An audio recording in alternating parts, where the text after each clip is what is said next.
We also welcome those that are joining us online. There are a number of participants online that could not be here, including some of the presenters who will be joining us online. And as you know, today we are gathered under the banner of the Trilateral Partnership of Regional Faith-Based Networks for SDGs, as we continue on the journey that holds the promise of faith, hope, and transformative action. We gather here with great anticipation and a sense of profound purpose. And as we convene, I'm sure that all of us are aware that we convene at a critical juncture in history, marked by unprecedented challenges that demand our immediate attention: climate change, conflict, poverty, inequality, and the lingering aftermath of COVID pandemic all cast a long shadow over our world. And in the midst of these trials, we find ourselves falling short of the Sustainable Development Goals, especially in low-income countries, where the promise of eradicating extreme poverty and hunger by 2030 remains elusive. And this morning, I attended the World Vision, convened a prayer for our children, and the focus was on hunger. And I would say that coming from the global south, hunger is real.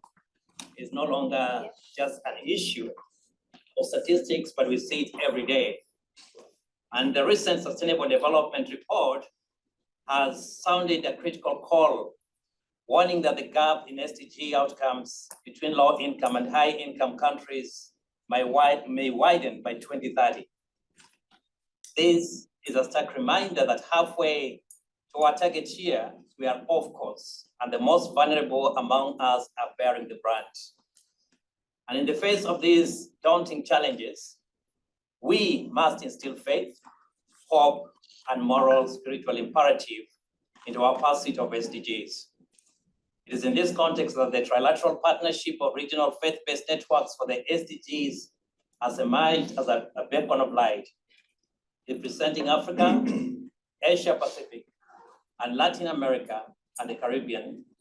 This partnership recognizes the transformative power of interreligious cooperation in advancing the 2030 agenda. Our mission is clear: to inspire faith and hope, promote moral and spiritual imperative, and advocate for transformative action.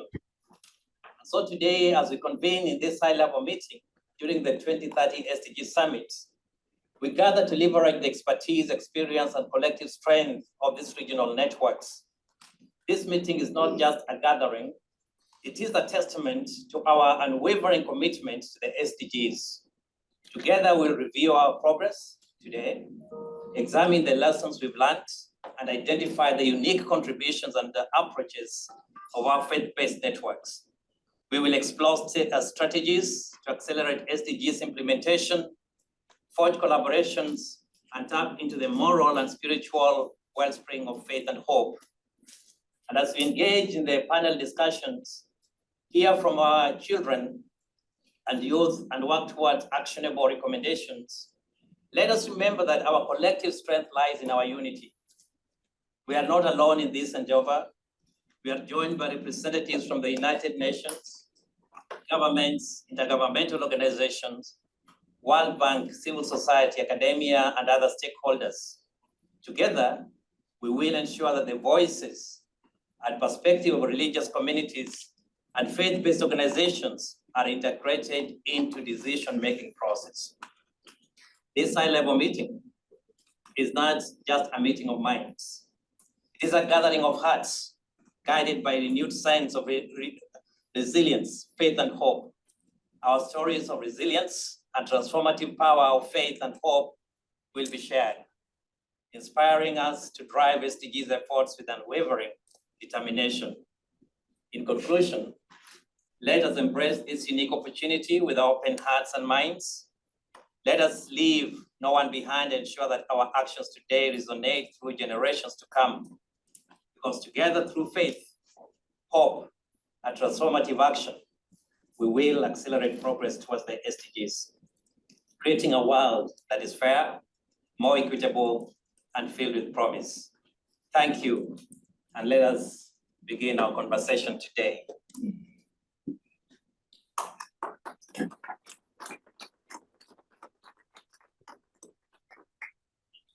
This is going to be an afternoon of different sessions, as you are aware, and we'll be having different people and different panels and different moderators. I'm just moderating the first one. And I will now ask one of our partners from Asia, who is leading the network there, Alwyn Java, to give some remarks. Thank you very much, Reverend Fred. This will be a very quick, just to add to Reverend Fred's warm welcome on behalf of the Asia Pacific Faith-Based Coalition on the SDGs. We are very, very happy to, we are not even positioning ourselves as a co-organizer of the event, but as being one with you, listening to one another and being part of the conversation. On a personal note, I'm very, very happy to observe that in the years that I've been in the sector, this is probably the most diverse and most well-attended faith-based event that I have seen. I mean, between Geneva and New York and other centers, if you like. So we're very happy to have all of our stakeholders, our partners in this room, because we have been in meetings where it's only us, talking to one another. And so we'd like to take full advantage of this opportunity. Time will be short for sure, but we would be very happy to take things forward in partnership with many of you. And I think as a message, I suppose, coming from our context in Asia and the Pacific, my day job, by the way, is the regional representative of ACT Alliance. I'm based out of Bangkok, but my home country is the Philippines. But if we think of Asia and the Pacific, we probably have, the complete ingredients, both for disaster, both literally and figuratively, and but also the recipe for success. You only have to look around that vast region and see that, as much as we have probably all types of crises and disasters in the region, we also have just the sheer diversity of the region in terms of religions, culture, the different types of governance, both good and bad, we still believe would come to, we would all come to a solution when partnerships actually are realized in the real sense. And today, as we all speak, let us think, for example, about the people in some of our countries in the region: Myanmar, Bangladesh, Sri Lanka, Afghanistan, the Pacific Islands. I will not even mention the woes of my home country, because there's just so many, and we can only attempt to represent their voices, but we will continue to reach out to them where and when we can. So thank you very much for joining us this afternoon.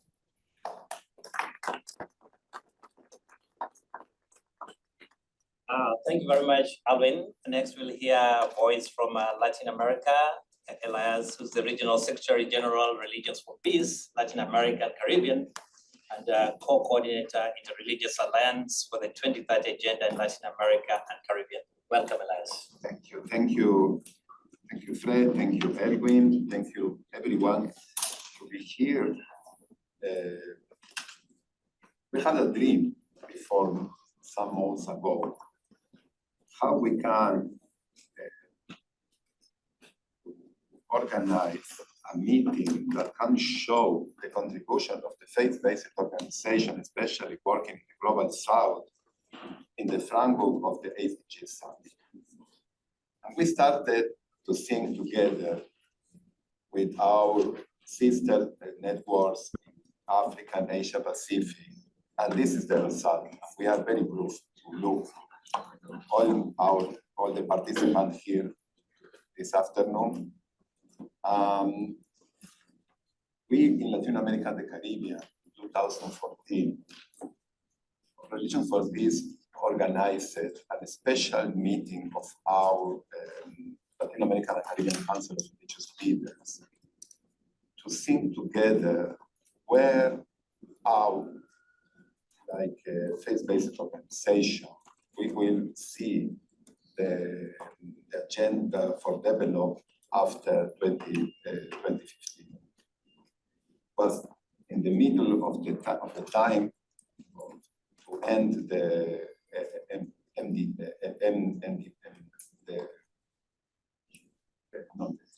development millennium goals. The global community started to think about the SDGs. And we understood, and we continue to understand, that our priority, like faith-based organization in the region, is to advocate and to act about the strong inequalities in the region.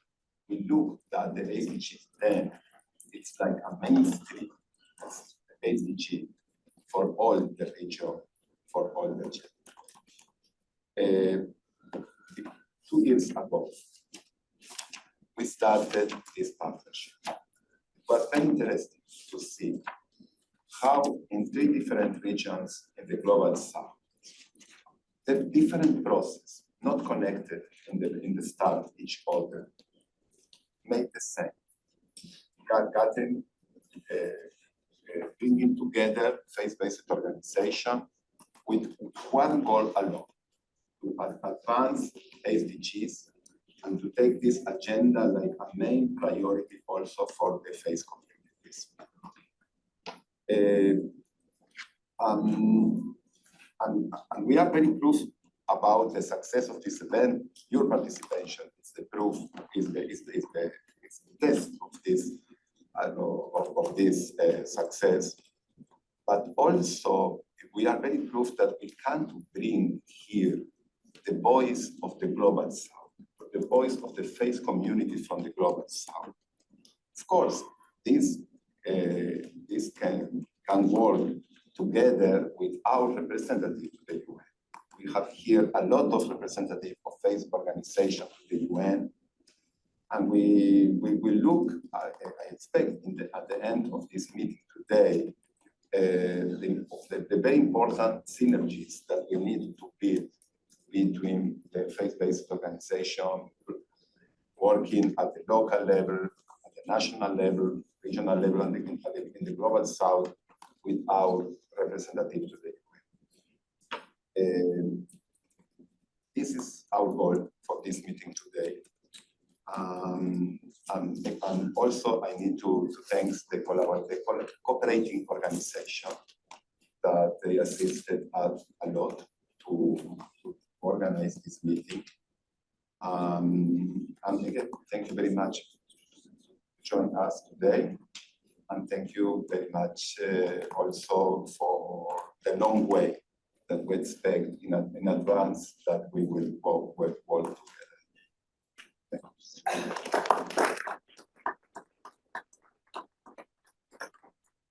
Thank you very much, Elias. Somebody said that to pray is to change.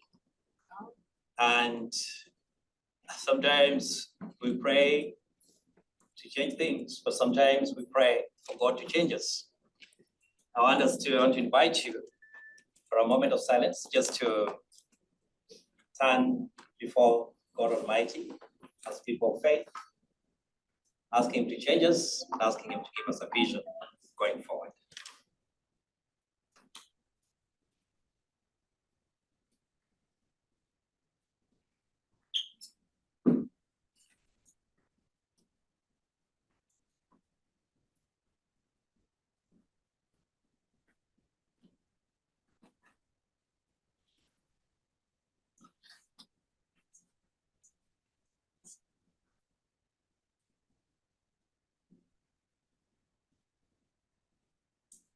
Amen. Thank you very much. We will move to the keynote panel, which has the theme of the role of faith in accelerating progress towards the SDGs. And we have very distinguished speakers here today. For now, I'll just mention their names, and wherever you are, just greet us. The first one will be our hosts, representative of our hosts, known to most of us, Bani Gakkai. Next to me here, we have Nicholas Meyer. Nicholas, did they see your hand? We have Andrew Molly. Andrew is on the other side. Sister Agatha. Kushwan Singh joins us online from PAD, and we will introduce him later. But I know that Kushwan is already on the line because we've communicated. And then we have Ambassador Rashad Hussain. Welcome, Ambassador. And Ulrika Modis from UNDP, right here. And without wasting any time, let me invite Bani Jigal, Principal Representative of Baha'i International Community, and also the co-chair of Multilateralism Working Group, United Nations, Multi-Faith Advisory Council, and co-president of Religions Office. Welcome. You should be welcoming us, but let me welcome you. Thank you so much, Fred. And it's so wonderful to see so many of you here with us at in our conference room. Apologies for that very interesting looking artwork on the wall. The screen decided to fuse just last week and gave us lots of heartache and panic, but I think we're making do the best we can. I've been asked to analyze the transformative power of faith in achieving the SDGs, and in less than 5 minutes. So I'm going to focus just on one principle, which is, I think, at the core of it all. But before getting there, the process of crafting the United Nations 2030 Agenda for Sustainable Development and the associated SDGs, the goals, was in many ways unprecedented in human history.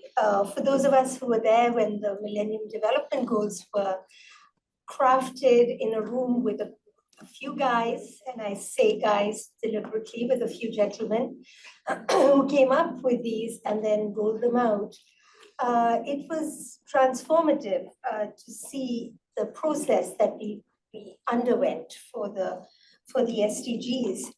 And over 8 million people from 193 countries participated in those global conversations that took place to define this new development agenda, and the largest consultation that was ever conducted by the UN. And faith-based groups were very much a part of that in New York, at the international level, at regional levels, and of course, at the grassroots levels. To craft a development agenda that's accepted by all countries and applicable to all countries is really to acknowledge the interdependence and the fundamental oneness of the human race. And that is the point that I wanted to talk about. Development increasingly after that was understood as a process that must benefit all and draw on the talents and capacities of all. This was a principle that some faith-based organizations had been highlighting for decades. And it's not without significance that the Agenda 2030 includes the term universal 29 times in 29 pages. Faith or religion, however, is only mentioned twice, and that too in the context of non-discrimination. But that's a discussion for another time, another place. A sense of common cause has been placed at the heart of the global development agenda, reflecting growing commitment to the premise that every member of the human family has not only the right to benefit from a thriving global civilization, but also the capacity to contribute to its construction. The SDGs and the 2030 agenda actually brings to bear that everybody has the capacity to contribute. And it's not, development isn't something that's done by one group to another group or for another group, but we can all participate in this process together. And that it's not only those in developing countries that need development, it's the SDGs have application to all countries around the world, all 193 countries. That humanity constitutes a single people is a truth that was once viewed with skepticism, but is now widely acknowledged today. The rejection of the legitimacy of deeply ingrained prejudices and a growing sense of world citizenship are among the signs of this heightened awareness. But however promising this rise in collective consciousness may be, it should be seen only as a first step of a process that has been unfolding and will for some years to come. For the principle of the oneness of humankind asks not merely for cooperation among people and nations, it calls rather for a profound reconceptualization of the relationships that sustain society, including those among individuals, communities, and institutions of governance. How are human beings to relate and act towards one another in different settings, beginning within the family? What qualities are to characterize the life of society? What principles are to govern humanity's relationship with nature?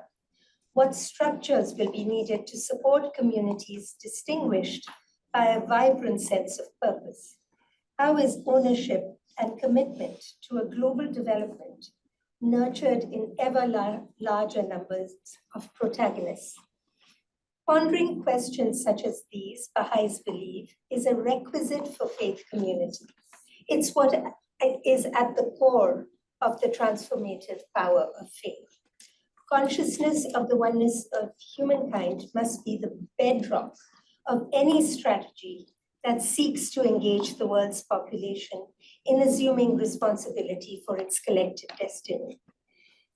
Religion has been a force for social cohesion throughout the ages. Many agree that religious belief touches the deepest roots of human motivation, that it is a social phenomena that plays out at massive scales, and that its impact on the systems and structures of society are numerous, interrelated, and complex. Since the establishment of the United Nations, countless religious voices have been drawn on for moral vision they provide. Some of us have been here, not me, but my organization since 1948 itself, and have been working together for this purpose. However, despite all the collaboration and conversations, we still hear rhetoric about the divisions amongst the us and the them, and about the othering of communities. Embracing the concept of oneness is essential for any transformation, viewing the earth as one country, moving past distinctions of race, gender, religion, or class, are imperative for the realization of any development goals. Thank you very much.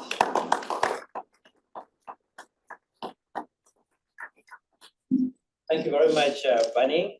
If you have some comments or questions, just put them down. We hope we'll be able to get time later on once all the panelists have presented. But from now, it's my honor to introduce Nicholas Meyer, Regional Coordinator, Caritas Latin America and Caribbean, and Co-Coordinator, Interreligious Alliance for 2030 Agenda in Latin America and Caribbean, and you have 3 to 5 minutes. Thank you very much. I would like to express my greeting and congratulations on the organization of this high-level forum at the SDG Summit 2023. We extend a warm welcome to all the institutions and organizations that are part of the Trilateral Alliance of Interreligious Network for the Sustainable Development Goals. It is essential to acknowledge that our region, Latin America and Caribbean, face significant challenges, being the most unequal region on the planet with a high vulnerability to poverty. According to the Economic Commission for Latin America and the Caribbean in 2022, there were 200 million people living in poverty, of which 82 million were in extremely poverty. The situation is the result, as Pope Francis affirms, of the current development model and the culture of discarding people's lives. Faith-based organizations work seriously organizing hope throughout the region, while our commitment to welcoming the most disadvantaged is undeniable. We recognize that this task is not enough. The complexity of the situation requires comprehensive action, addressing the multiple causes of poverty and ensuring that not one is left behind. Pope Francis challenges us by stating that we are living in a historical moment where attention to the poorest is in danger, and the voices of those living in poverty are increasingly silenced. Therefore, our organization are dedicated to welcoming, protecting, promoting, and integrating processes with local communities. We aim not only to provide assistance, but also to foster solidarity and subsidiarity, committing ourselves to influencing policies for the common good. We are not passive spectators. Instead, we seek to actively involve vulnerable people in processes of change, assuming shared responsibility to build a dignified future. We firmly believe in the role of faith in accelerating progress towards the SDGs. Our actions align with the aspiration to achieve a sustainable future for the entire human family by adopting the Sustainability Development Agenda with its multiple objectives and goals. We aspire to contribute to the design and realization of a plan for a better world. And through our actions of announcement and denunciation, we aim to combat poverty, inequality, environmental degradation by promoting prosperity, peace, and justice to transform our world. Our primary tool is the voice of those who don't have it, advocating for responses to the needs of our people. In particular, we focus on SDG 1. We act through territorial and advocacy capacities to provide assistance to those who suffer the most, using various tools such as cash transfer, food support, promoting production and marketing to create jobs, facilitating access to credit, and promoting sustainable resources management. Our actions also address emergency and urgency situations through transformative and sustainability reconstruction process with a focus on equality. We prioritize the development of capacities in communities to move from crisis to recovery and stabilization, building a desired future where everyone can live the life they aspire to. Therefore, we call for a comprehensive and coordinated response to eradicate poverty and extreme poverty, promote actions that reduce poverty in all its dimensions, ensure rights to economic resources, basic service, land ownership and control, promote access and sustainable use for natural resources, build resilience to climate vulnerability and other economic crises and disasters, establish national normative frameworks that comprehensively address inequalities. And in conclusion, we believe that as faith-based organizations, our main contribution will be to organize the whole. Thank you very much.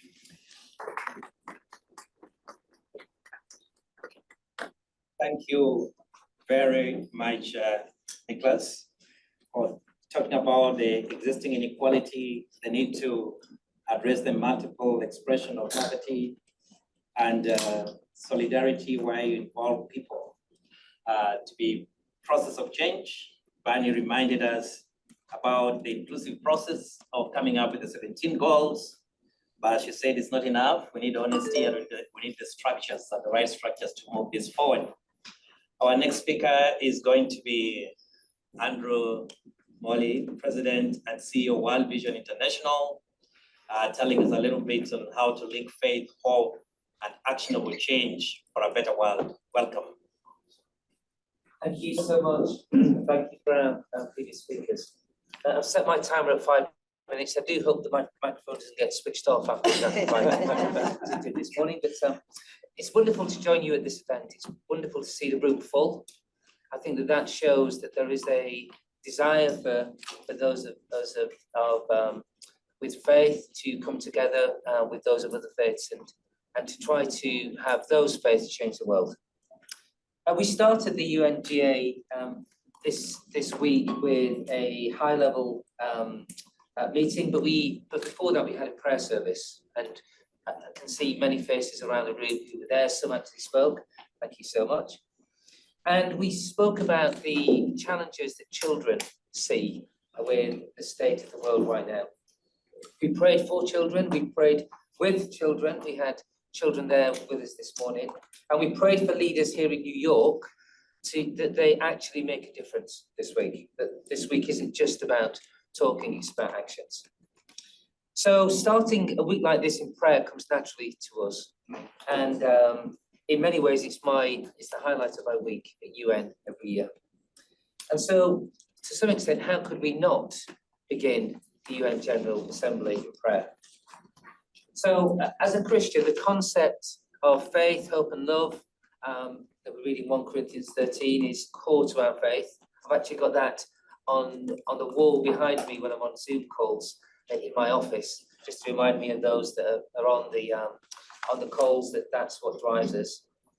And these 3 words are familiar to our staff, 33,000 of them across the world in 101 countries. But because our Christian faith is what motivates us to do our job, to empower children to change the world and to meet the SDGs, that's one of the reasons why we're so keen to be here with you today. But our faith also drives us to partner with those of other faiths, connected by our shared values that we heard about earlier, and to hope that we can together somehow build a better world for children. And hope is what drives us. In Romans 15:13, which is one of my favorite verses, we hear about a God of hope, and that hope overflows, and it's from that overflowing hope that our motivation comes.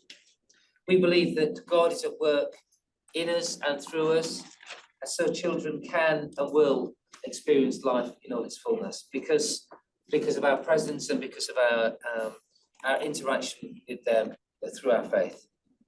So that process answers one question: how faith, hope, love, and actionable change are inextricably linked. Without that motivation, then it's just a job.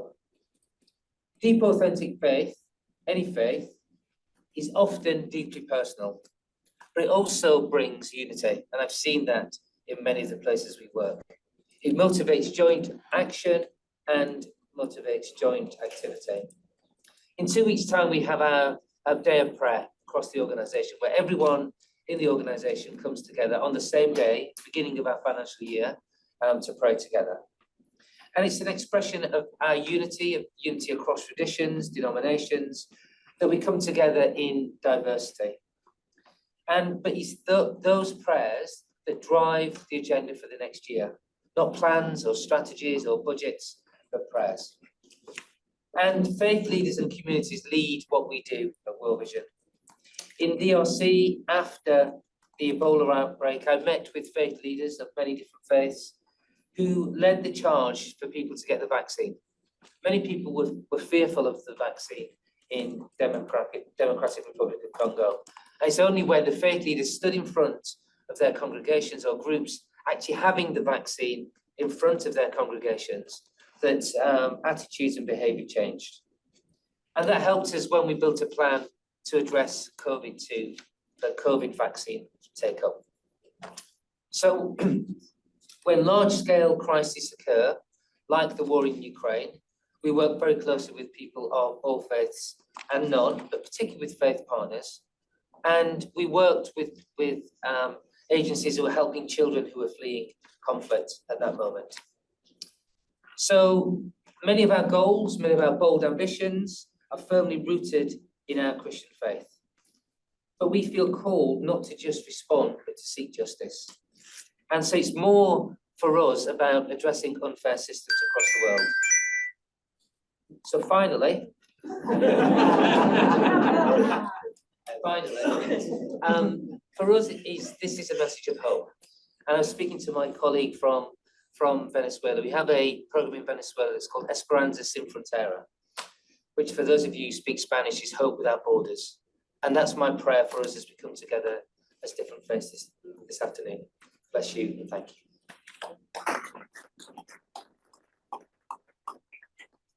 Thank you very much, Andrew. I should borrow your timer.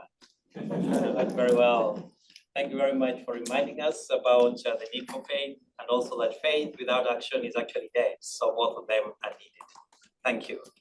Our next speaker is going to be Sister Agatha Chikelu.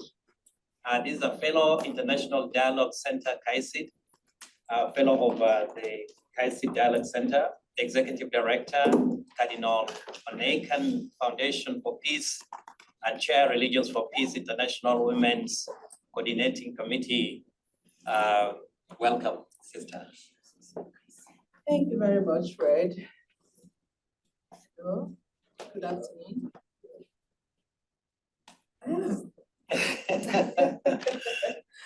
Always interesting whenever we have to face the SDGs. Let me start by saying that that for us in sub-Saharan Africa, achieving SDGs for us is still far from us due to a lot of factors, due to so many challenges, ranging from poverty, unemployment, climate change, conflict, food insecurity, and bad governance, which for me seems to be the most. And today we are no longer talking only about the bad governance that bad government we have in Africa, particularly in sub-Saharan Africa, where I come from. I come from Nigeria. We're talking about coup d'etat that is taking place in countries in West Africa today. So that is giving us a whole lot of fear. Today, we move 5 miles. Tomorrow, we move 100 miles backwards. So I wonder how we will ever get to SDGs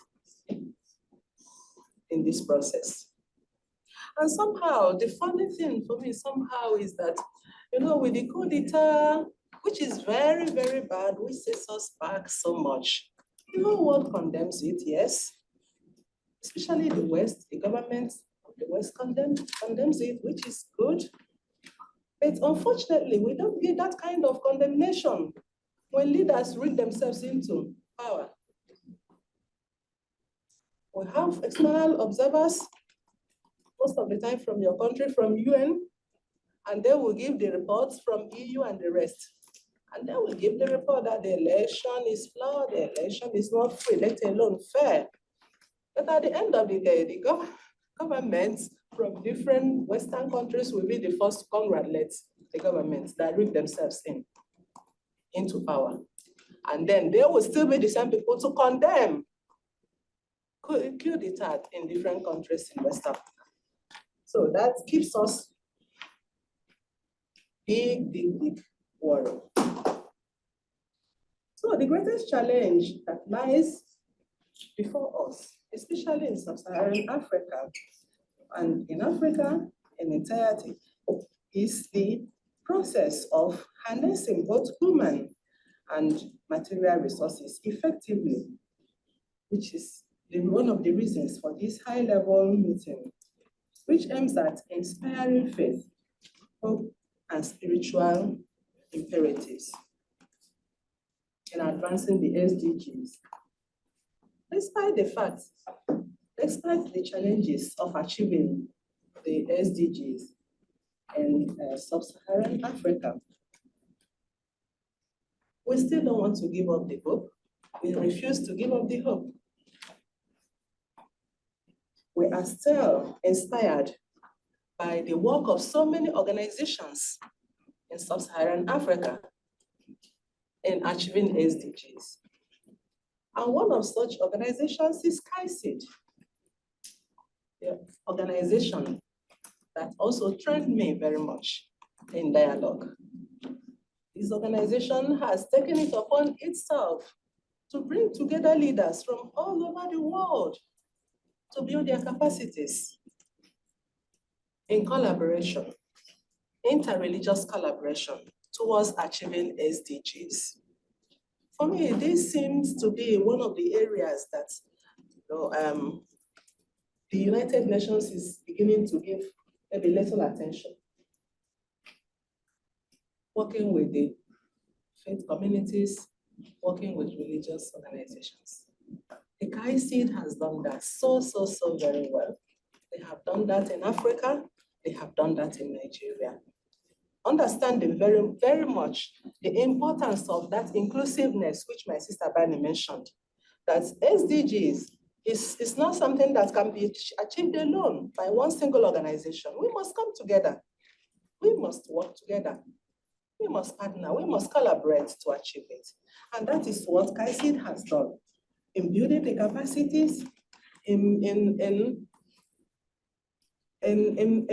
bringing people into concrete issues that speaks about SDGs, on how to advance SDGs in West Africa, in Nigeria, my country. And they have not done this alone. They have, as I mentioned earlier, worked with different organizations like my own organization, the Cardinal Foundation for Peace. They have worked with Religions for Peace. They have worked with women. They have worked with youth in our country in achieving this.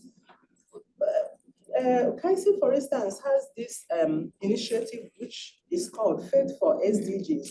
And this forum provides the opportunity for religious leaders, for faith communities to share stories, beautiful stories of what they are doing in different parts of the country, in different parts of the continent.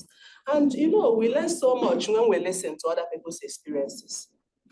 We learn so much on that, and that is what KAICIID has been doing. So they do this, as I said earlier, working with different organizations, not working in isolation, working with other organizations, especially the faith-based organizations, in achieving SDGs.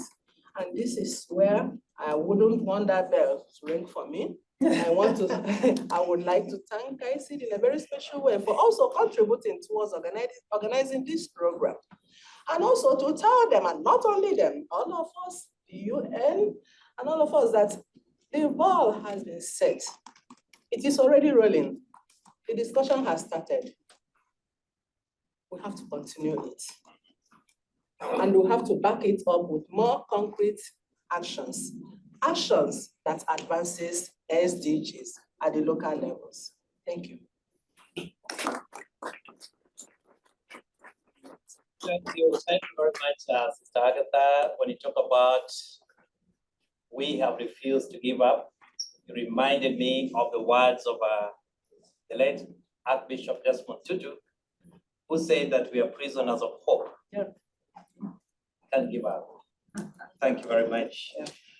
Our next speaker is going to be virtual. And this is Mr. Kushwant Singh, the head of Secretariat of International Partnership on Religion and Sustainable Development, otherwise known as PAD. Kushwant, thank you very much for creating time. I know it's quite late there to join us today. Adriana, you'll help us so that Kushwant can address us. Hi, Fred. Can you hear me well? Yes, we can. I'm not able to start my video. It says the moderator wouldn't allow me. So I humbly request the moderator to allow me to start my video. Adriana is on it.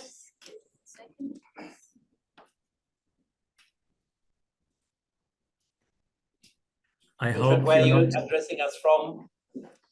I'm addressing you from Germany, so it's quite dark, and I hope that you're not deducting the time you are needing to turn on the camera for my speaking time, Fred. I think you can just start, and then Adriana will get you along the way. Okay, all right, let's start. You perhaps, Fred, need to give me a sign because I will not see it when my video is enabled. Then I can try.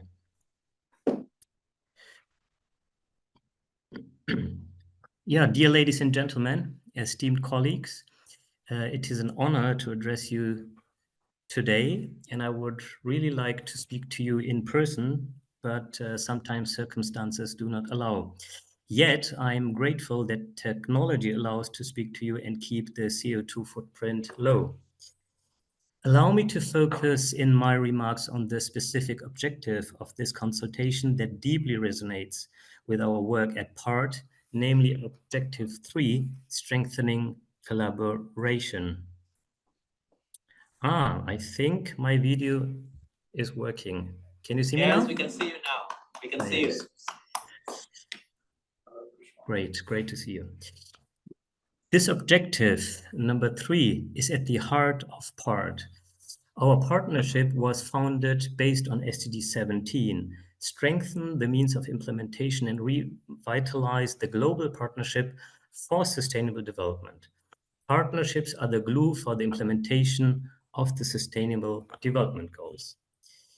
This goal underscores the importance of providing a safe space for fostering learning, collaboration, and synergy among stakeholders from various backgrounds, including faith and other civil society organizations and networks, multilaterals like UN agencies, governments, and academia.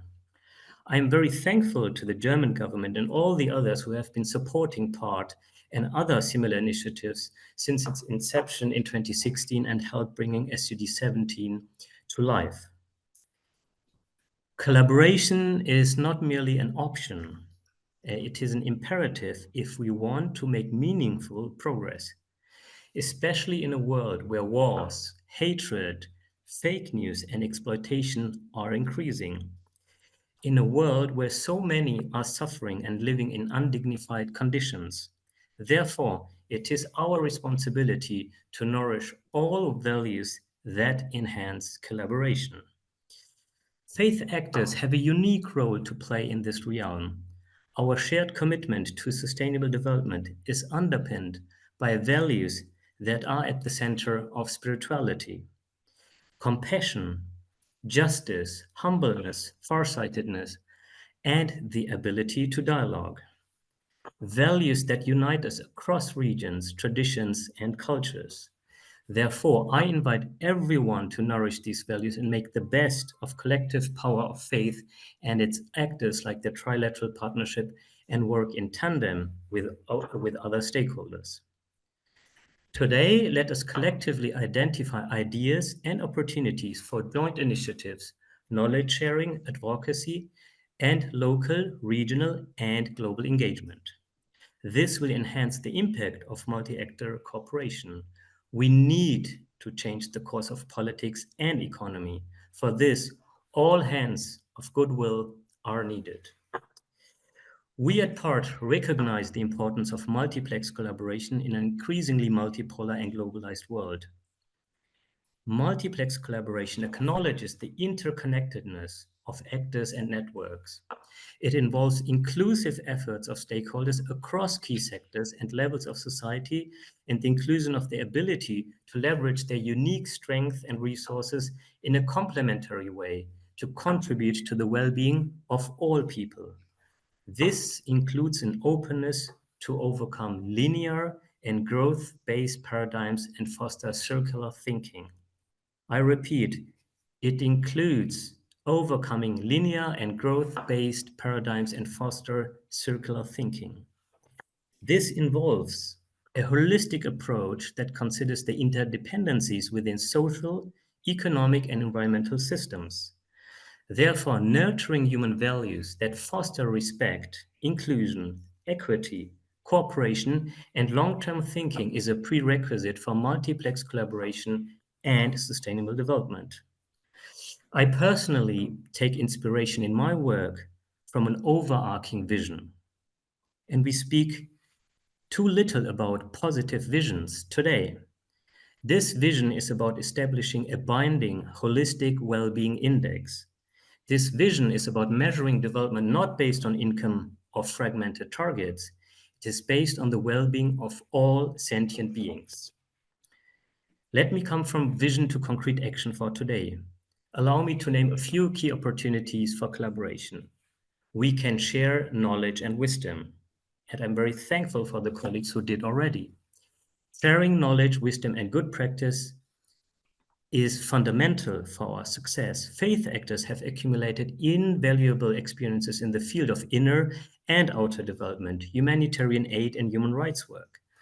By creating respectful space for exchange, we can accelerate our learning curve and avoid reinventing the wheel. I can tell you from my own experience in part that the insights I gained there helped me to gain new perspectives and take them along beyond my professional engagement, also into my volunteer work with young people and interfaith dialogue. We can engage in joint initiatives. Collaboration opens the door to innovative initiatives. It also helps pooling resources, expertise, and networks for concrete actions. It also means avoiding duplications. Initiatives can range from strengthening value-oriented education, counter fake news on medical services, the mental health of marginalized people, including children, to poverty alleviation, and environmental protection. We at PARC work in various work streams and task forces on such pressing issues. We can foster local engagement. Faith organizations have a strong presence at the local level. They were there before nation states were created, and they are there when government service reached their limits. Collaborating with regional faith networks can help us reach communities in a culturally sensitive and impactful manner. That is why I invite all of you who haven't joined PART to become a member and join the over 160 members from over 14 countries. I also invite you to engage in our new task force on localization, which my colleague Fred Niabara from Arigatou, who's the moderator of our session today, and colleagues have initiated. Localization for us means to consider the ability of local actors to connect the global with the local and the local with the global. And for this, we need actors who are deeply rooted in the local and yet have the capacity to reach a global audience at the same time. This is exactly what religious communities and actors are capable of. We can advocate for policy change. We must engage with governments, multilaterals, and other important stakeholders to shape the future in a better way and promote policies that ensure social justice and environmental justice. Together, we can amplify our voices in advocating for just policies that leave no one behind and align with the SDGs. And when I say to leave no one behind, I consciously mean also not to leave nature behind. I also mean not to leave animals behind. We need a holistic approach because all sentient beings, at least for me as a Sikh, belong to one spiritual family. Ek pita, ek iski hum barak, tu mera burhai, we say. Let me conclude. Strengthening collaboration is not a mere aspiration, but a concrete strategy for achieving the SDGs. Our meeting today provides a unique opportunity to forge new partnerships, deepen existing ones, and set in motion a wave of compassion and joint action that can accelerate progress towards our shared goals. I'm so grateful to the organizers, along with all the people of goodwill who made this event possible. I look forward to the fruitful discussions and initiatives that will emerge from this important meeting. I hope to meet you soon in person. Thank you so much for your attention.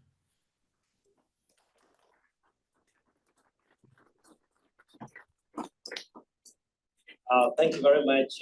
Kushwant was supposed to be here in person, but last minute, due to visa reasons, he couldn't make it. Kushwant says collaboration is not an option, it is imperative. And with that, we have the last two speakers. And my next speaker that we have is Ambassador Rashad Hussain. Ambassador Hussain is Ambassador at Large for International Religious Freedom, United States Department of State. Welcome. Thank you so much. It's so encouraging to see this group of people gathered here. So many friends, so many people that are really sincerely and dedicated to the work of advancing sustainable development goals. And I want to say, just after hearing from so many of our friends and colleagues, people that were really doing the work on the front line in the trenches, that it is particularly encouraging because this work is so difficult, because we have so many challenges, because there's definitely obstacles out there. There's definitely doubts at times. There's definitely times when we fall short. And I say that as someone coming from the government. And it's really important that we stand up and say, as we're talking as friends and partners, it's important that we hear it when there's areas in which we can be doing better. It's important to hear it when we've fallen short. And it's so encouraging that we can be honest about that. We can come together in larger and larger numbers, as we're seeing today, which I think is indicative of the growing movement that we're seeing around the world and the growing recognition of the overarching theme that I want to share, which is that it is impossible for us as the United States and for governments and for multilateral institutions to meet fully our foreign policy objectives without sustained engagement and partnerships with faith leaders around the world. So thank you so much for being here. And more importantly, thank you for all of the important work that you're doing. I want to extend a special thanks to the Trilateral Partnership, to Religions for Peace, of course, our hosts, for again opening up such a beautiful facility. We've all seen, and we've spoken a little bit today about the impact, the real force for good, the powerful force that religion can play in addressing some of the most significant challenges that we're facing around the world. We, of course, are still emerging now out of a global pandemic, and we've spoken a little bit today about the role that faith leaders and faith actors have played in addressing vaccine hesitancy. But we've seen it for longer than the COVID pandemic. We've seen it over the years in addressing polio, for example, in many parts of the world, and administering the polio vaccine. We see now the vital role that faith leaders are playing in addressing the climate crisis. It is unfortunate but we have to recognize that some of the countries around the world that have been most ravaged by climate change are ones that are contributing to a very small fraction of greenhouse emissions. The other country, like Pakistan, its population at a time last year is the country is 1/3 underwater. If you look at the percentage of greenhouse emissions that they're responsible for, it's not commensurate with the brunt that they and others in similar positions have faced around the world. We see, of course, in the work that we do, the role of religious leaders in advocating for religious freedom, because after all, you can't really have sustained and effective engagement with faith leaders unless they're allowed to practice and exercise their faith freely, unless they're allowed to assemble, unless they're allowed to speak and to congregate in their communities and congregate openly, not just in private congregation. We've seen the impact of faith leaders in addressing hate-fueled violence and extremism in so many places around the world, and providing humanitarian assistance for refugees and others. The impact in responding to disasters, as unfortunately we're seeing now. Our hearts are, of course, with the people in Morocco and Libya and other places. But we've seen the incredible role that faith actors have played, the faith communities who have mobilized to provide assistance. Some of the first emails, I'm sure, in the text that many of you also received were from faith-based organizations that were on the ground and are trying to do what they can to help the people in Morocco and Libya and other places.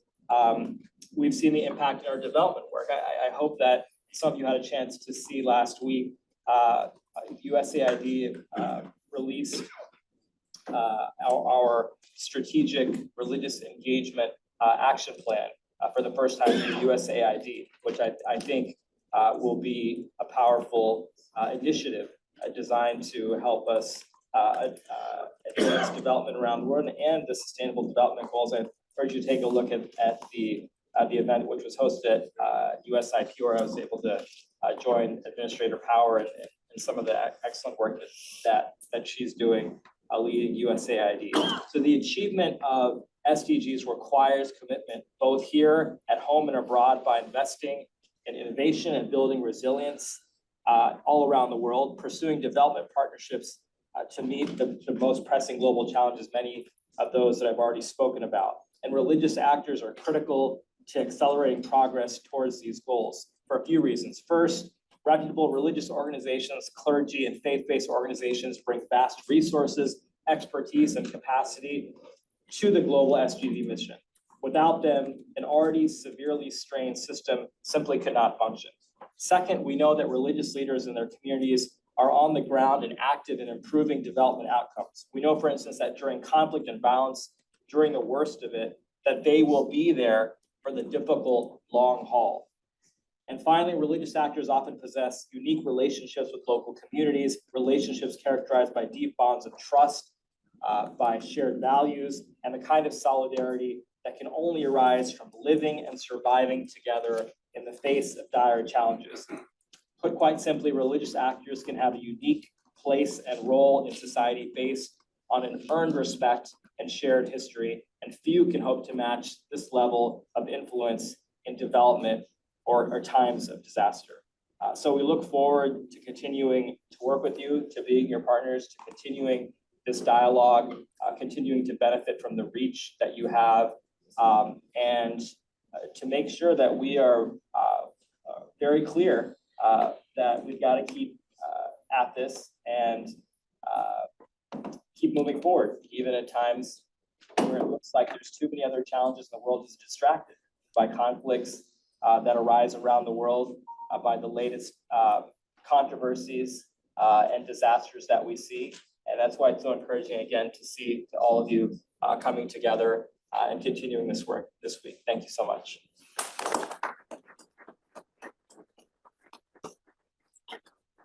Thank you very much, Ambassador Rashad Hussain, and for the promise of keeping close religious actors along the way. You say they're in the trenches and they're the first responders. Thank you. Our last speaker in this session is going to be Ulrika Moja. Hope I pronounce the name right. Ulrika is Assistant Administrator and Director, Bureau of External Relations and Advocacy, United Nations Development Program, or popularly known as UNDP. Welcome. Thank you so much for Knud in the French and Latin American.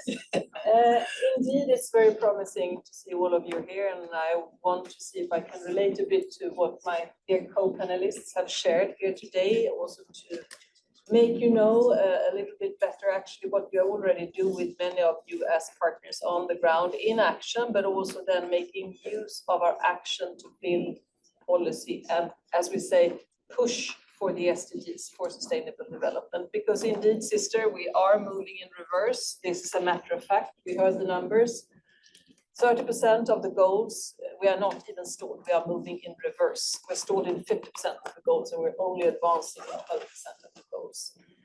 It's a deeply troubled world. I don't need to tell you that, but of course, then there are solutions. And as you are also in the business of hope, those of you who are around this table, I think that you would not be among those who are actually provoked when you walk and see UNDP's offices on First Avenue across the Secretariat, where it says the future is hopeful. Some people get really provoked about that, but I know that you are in the business of hope and that you actually know, as we do, that we can do things differently. And this is, of course, what we have been trying to do as United Nations Development Program, and indeed also celebrating that moment of the most inclusive process leading up to the Sustainable Development Goals. But not only the most inclusive process where UNDP lent our platforms being present in 170 countries and working across so many fields: poverty reduction, good governance, rule of law, human rights in practice, where the organization implementing most of the work on climate change related both adaptation and mitigation, and looking at how we can indeed then work on nature-based solutions. We're in prevention, in peace building, and we are looking at how to really find these solutions and present on the ground. We worked with that process, and what was important at the time as well was not only to look for the inclusivity with regards to civil society, to faith-based organizations, but really also make sure that we could use our academic partners to have, and we know now how important it is to be able to make that reference to truly science-based also agenda For the first time, the UN brought together the 3 pillars of economic, social, and environmental sustainability into one.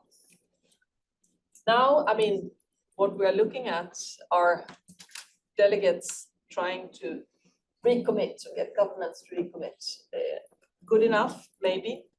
At the end of the day, I think that the sometimes talk shop of the UN will only be trusted by people, and you know, of course, also with your presence on the ground, if we can translate the words into action. We are trying to do that, and we would very much like to, and this is of course why I, as I have the possibility to be with here today, want you to remember just one thing, and that is to look for us at country level, at the regional level, and do engage with us also in headquarters. I have my colleague here, Maya Edfast, also working as a good entry point to the big machinery of UNDP. We have so many examples. Many of you are engaged in this. I mean, throughout the decades that we have been present at country level, regional level, but also then connecting the dots globally with programs, policy, and also advocacy. We have worked in the Latin American Caribbean region, of course, with faith-based organization, a long tradition of doing so, where we have not least also worked on the road towards democracy and putting down the human rights-based approach at the center of what we do. We also believe, and this is also what we've seen, and you gave a number of examples of the quite concerning trend in Africa right now, that we need to work much closer in relation to the journey towards extremism that we see in many countries across the world. And just in relation to Africa, I would like those of you who are interested and have not yet seen our reports on this matter to look out for pathways to recruitment and disengagement. We have worked closely then with different faith-based organizations and civil society partners, but also research partners across the region to make sure that we can understand these patterns better, not only actually for the countries that we're looking at on the African continent, but as you would know, looking into our human development report, we are also looking for some quite concerning trends with regards to how countries are losing their social texture, social fabric, and that we see a lot of extremism across the board, and that what we do here today, and that is to come together, is not really what we see in politics. Cameroon, Somalia, Tanzania, I mean, we partner really across not only Latin America and Africa, but also, of course, in the Middle East, in Palestine, in Turkey, in Indonesia. And perhaps what I wanted to mention that may not be so known to you, if I could just use the final minute on that, is also that we actually work also with faith-based organizations to address some of the most pressing concerns with regards to sustainable development finance and how we can leverage the potential of public finance into private finance. So in Palestine, we, for the reasons that you would know, of course, work to improve the enabling environment of SMEs, small and medium-sized enterprises, and to drive really finance into this. But in other countries, we're actually also exploring to blend Islamic finance with crowdfunding through blockchain technology. And in Indonesia, of course, a major economy, we have some really interesting examples of how we've been successfully doing that. So also do look into how we also with faith-based partners work for sustainable development finance and green finance in a very good and conducive way. Well, I think the best advice I could give you is to really also look into our webpage and seek contact with us. I just wanted to comment as well on the comments that were made from a colleague from Germany on the screen with regards to what's next. There are many summits coming up here and there and everywhere. Sometimes it's even difficult for us working in the UN to track them all because, of course, many of them, and the Secretary General speaks about multilateralism à la carte, are not taking place in the UN, but in the G7 setting, in the G20 setting, and so on. But we do believe that the concept of beyond GDP is really interesting. It was mentioned here by a colleague, and UNDP does work behind the scenes and in direct support of the Secretary General's really important calls for change with regards to the financial system. This is very much what the discussions are all about, but then the final discussions are not held in New York, they're held in a capital, not too far from here. So I think also we need to make sure that we can also equip ourselves, but also equip delegates who represent ministries of foreign affairs also for the discussions that are really important with regards to development finance. 53 countries, colleagues are so highly indebted, they barely have access to the capital markets. And this is of course also one of the reasons why we're moving not forward, but in reverse. Thank you so much.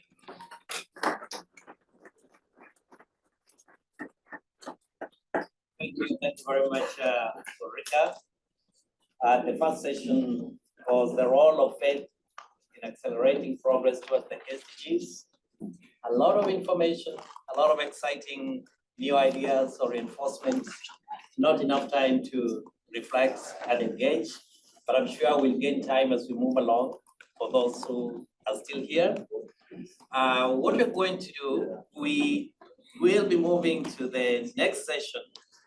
And the next session is faith-based transformative action for SDG 1, no poverty and zero hunger. But as we reorganize ourselves, I just want to hear any one word that describes for you the first session that you just had. Anybody? Yes? Thank you. My name is Wakiri. I'm from Cameroon. I'm happy to see my sister from Nigeria. I'm also happy, excited to listen to the UNDP. Of course, your presence is felt in Cameroon with the work that you do. I've worked in collaborations with as local organizations in implementing some of your projects. And I see you for the first time shaking hands with the director of World Vision. And we understand and we see your work. I just want one word that describes. The word is that as we have faith and hope in the struggle, we need to act. And we can talk, can have the faith, but if we don't act with the faith, we will still come back and talk. Action. And this platform, just to say something, my brother died. They killed him in South Africa 2 weeks ago. He's still in the mortuary. But xenophobia, hate speech, he was being profiled and killed. This is the platform that we can talk about it, but how do we have hope for those that are hopeless? I have to travel to South Africa next week, so for the cops to be repatriated in Cameroon. If we preach hope, faith here, how does it change the percepts about what is happening? I listened to the director when you made the presentation of the racial profiling, hate speech, and I see them coming up. And we in Africa, we preach about hope, we preach about faith every time. Churches are more churches in Africa than businesses. How do we use that platform to make sure that we empower ourselves and with hope and with faith? Thank you very much. Thank you. The questions may be answered within the concept of our Thank you. faith. Thank you. Action, not just talking. I think that's one thing that came out very strongly. And for now, I'm going to invite Alwyn to moderate the next session. And those who are in the next session, we also welcome you to come to the front here. May we stand up just stand as a stretch a little bit as we organize ourselves and encourage you to stay on as we continue the next session.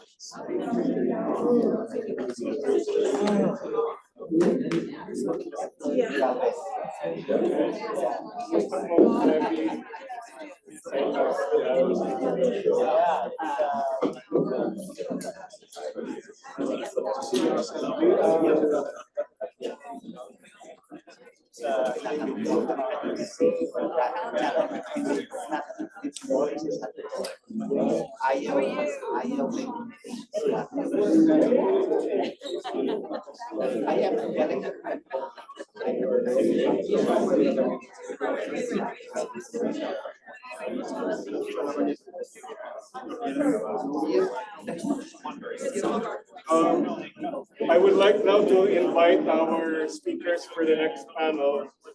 The Ambassador Paul and I see that Ari is here. Stay where you are. Sir Ryan Koch, please join us here. And Deepa, maybe this one. And you must be. Good to meet you.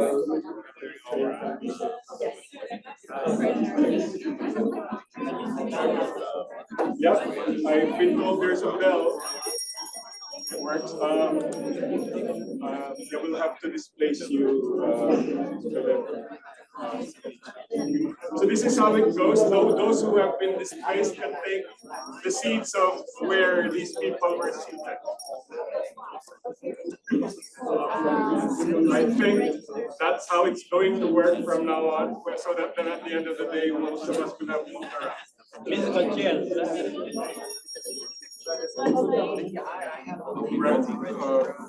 Excuse me, we can try and settle down wherever you are so that you can start the next session, which is very interesting too.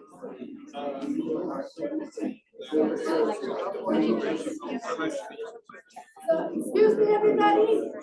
Excuse me. Do I have everybody's attention? Okay, so we have water, we have coffee, some sweet. You are welcome to go in between, grab something. We can continue. There is more lunch in there, but we need to reorganize the room because we also have people waiting outside. So anybody who's leaving need to leave the room so the other people can come in. Let's see. Do we have more chairs available? Yeah, if you can settle down and take your chair, so I can invite more people into the session. Thank you.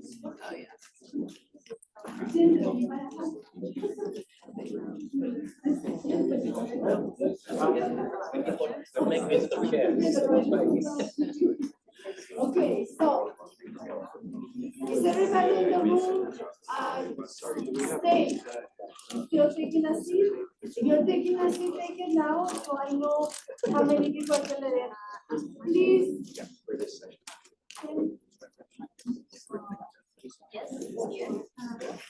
And Elena. Anybody sitting? So there's a presentation for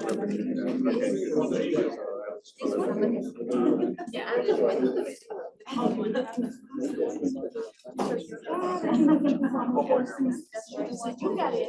Smart. Okay, again, very good afternoon, everyone. I think since we're sensing that there may be demands for maybe coffee or a bit of stretching sometimes, let's be kind to one another and maybe allow anyone who needs coffee at any point or something to drink to get it discreetly from behind us over here. Is that fair enough? Okay, and then as I was saying earlier, the way this will work from now on, because there will be 4 more panels after this, is that the succeeding speakers will all be invited here in front just to be seated with the moderator. And then those who are displaced will have to take the seat of those who had just moved up here. So that at the end of the day, we will all have moved around. Yeah, so I hope that's fine with everyone.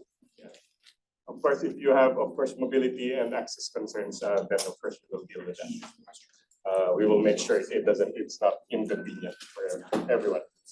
Okay, so thank you, dear panelists, colleagues, for confirming to join us for this particular panel. We're starting with 2 big ones, aren't we? 1 and 2. No poverty and zero hunger.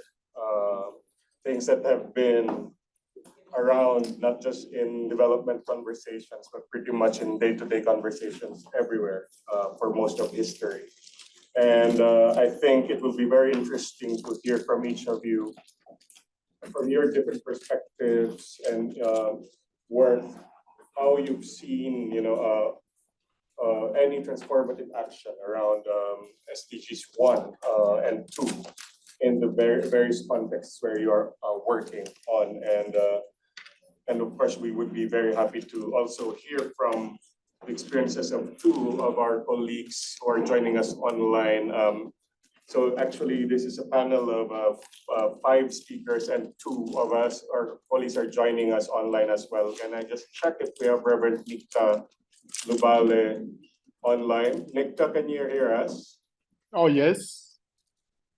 Okay, Nicta is joining us. You are in Nairobi, right? Yes, I'm in Nairobi. And then we are also joined by Ms. Elena Lopez Ruf from Reyes in Argentina. Do we have you with us, Elena? There Yes, I hear you very well. Thank you.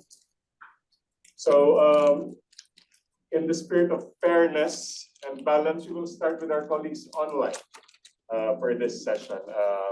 They will start us off. I believe Reverend Nicta will get us started. Reverend Nicta, by the way, is the General Secretary of the Organization of African Instituted Churches, or OAIC, and a co-convener along with Reverend Fred of the Africa Faith Leaders Initiative on the SDGs. So Reverend Nicta, please get us started by talking to us about the transformative actions that you have observed within faith communities that have accelerated progress towards realizing SDG 1 and 2, especially in the African context. Thank you so Over to much. you. Yeah, I hope I'm audible enough. Yes, we can hear you very well. Okay, greetings to each one of you. I hope the PowerPoint is up. If it's not up, still I'll go up. I'll continue.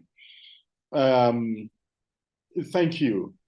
I'll simply say it's a great opportunity to meet with each one of us, each one of you from all over the world as we look at the midterm in the implementation of the SDGs. The Africa Interfaith Initiative on SDGs has been part of this journey from before shaping.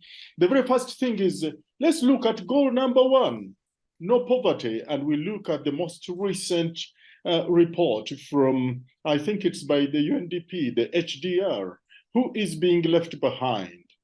Nearly half of poor people live in sub-Saharan Africa. You can see that 47.8, close to 50% of all the people in multidimensional poverty, that is 534 million people in Africa, and the other bigger number is in Asia, South Asia, and then the rest of the world. But look at sub-Saharan Africa sharing 70.6% of the global population, yet carrying 47.8% of the number of people living in multidimensional poverty. Let's go next.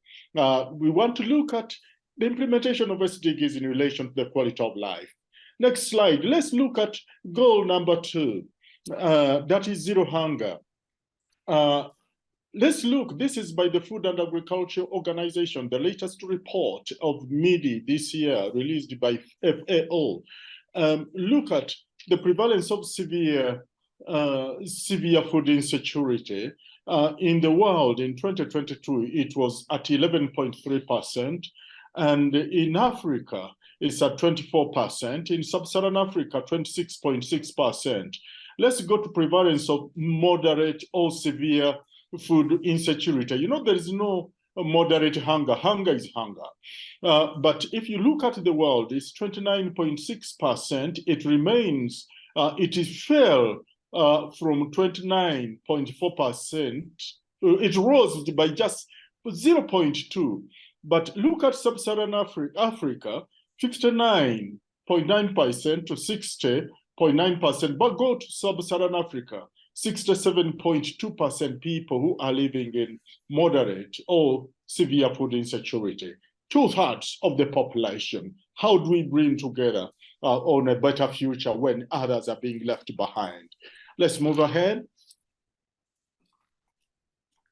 The place, I consider the transformative action, the organization, I work for the Organization of African Instituted Churches, looks at this with the place of smallholder farmers on the continent who produce 70% of Africa's food, contribute to Africa's employment. I think some data shows that 60% of the population, especially in sub-Saharan Africa, is employed in smallholder agriculture, a most just source of income for families. Major players in efforts for ecological renewal, that it links with the goal 15, which is life on land, and key stakeholders in responding to hidden hunger. It shouldn't be hidden, it should be hidden hunger in dealing with, especially among children, pregnant mothers and lactating mothers. Just go ahead.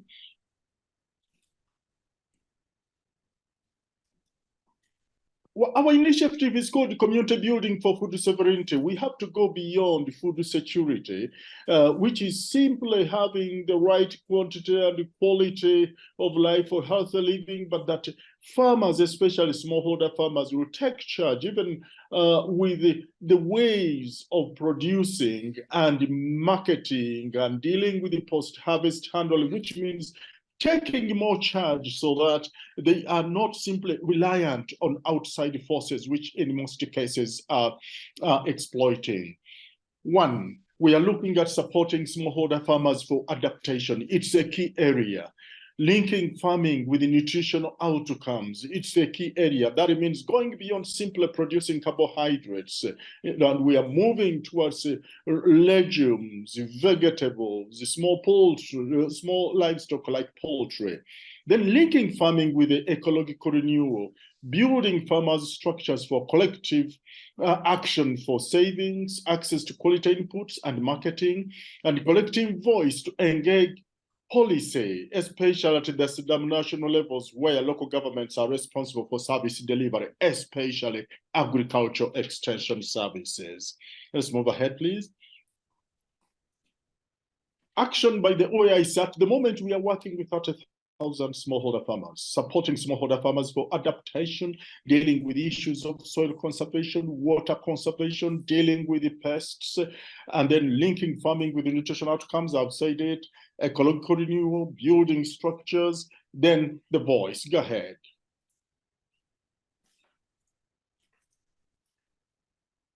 We can look at, this is agroforestry on the picture on the extreme left.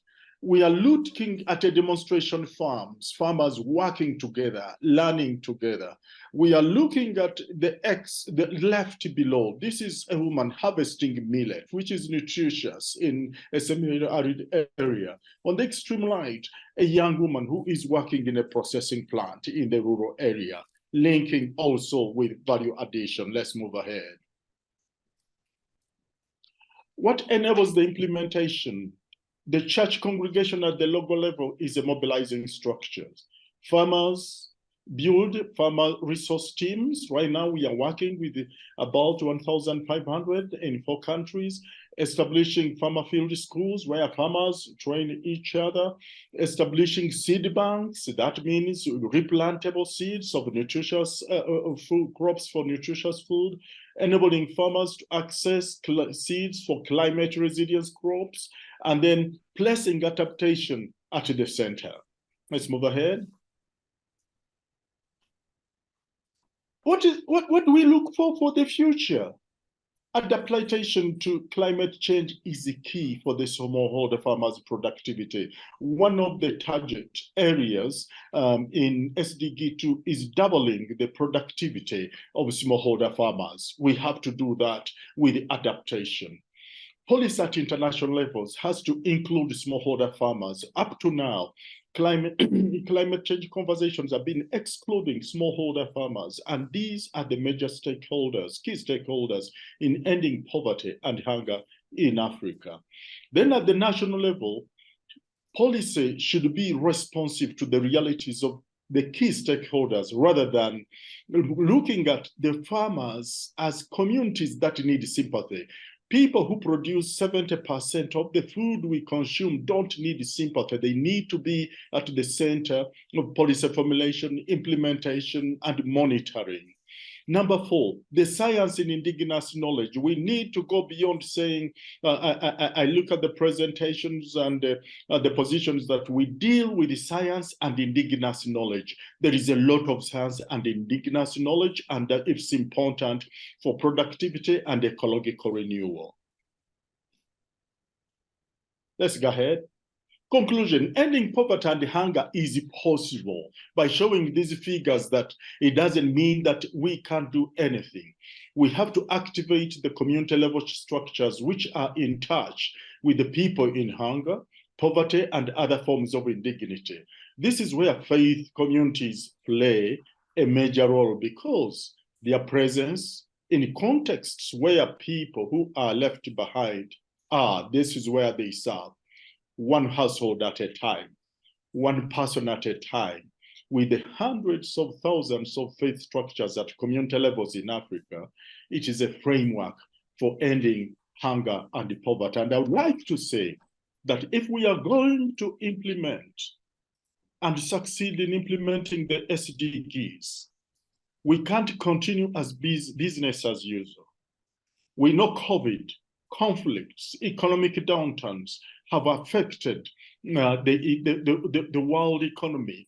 But at the same time, the structures that have sustained unbalanced power relations in decision-making at the international level are still in place when we look at trade, are in place when we look at climate financing, are still in place when we look at taxation. All these things link to hunger, to poverty, and other forms of indignity. Let us, as a faith people, we call for the transformation of relationships. Number one, between the global north and the global south, or the rich and the growing countries, between the governments in Africa and their people. Relationships, relationships, relationships. Thank you very much.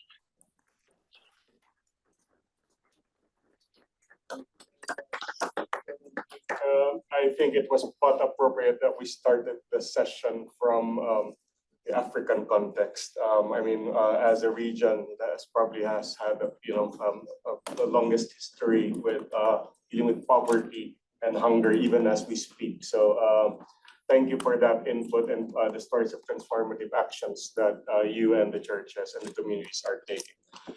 We move over across the Atlantic. But now listening to our colleague Elena Lopez-Ruf, who is the lead of Faith and Development of the Regional Ecumenical Advisory and Service Center, or CREAS. I must insert that they're also an ACT Alliance member. Joining us from Argentina, Elena, please, if you can give us your insights on around the unique and successful approaches that faith-based organizations have adopted to contribute to poverty eradication efforts in Latin America and the Caribbean. Over to you. Hi, greetings from Buenos Aires, Argentina. Could you hear me well? Yes. Okay. Please go ahead. First, I would like to thank and congratulate the organizers, the Trilateral Partnership of Regional Faith-Based Network, for the SDGs, for gathering today at this high-level meeting, inspiring faith, hope, and transformative action to accelerate the progress towards the SDGs at the 2023 SDG Summit. I would like to share briefly with you 3 insights that we have learned in these 23 years of commitment in development process in Latin America and CREAS, and particularly to eradicate poverty, inequalities, and hunger. First, for CREAS, as a faith-based organization rooted in Christian tradition, the recognition of the human dignity and the belief that every human being is the image of God, Imago Dei, is a stronger principle to commit us in striving for justice and peace, and to be involved in transformative processes of development for the flourishing of human well-being.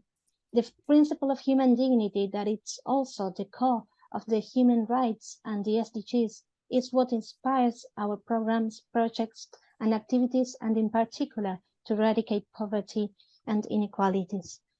We have a very ambitious dream to contribute to eradicate poverty in Latin America, as Nicolas Meyer has just said, one of the most unequal regions. And to achieve these goals, we acknowledge in our work that it is very important to work in partnership, not only with organizations at the global and regional level, but especially at the local level with local religious communities and social organizations that are working at the grassroots. it is crucial to foster these human relationships, as they have just already said recently, for the sustainability of the transformation that we would like to achieve and to promote. The second insight that I would like to share with you is that being involved in sustainable development from a faith perspective is to be open also to be transformed by these processes, and also to witness the faith is powerful to gather people, to engage, to motivate, to commit and to work together and transform the reality together with the people and with the communities in which we are working. Being partners with the people that are in the grassroots as a proximal, as a neighborhood. Third, I would like to share that through our programs and projects, we work very closely with youth from different churches and religious traditions. And what we acknowledge is the urgency to empower youth and emerging leaders that are already involved in development process. There is a need to strengthen this intergenerational bond, to be witnesses of hope, resilience, and be committed in a sustainable long-term transformation.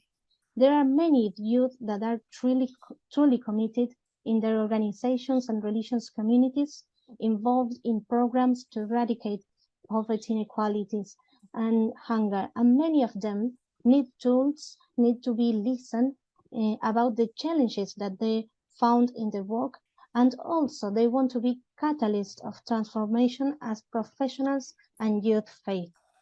So in a nutshell, and maybe to conclude, I think that in order to accelerate action, being committed to human dignity, fostering partnerships at the global level and regional level, but particularly at the local level with religious communities and social organizations. And third, strengthening this intergenerational bond, empowering youth, could guarantee a resilient future with solidarity, cooperation, and fraternity of the whole human family. Thank you very much.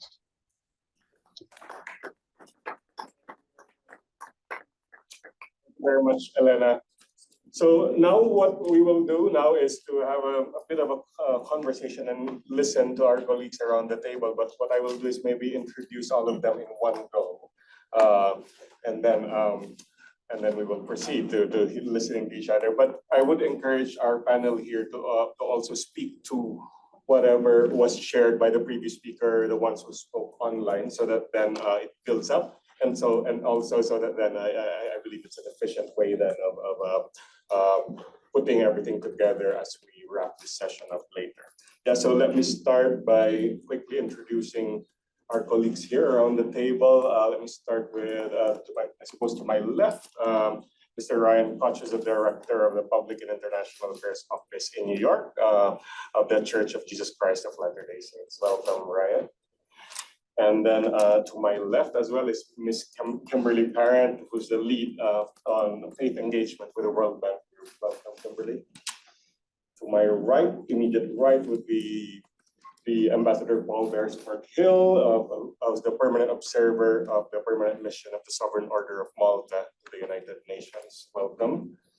And with us as well is Mr. Arif Yusuf, who's the interim CEO of Islamic Relief USA. And last but not the least, Ms. Deepa Rizal Bakaral, who's the Senior Advisor on Social and Behavior Change and lead of the Immunization Demand Team at UNICEF. Welcome, dear colleagues. So let me start, I suppose, with the Ambassador Paul here to my right. As many of us know, the Order of Malta is in that unique position of being a faith-based actor, and also having that position of influence in the UN system. So can you tell us a little bit about how faith-based international organizations can collaborate more effectively with governments to accelerate action on achieving food insecurity? Thank you very much. And my congratulations to all of you on the tripartite group that has brought this meeting together. The Sovereign Order of Malta for those of you who do not know much about who or what we are, was founded 900 years ago in Jerusalem as a religious group of Roman Catholic monks, which over time evolved into a sovereign state and ultimately was the ruler of the island of Malta. But that's where the name ends. The relationship, we no longer have anything other than a historical link with the island of Malta. What we have done, however, is to transmogrify, as it were, into an international global humanitarian aid organization that operates in 230 countries around the world. We keep diplomatic relations with 114 of those. We have our permanent observer seat at the United Nations. And at the United Nations, when people ask me, who do we speak for in terms of our citizens, I have a very simple answer to that, and that is we speak for those who are left behind. We speak for the forgotten, for those who have nowhere to go, and for those who are neglected. And as that voice, we represent not only a Christian perspective, but according to our founders in the year 900, we also serve, and we serve those of every faith. In Jerusalem, when we were founded, our doors were open to Christians, Muslims, Jews, and those of any other faith that happened to be passing our door. How do faith-based organizations like ours operate in an international context? I would have to say we are very lucky to have the opportunity of having a voice at the highest levels of the United Nations. It's a great privilege, but it's also a great responsibility. And as an international organization, we work very closely with our peers in other spheres of the world and other areas. We operate, as I said, in 130 countries. Those we serve predominantly now are refugees, the migrants of the world who work in or who are in refugee camps in Syria, in Lebanon, Turkey, and in Jordan. And we have a big operation in Palestine. So we are serving those who truly have nowhere to go and who need care and attention. We are interested in food security because as a Christian group, we recognize the fact that we have to see God in every person on earth. Every human being is a reflection of our Creator. In addition to that, we are also very mindful of the words of Jesus, our inspiration, when he said that he was the bread of life. For us, it's our responsibility to bring the bread of life, the reality of food, to every person that we can serve, that we can reach, and that we can help. We operate programs, as I mentioned, all over the world. We also cooperate and also support other organizations. One in particular I'd like to mention, which some of you may be familiar with, is called Mary's Meals. They provide 2.5 million meals every day to children in schools, predominantly in Africa, but also in the Caribbean, in Latin America, and in other parts of the world. Their Director of Development, Rudy Gomez, is here with us today. Rudy, and I cannot say enough about this organization, which predominantly serves those of every and all religions, but with a mission which is inspired. And that's the thing that I think is so important for those of us who are in faith-based organizations. When we reach out, we have an internal inspiration. That inspiration comes from our faith, comes from the teachings that are behind what we do and what we say, but they also transcend. And that inspiration, that transcendent inspiration, is the one thing that brings us all together, no matter what our faith-based origins. One of the advantages of the Order of Malta is being able to speak at the United Nations and being able to address the Security Council as I did last month. My address to the Security Council was focused on the collapse of the grain deal, which was supplying grain from Ukraine, particularly to parts of Africa. I drew attention to the awful tragedy that this was creating in countries throughout Africa. And we called on those who have responsibility and opportunity to redress the problem. But when I looked at it, there was a bigger issue that came from this dialogue between nations around the Security Council table. And it was the acknowledgement by pretty much everyone that there is enough food in the world to feed every human being. There is enough food. It's not that the world is short of food.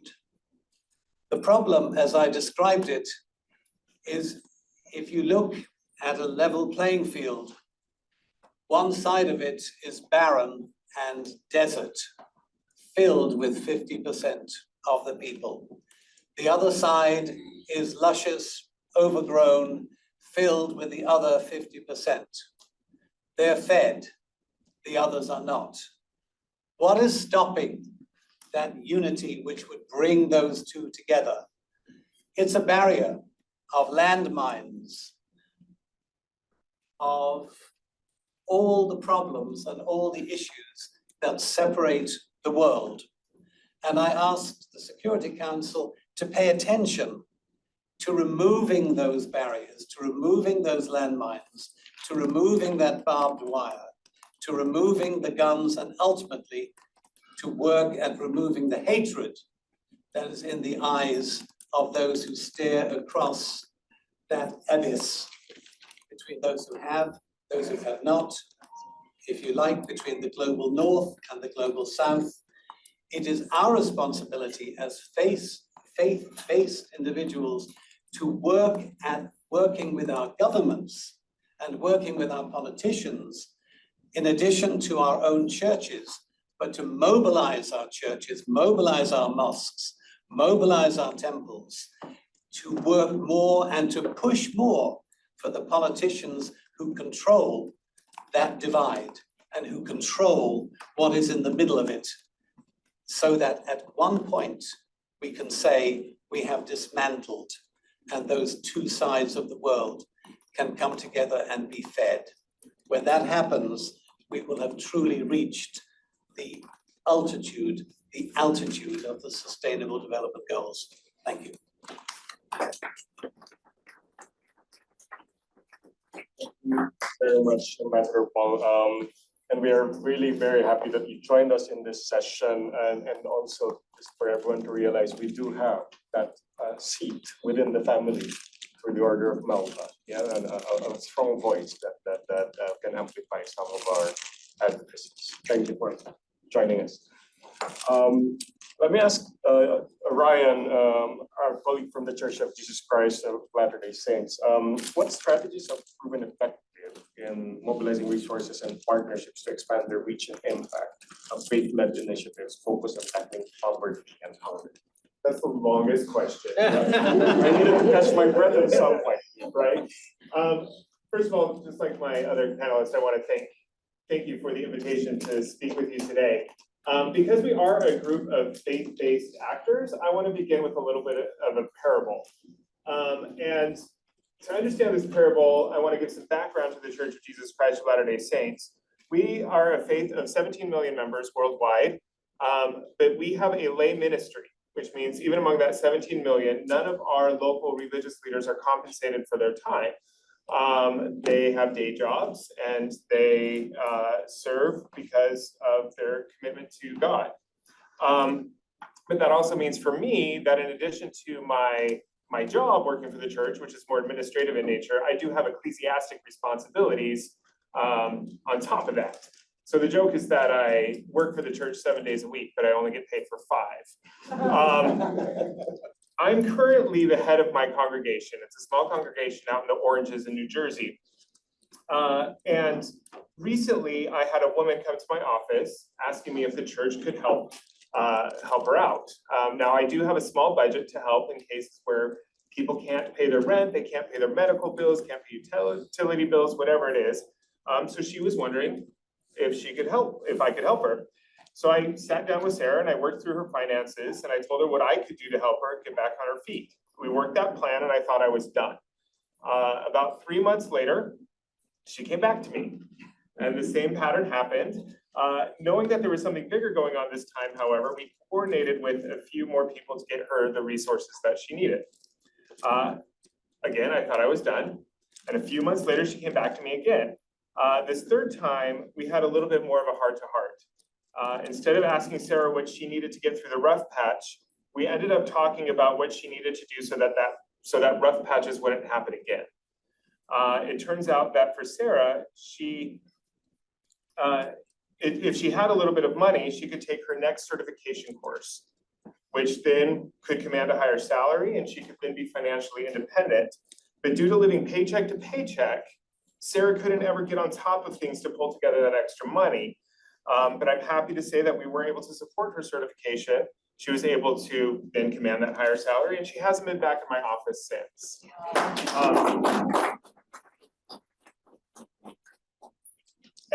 But looking at that as a parable for global humanitarian aid efforts, I think that there's a few lessons we can learn. The first one is the very first thing that we have to do is make sure that basic needs are met. When Sarah first approached me, my first instinct was to make sure she had enough to survive. On a macro scale, looking at SDGs in 1 and 2, I would probably flip them and put no hunger first. We have to make sure that people have enough to survive, that they can eat. As an example, when war came to Syria, a blockade stopped food and supplies from reaching many in the population, and Latter-day Saint Charities was able to partner with Rama Worldwide to give people a hot meal and milk, right? That's all they needed. A couple months later, we got a surprise package at our headquarters from the Arigatou family, and they said, many thanks to you, we were able to get through those first few months. I was able to get back on my feet. Here's a sample of goods from my bakery where I'm now thriving, right? The second one is to involve more organizations. The second time Sarah came to me, I realized the problem was bigger than I could handle alone, and we needed to involve more people in the process. Likewise, partnerships make the world go round. I'm really happy to be on this panel. Islamic Relief is actually, we've been partners since like day one of our organizations. Some of our first partners there, UNICEF and the Church of Jesus Christ of Latter-day Saints, have a very long partnership, one with another. I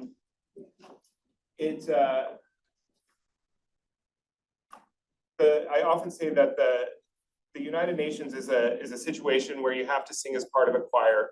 No one nation can do it alone. No one organization can do it alone. We need each other to work together. The third, make sure that we consult with the recipients. Only Sarah, she was the one that knew her situation best. And it was through consulting with her finally that I was able to meet her needs instead of, thinking I knew better than she did. Likewise, those on the ground will know more than we do. We need to therefore institutionalize working not only with local partners, but local recipients.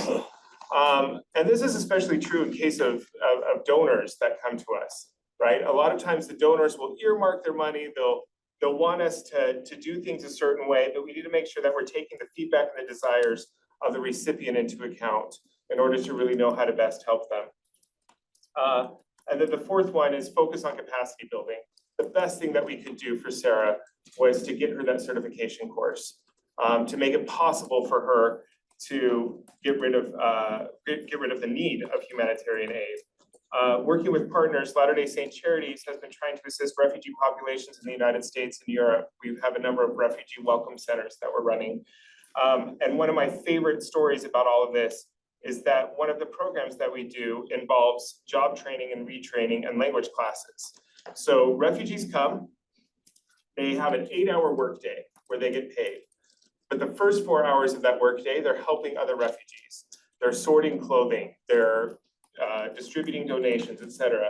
The second half of that day, they are taking skills-based classes and language classes in order to give them that leg up that they need to get a better job later.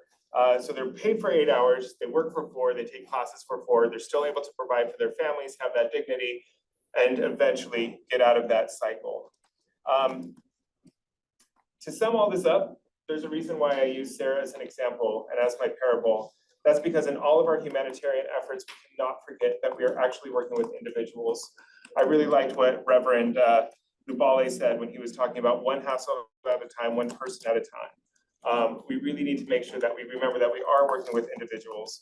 One of our 12 apostles, Elder Jeffrey R. Holland, once remarked, prayers are answered most of the time by God using other people.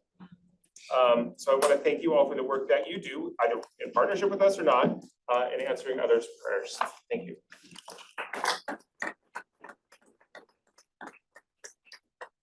Ryan, and thank you for setting the stage for, I suppose, humanitarian, faith-based humanitarianism, which is actually, of course, a terminology. I'm not even sure if I'm happy with the role of it from my tongue, but faith-based humanitarianism is an interesting aspect of the work, because as we all know, I mean, the histories of all the world's religions and churches, I mean, poverty and hunger have always been on top of the agenda of even beyond the history of development work. Yeah, so I think it will be interesting then how we can basically, as faith actors, reposition our role in this process, and not that it has ever wavered or changed.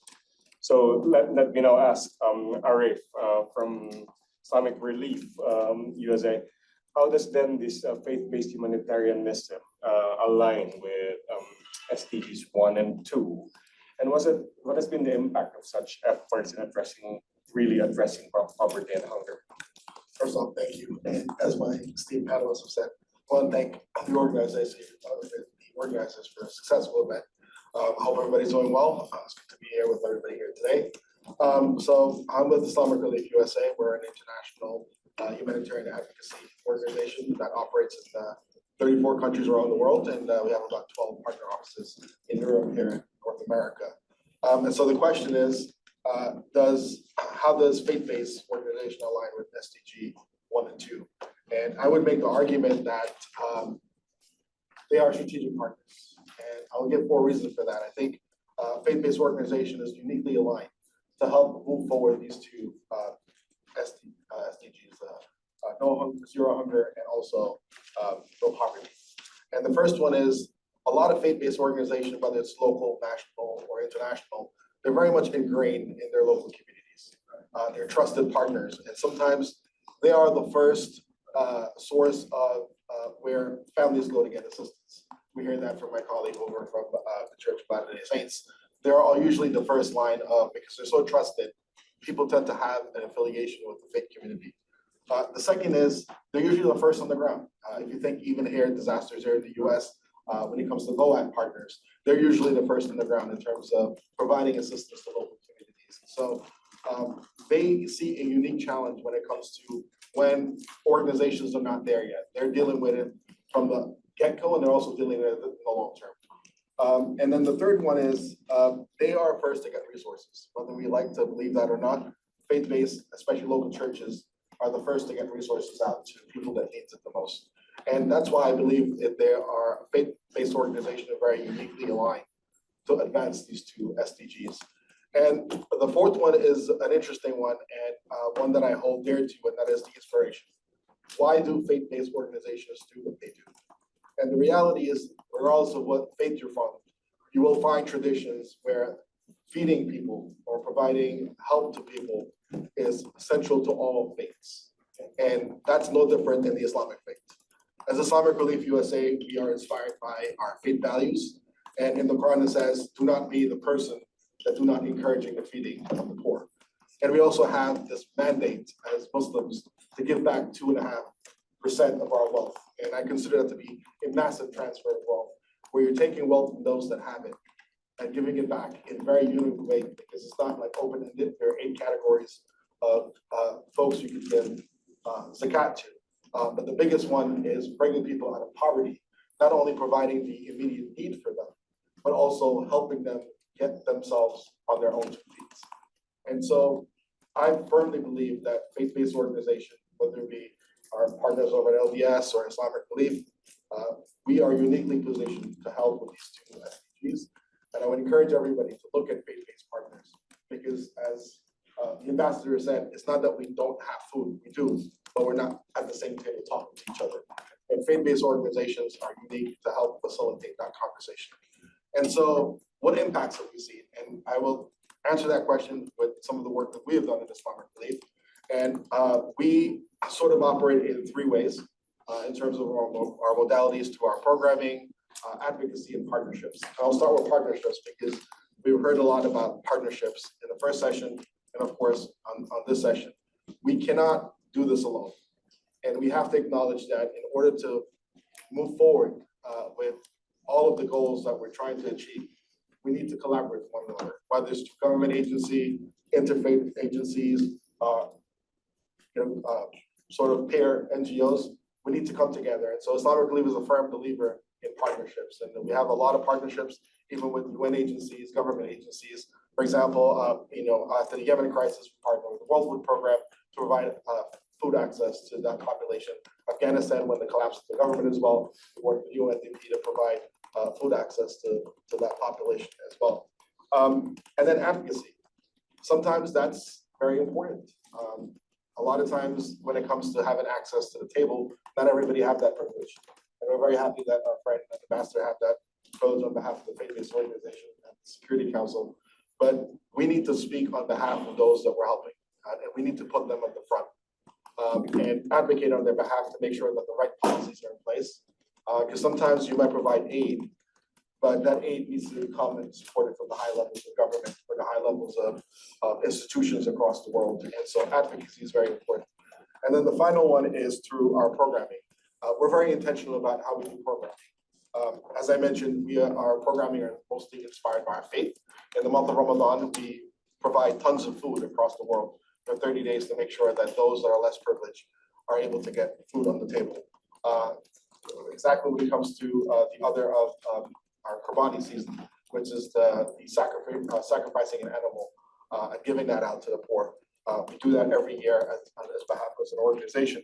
But also when it comes to our development programs, we're very intentional about having a program where we're not only addressing the need, but also helping people stand on their own 2 feet. We are a very big believer in the triple nexus, where we're addressing the need and also teaching folks to move forward and to be on their own 2 feet. And we have this program that we do with our orphan sponsorship, which is our biggest programming, what we call the graduation model, of addressing, helping families that are women-headed households change their income level. Because if we talk about no poverty, my friend spoke about having food first, and I firmly believe in that, but we also look at how do we address income generation. That's very important when we talk about poverty. And so we're very intentional about that when we do our programming across the countries and where we operate in. The second one is Islamic microfinancing, where we connect our donors to local or individual families. We call it poverty to profit, where a donor here in the States can donate towards family in terms of getting them up on their feet. And it's part of our microfinance program, which we're in the process of relooking at and relaunching again. And also our climate resistant programming, our livelihood programming, where we're going out and teaching farmers not only how to farm responsibly, but also giving them access to markets. And I visited some of these programs in Africa, Kenya. I just came back a couple months ago, where I visited the woman-headed households in Major County, and where we're providing not only solar panel, but business development training, and providing them the resource that they can help generate their income. And I've met with some of these families, and some of the impacts is, for me, it's inspiring seeing where a woman-headed household family that weren't able to survive on their own and are entrepreneurs, and they are the wealthy folks in their community. And I think these are programming that we need to be very intentional about. So when it comes to no poverty, be intentional about that in a collaboration of partnership. And the last point I wanted to make is that when we do programming is that we need to be intentional about including the locals. And I think my last colleague spoke about that, is local communities are very resilient. and we need to be intentional about integrating them into our program. And one story or one experience that I personally experienced is in response to Hurricane Maria in Puerto Rico, when just the main city were getting the first response, a lot of the access to the roads were closed. So the outer communities were not as fast to getting aid. And we eventually partnered with the local community in Mayaguez. And one of the things that we've done is we partnered with a local organization here in New York City called NIDUS. And we were able to train that organization on how to be self-sufficient when it comes to disaster, links them to donor, and also train a bunch of volunteers on responding on their own. And that organization has evolved so much that in the response to Hurricane Fiona, they were one of the first parts of the island that got aid.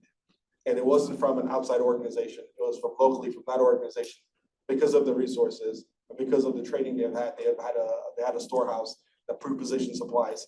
And that was a community that was able to recover within, when I say recover, obviously recovery takes a long time, but they're able to get aid within 48 hours to their local community, and not only within their community, but also the local communities that are next to them. And so it's very intentional that when we look at humanitarian aid, we're looking about addressing, how do we speak of zero hunger and how do we address poverty, that we include the locals. And they're already resilient, but training is very important and they should be part of programming as we move forward, because I feel, and I've seen that is a very big impact if we're able to do that collectively.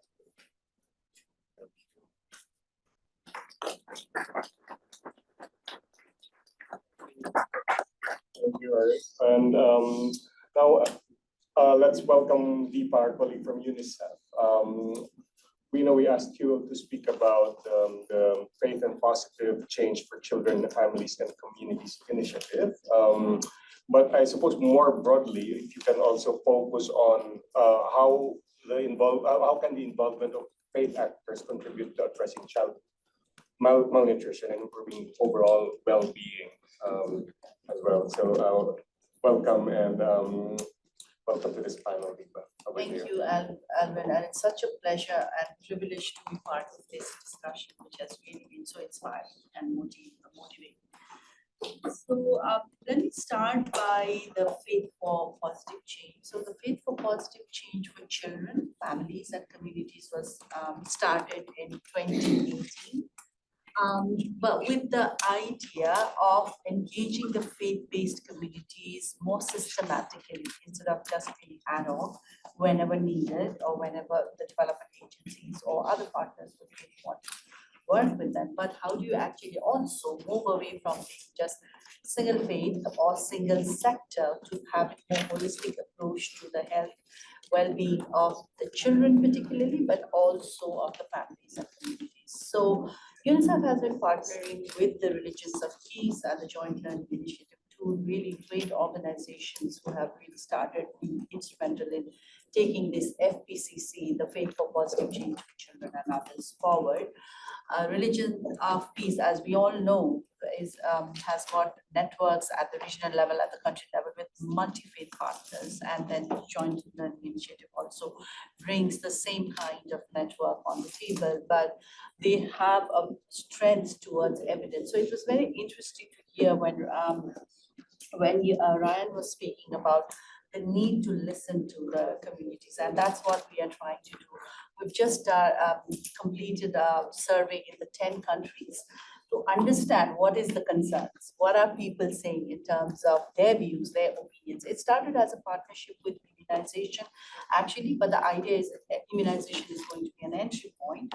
However, it's going to address the issues of malnutrition, stunting, WASH, early childhood development, parenting, and so forth. It's a start as a partnership, but this is going to go more towards really having a solid partnership basis on that. And I just wanted to allude to the interconnectedness between so many different sectors. We are talking about SDGs, yes. Here we are focusing on 1 and 2, but I just wanted to take us back what the pandemic has done in the past couple of years. It was so evident that when you are trying to address a public health emergency, it has an effect not only on the health, but the livelihoods of people. It affects the agriculture. I just want to quote a few examples of how we work with our sister agencies, FAO and the Trade Center, to reach out to the small farmers, particularly women-led organizations and businesses in Pakistan, where they were able to reach these really marginalized communities with some of the interventions which help the livelihood. So of course it helps to reduce the poverty, but also to maintain the momentum that they are able to go out and work. It was also very clear that if the parents are not vaccinated, then they could go out to work.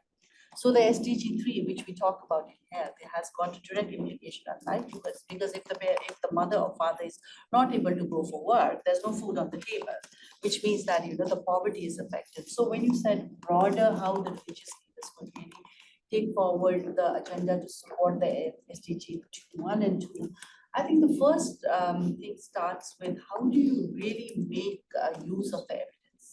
How do you really listen to the communities? Because the religious leaders are so uniquely placed that they are respected.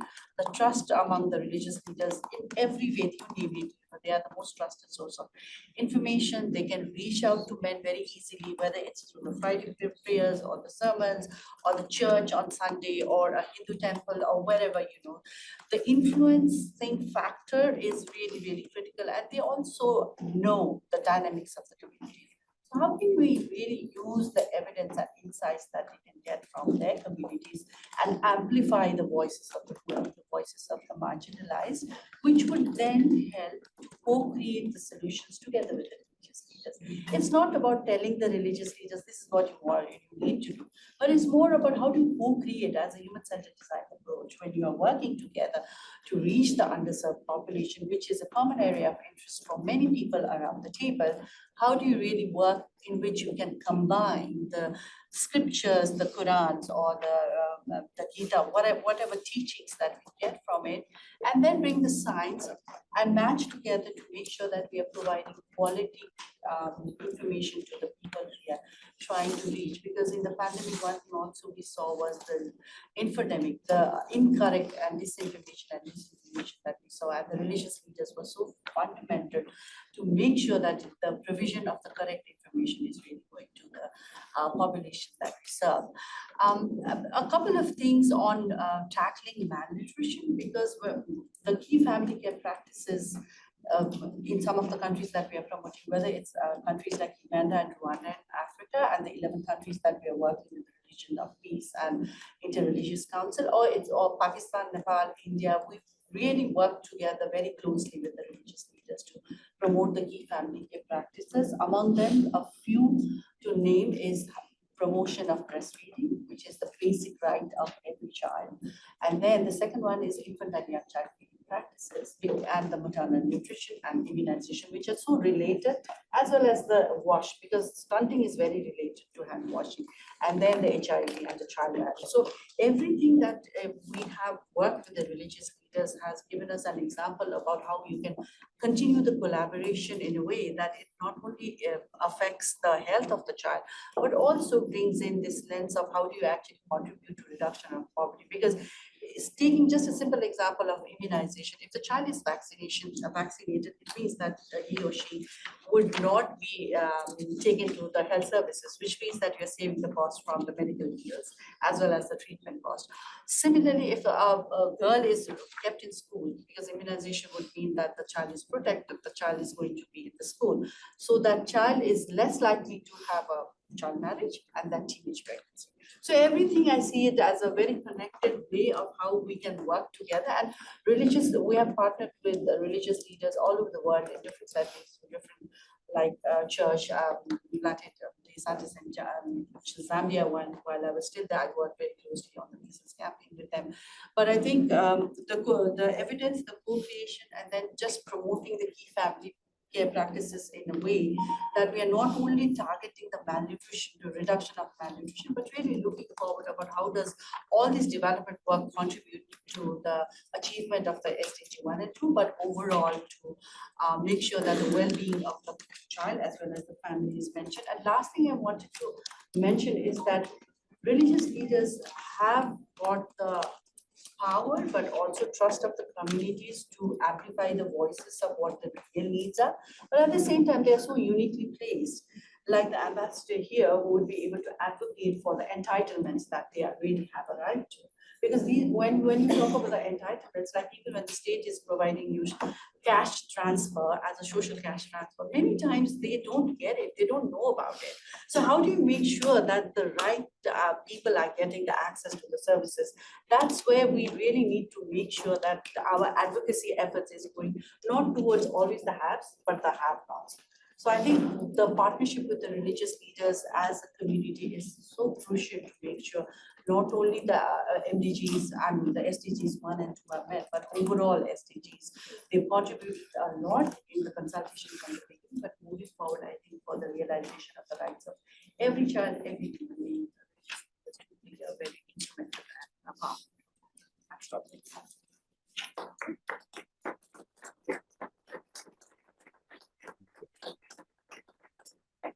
Thank you very much, Deepa. And certainly not the least, we will speak to Kimberly here from the World Bank Group. I suppose, Kimberly, if you can speak to us about some recommendations, specific recommendations to faith communities and faith actors seeking to drive policy change, but also just broader, change at all levels in support of SDGs 1 and 2 at different levels, local, national, and global. Thank you very much. And I know we're supposed to have 3 to 5 minutes. I'm going to try to keep it on the short end, but that's a big question. So just a note that I am here today mostly to listen to you guys and to hear from you. So please don't hesitate to reach out to me and do that. I've been really inspired by everything that I've been hearing, and I know that there's just a ton of good work that a lot of you are doing, and I want to hear more about it. So I am really happy to be here and to talk about these two kind of key issues. The World Bank has sustained engagement with faith-based organizations over the years to foster both greater operational collaboration and partnerships, the intention of understanding and addressing these more complex challenges and how we can kind of move the needle on our shared goals and objectives. FBOs and faith actors are in every single country where we operate. And as Arif had mentioned just now, FBOs are part of the fabric of the community and they stay engaged in solidarity throughout crises. While governments are the bank's primary clients, FBOs increasingly serve as critical stakeholders. And as Deepa just mentioned, that's due to their nuance, their community level knowledge, their unique reach, influence, and the trust that they engender as we're working to advance, especially behavioral changes. Engaging faith actors in development requires careful thought, and it's something that we have had ebbs and flows with how we handle that thing. A few years ago, we hosted a research working group that was focused on faith and development in an attempt to kind of better understand both the contributions from FBOs and improve engagement opportunities. And many of you and your organizations were part of those studies and those reports. We included economists, researchers, program experts, and faith-based organization leaders in these discussions. So I want to share a few of the key findings. It's not all of them by any stretch. And we're looking forward to trying to figure out how to really discuss that and how to move that forward. But I think it's important for this conversation to kind of focus on some of those key things. And I'm already at 2 minutes, so my apologies in advance. First, there was just a general reconfirmation that was so important for the bank to see here that faith actors are critical bank partners. Faith actors play a prominent role in service delivery, particularly in education and health, and they need to remain and to be seen as critical partners. The importance of bank engagement with faith actors was only highlighted by COVID-19, as we've all heard. This and other crises underscore the significance of their weaknesses in the qualities systems, and they help to, they show us where there's problems with service continuity.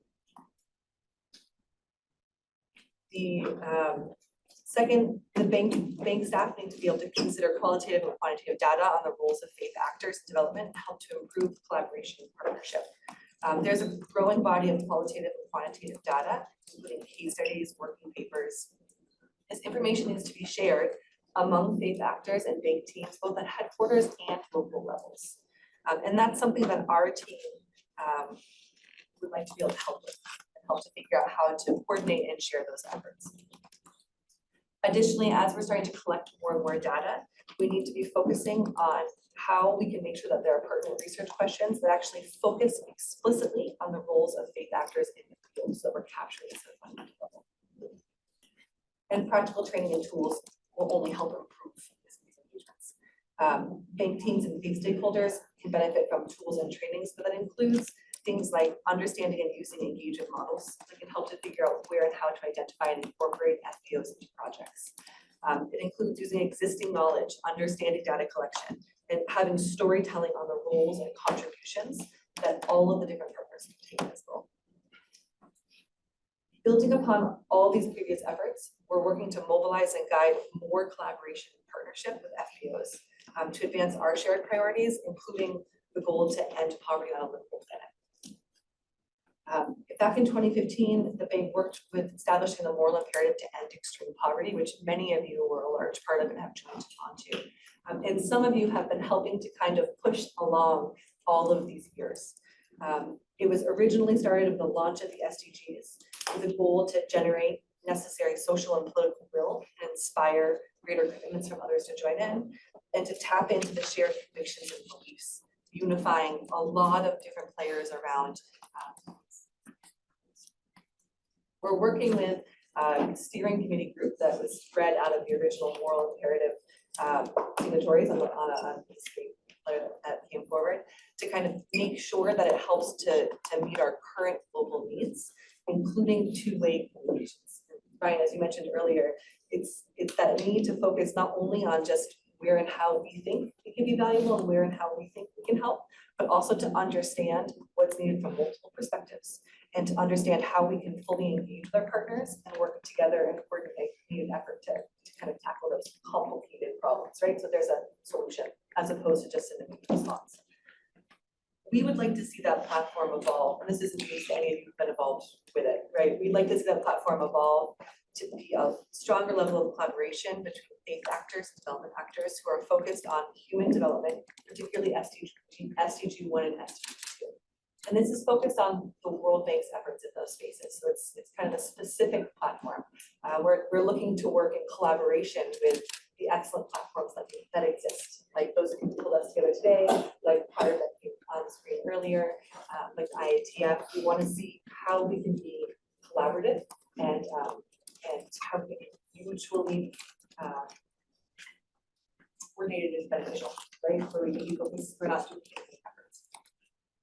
So many of you guys in this room are involved in this platform, as I mentioned, or you've heard about it one day, one time, at one point. For those of you who are not, or who maybe haven't been recently, please, if you're interested, connect with me. We'd really like to see how we can grow this space focused on the World Bank's development projects and programs. And the only way that we're going to be able to meet these major development goals is by enhanced dialogue and collaboration between development partners, the World Bank, other IFIs and financial intermediaries, the countries who are giving bilateral aid, and all of the other partners who are working in this space. So we see a huge opportunity here, and it's not going to be perfect, but there's got to be a space where we can try to figure out how we can work towards these goals together. So if that resonates with you, please, by all means, reach out to me. I know a lot of you are doing amazing work that I'd love to be part of. I think I went over, I'm so sorry.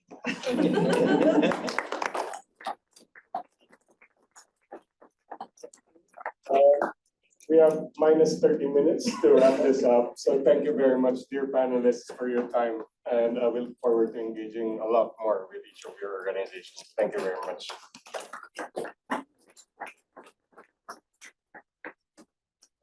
Pass it over now to Elias.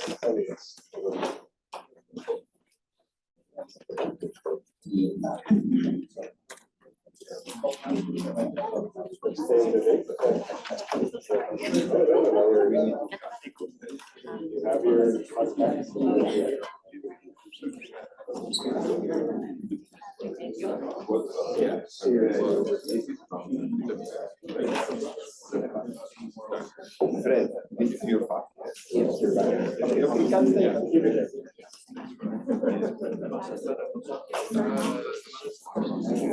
Can I just take a transitional moment here? I know that they're setting up the next panel, but I just feel strongly that as part of our stock taking, we also have to ask ourselves if our old models ramped up are going to be fit for purpose. I'm hearing a lot of fantastic, what basically comes out as charity, when we really need to be at a higher level of transformative thinking about our global structures.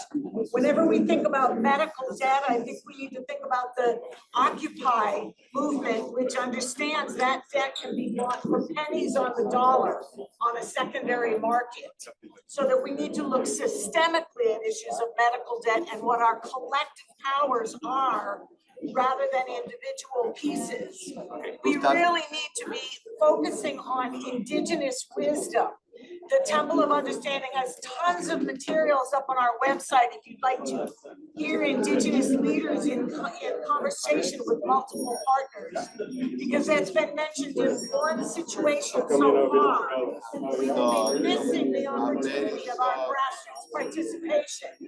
Excuse me, let's try and settle so that we can have the others walk in. And for the speakers, there's a request that you speak louder and maybe slower for those who are virtually attending. But there's a very interesting and I think a very important intervention here, that issues of poverty and hunger, like a long week in the desert. Issues of poverty and hunger are not issues of charity, but issues of justice. But let us settle. Let us settle. Find a place to sit wherever you can. Please, at the end of the transition. We need to continue.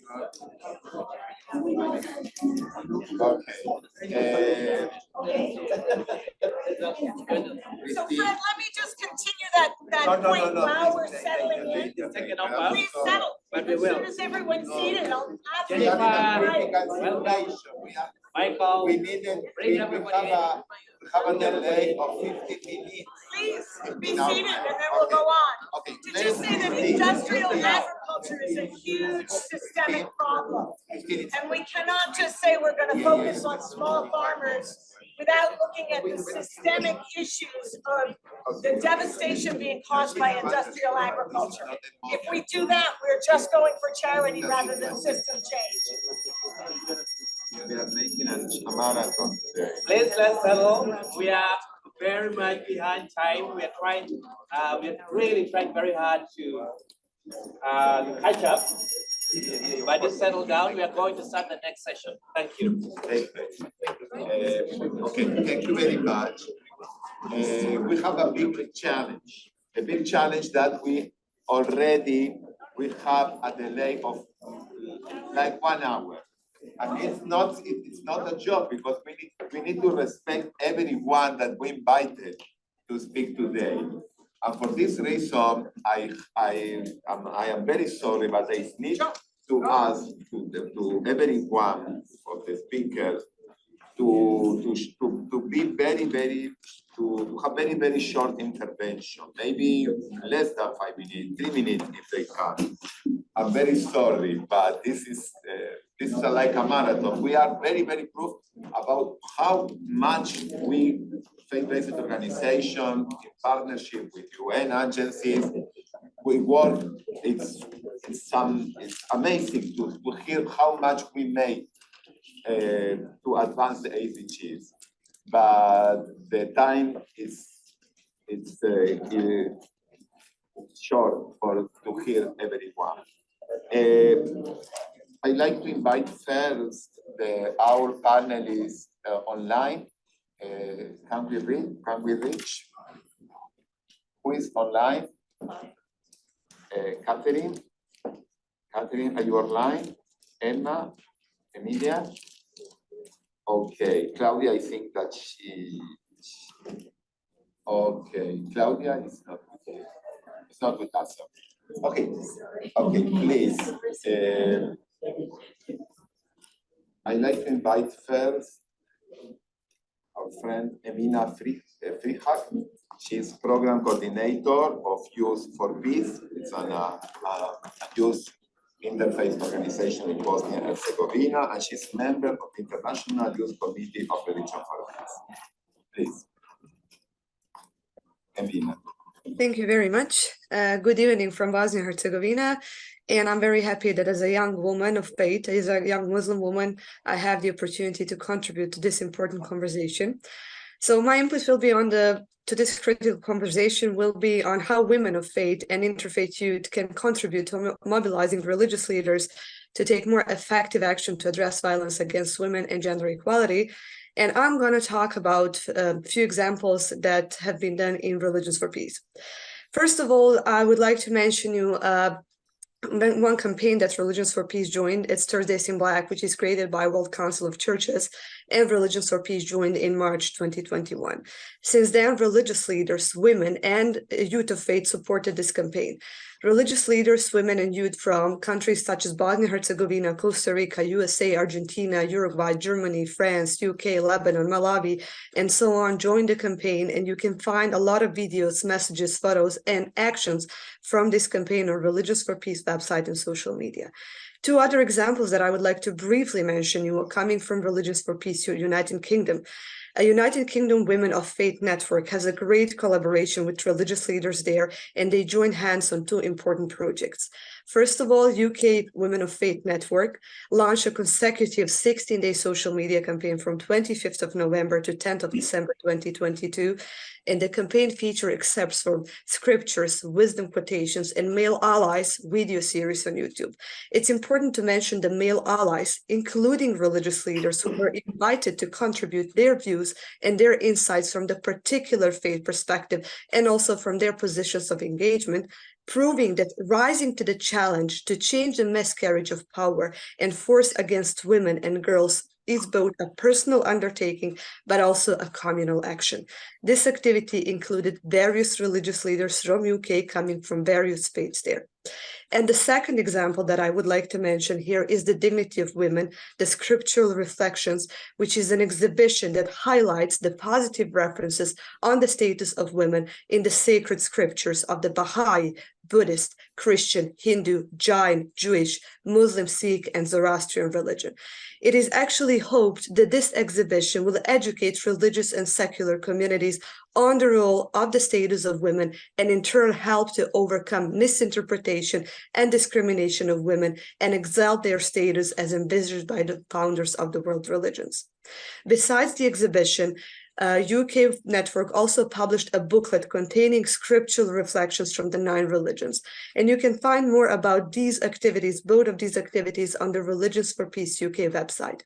So these are just some of the many examples of the activities that Religions for Peace is doing within the scope of their network. These examples are very well taught interfaith and intergenerational ways on how to engage religious leaders, women, and youth of faith in joint actions to address violence against women, but also to address gender equality. And I'm sure that most of these activities can be replicated in the various contexts. Thank you very much, and I hope that I was brief enough so we have enough time for questions.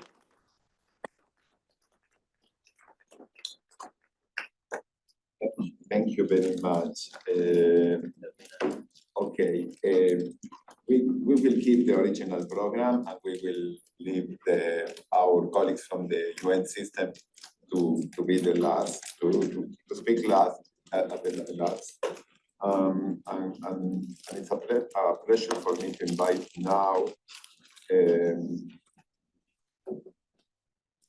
Christine Alphonse. She's the founder and executive director of Safe Engage Foundation. It's a youth foundation in Kenya. Please, Christine. Thank you.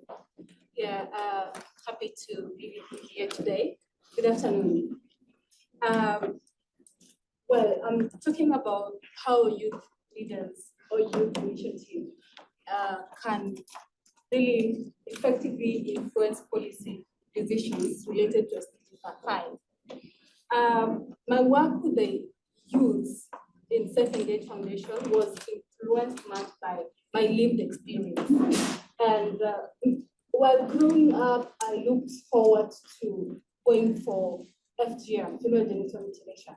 This is because the way it was portrayed to us as girls, because once you went through it, you'll be given gifts, you were awarded.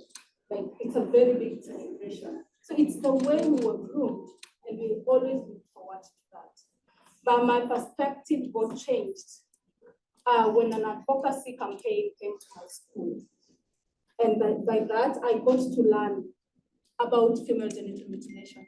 I got to learn what happens at the initiation ground, which no one talks about in my community. And that really enlightened me, and I realized the power of information, the power of advocacy, and why it's very important for knowledge sharing as a way of people or communities making informed decisions. And today I want to open all our eyes, and so that we can all be informed to make informed decisions. Let's look at a brief about SDG 5. SDG 5 focuses about gender equality and empowering all women and girls towards achieving their full potential without subjecting them to harmful practices like FGM and child marriage, nor discriminating them in any way. SDG 5 is where we need to redefine roles, that is gender roles, demystify myths and misconceptions around women and men and how they should behave. But do you know, up to 2022, 12 million girls marry before the age of 18. And this translates to 1 in 5 women married today were married before the age of 18. 3 million girls are at risk of undergoing FGM every year. Every year. And do you know that also nearly half of married women lack decision-making powers about their sexual reproductive health? So that means if 2 among the women in here, 1 cannot make decision about their sexual reproductive health. Right. That's the whole world. Let us pause a little and really think, what is that pace that we are taking towards ensuring that we are achieving SDGs?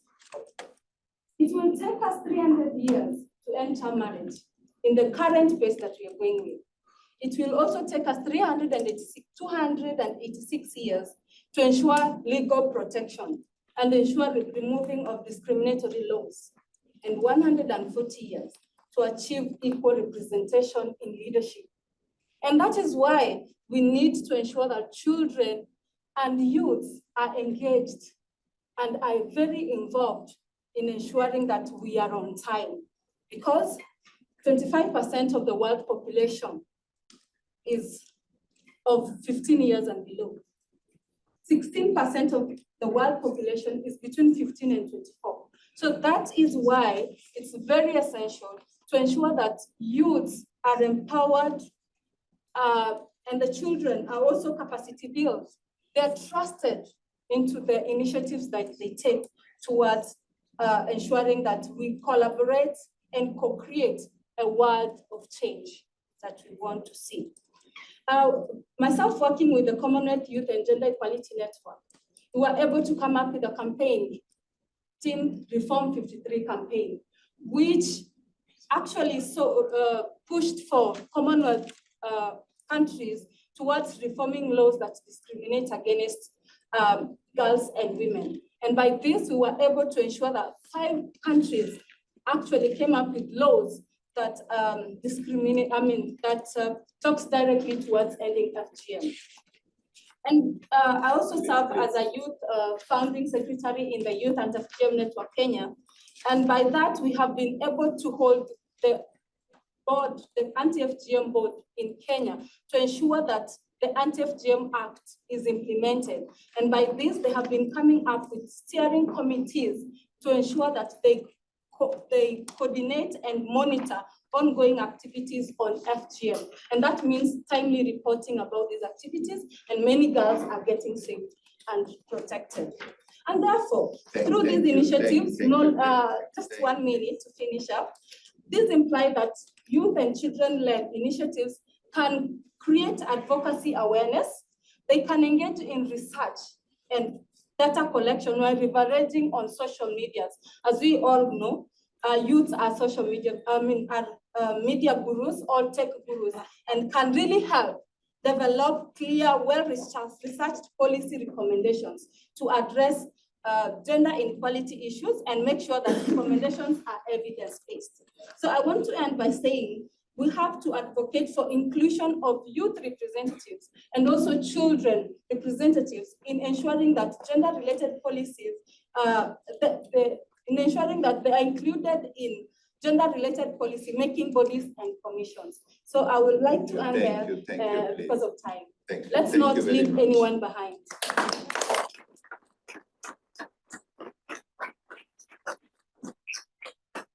Now, I'd like to invite our friend Ryan Smith.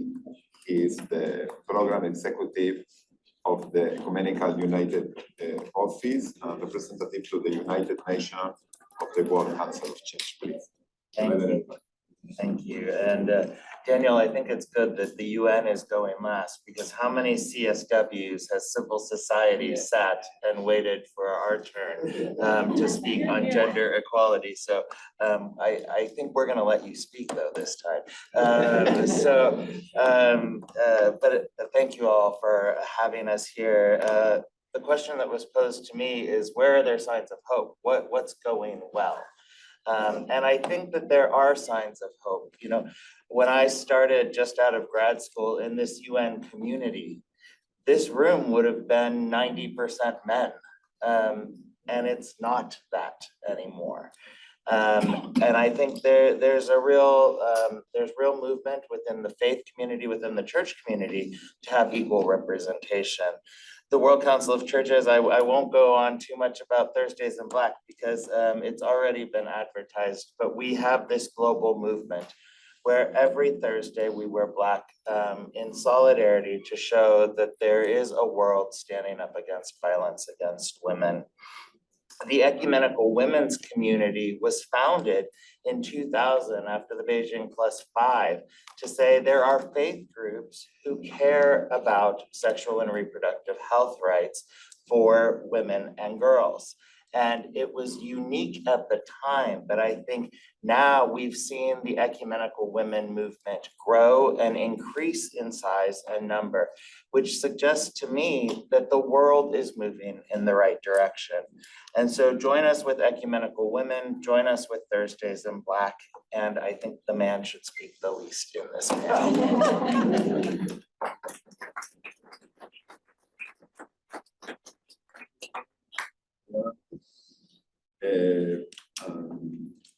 Very important your comment, because for a long time we understand that it's not an issue only of women. Gender equality is an issue of everyone.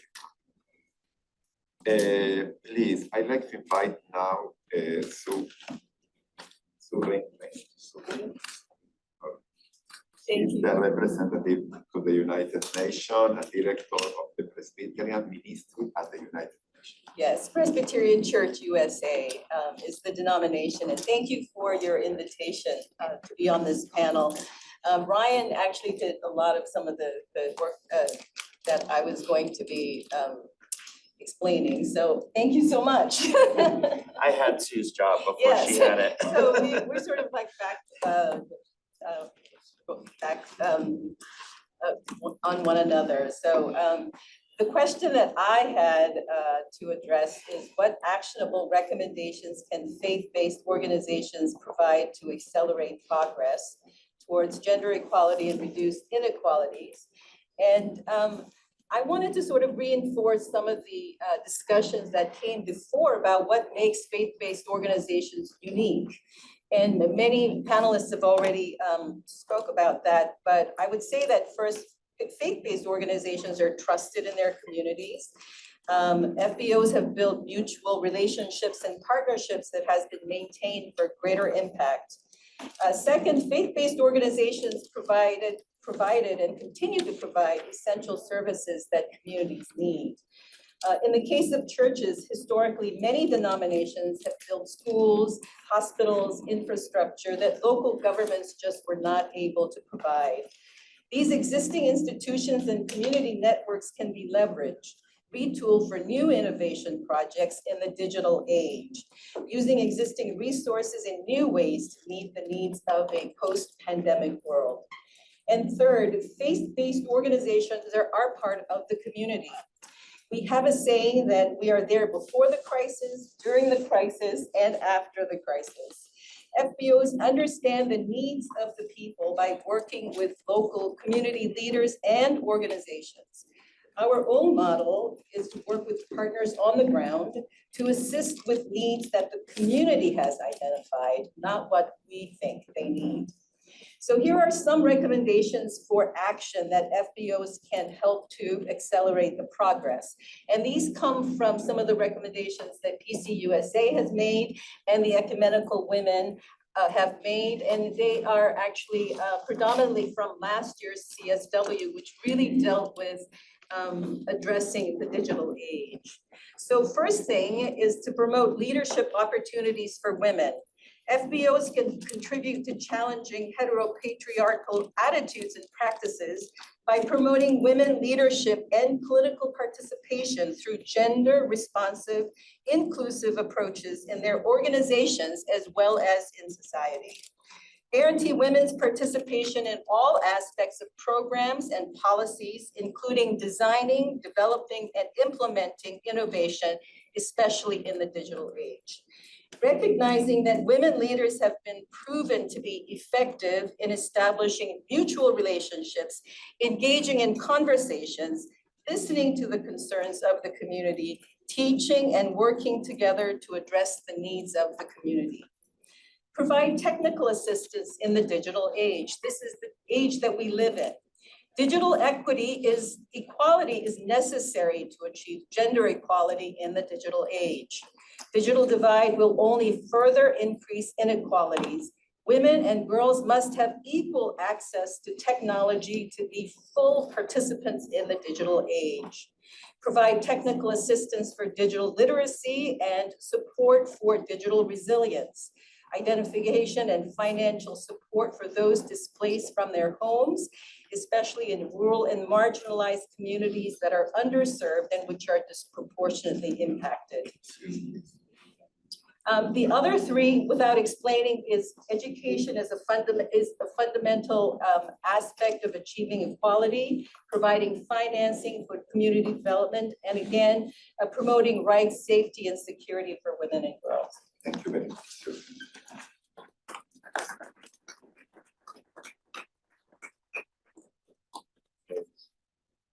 Now I'd like to invite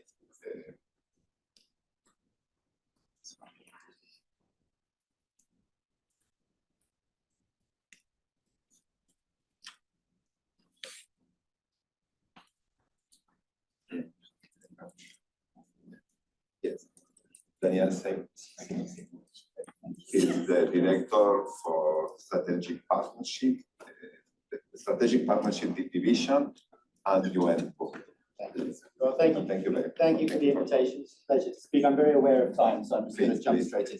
Three things on the topic I was asked to talk to, which is about how faith-based organizations can collaborate more closely with UN women specifically, but I think we're not that unique. Maybe say a bit more than that. So the first, very practically, for those who are unfamiliar, and I think many of you know very well, we convene a collaboration called Generation Equality. It's a multi-stakeholder partnership between government, private sector, civil society, philanthropy, others. There are a number of enormously important faith-based organizations already participating. Don't have time to sort of give you details of exactly what it does, but while I appreciate it's very crude, money is important. It's so far generated 47 billion worth of financial commitments, but lots of other things that are just as important as money, but I want to give you a sense of it. So if that sounds like something you're interested in and you're not already, please just Google Generation Equality, consider becoming a commitment maker, part of the family. We had a lovely event yesterday in the Trusteeship Council. You're all more than welcome. It would be wonderful to see you involved, as I say, if you're not already. Second point, A huge challenge in the gender equality space that I think we all struggle with, where there's limited progress since the Beijing conference in 1995, is around attitudinal change. And this is an area where I think we could work with you, the UN in general, but UN Women specifically. SDG 5 talks about women's economic empowerment. A survey we did, there's lots of good surveys, showed that roughly half of the people asked in a range of 20 countries thought that women should work less and devote most of their time to caring for the family. It's a very difficult attitude if you're trying to promote women's economic empowerment. You believe that that's a pathway to human progress, which we do.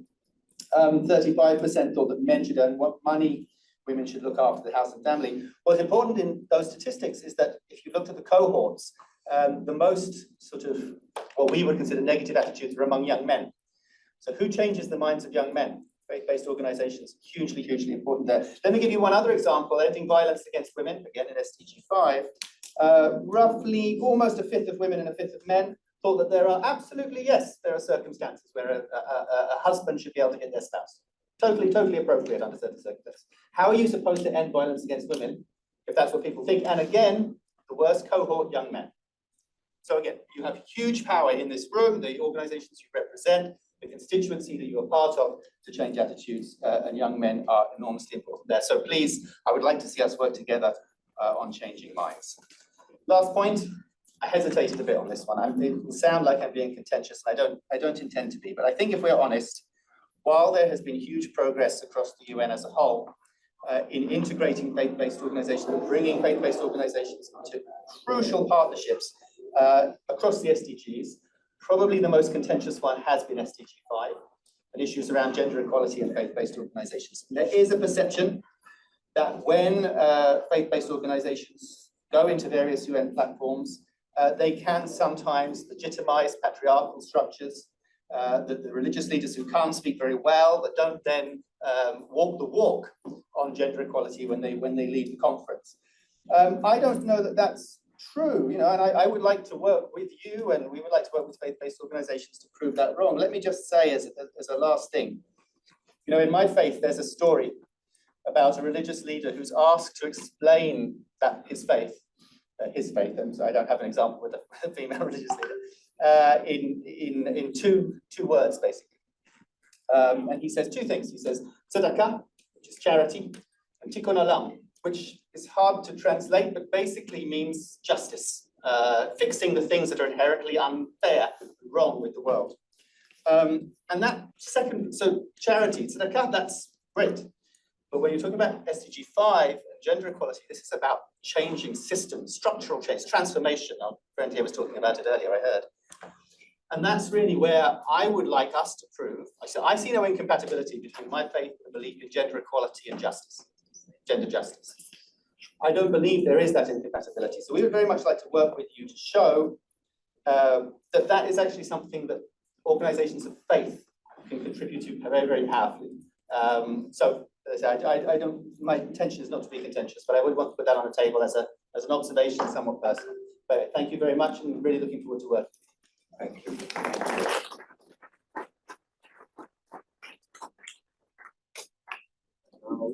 I'd like to invite Caterina Tino.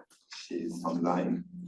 She's the advisor of Faith and Culture and UPN at the United Nations Population.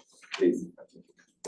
And she's a friend from everyone here because she's one of the members of the team managed the task force on religion. Please, Caterina. Thank you very much. Very nice to be with you today.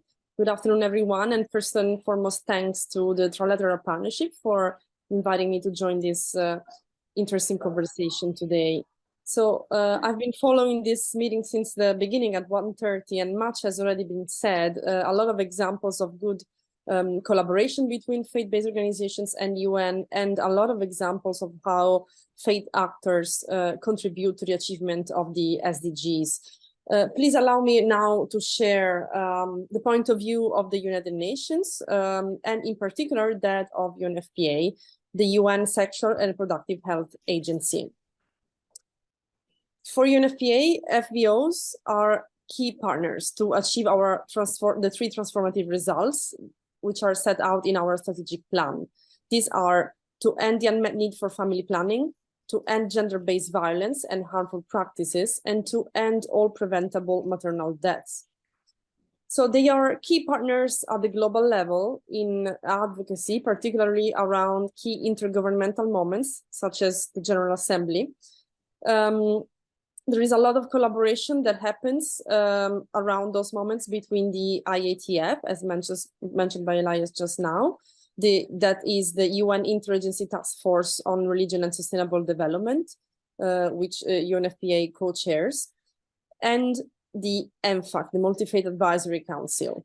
A testament to that is the Kofi Annan Faith Briefing, which will happen this Thursday at the Church Center. Please, I would invite you all to join that conversation, in which we will explore the collaboration between UN and faith-based partners on advancing the SDGs.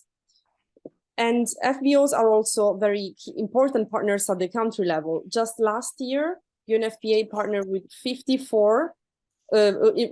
FBOs in 54 countries in all 6 regions on themes such as sexual and reproductive health service delivery, youth and adolescents, and gender equality. Please allow me to share a few examples. In Brazil, UNFPA worked in African religious communities to deliver and develop income generation projects. So we delivered trainings, technical consultation, and seed capital to start these income generating projects. In Nicaragua, same region, we delivered a training for teachers of religious secondary school on comprehensive sexuality education. And in Egypt, we worked with Al-Azhar University to develop a curriculum on population issues in the context of Islam. The vision there is to realize a new generation of religious leaders who are familiar with sexual and reproductive health, with development, and with gender equality.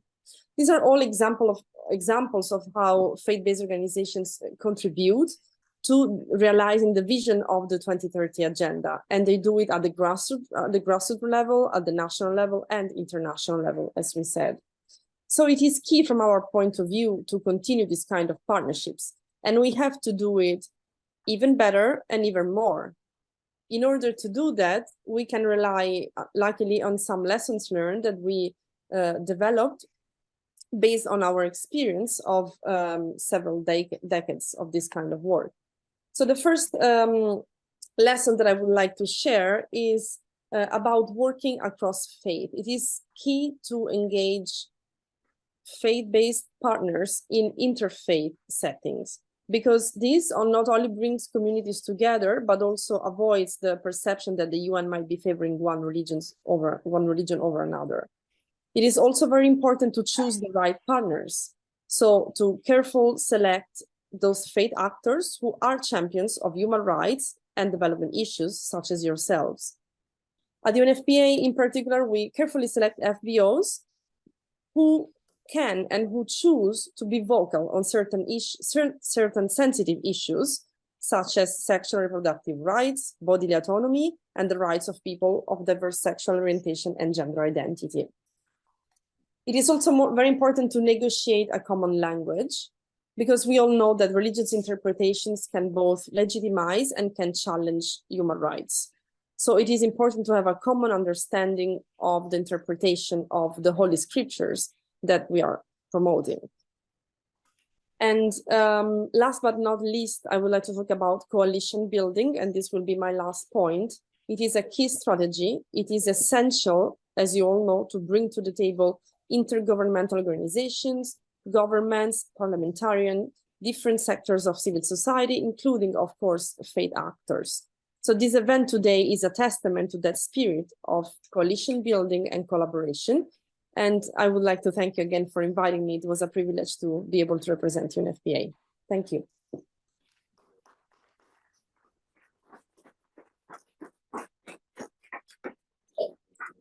We will go now to the next session. I'm very sorry that we haven't time for questions and answers for the dialogue that we included in the program, but this is the reality. We need to go to the next section.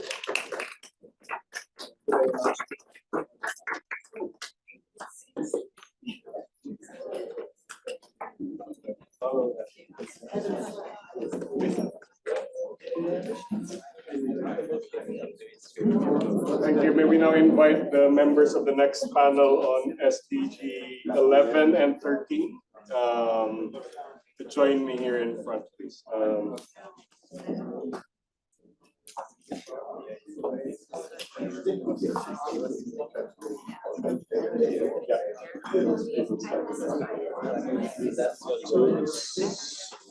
Solomon, Carlos, Robert Scott, Hannah, Gayatri, and Gabriel.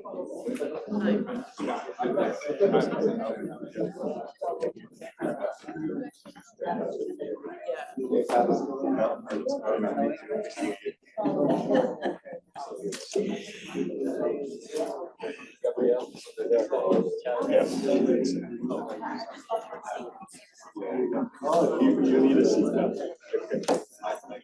You can take yeah, of course. No, that's all right. It's fine.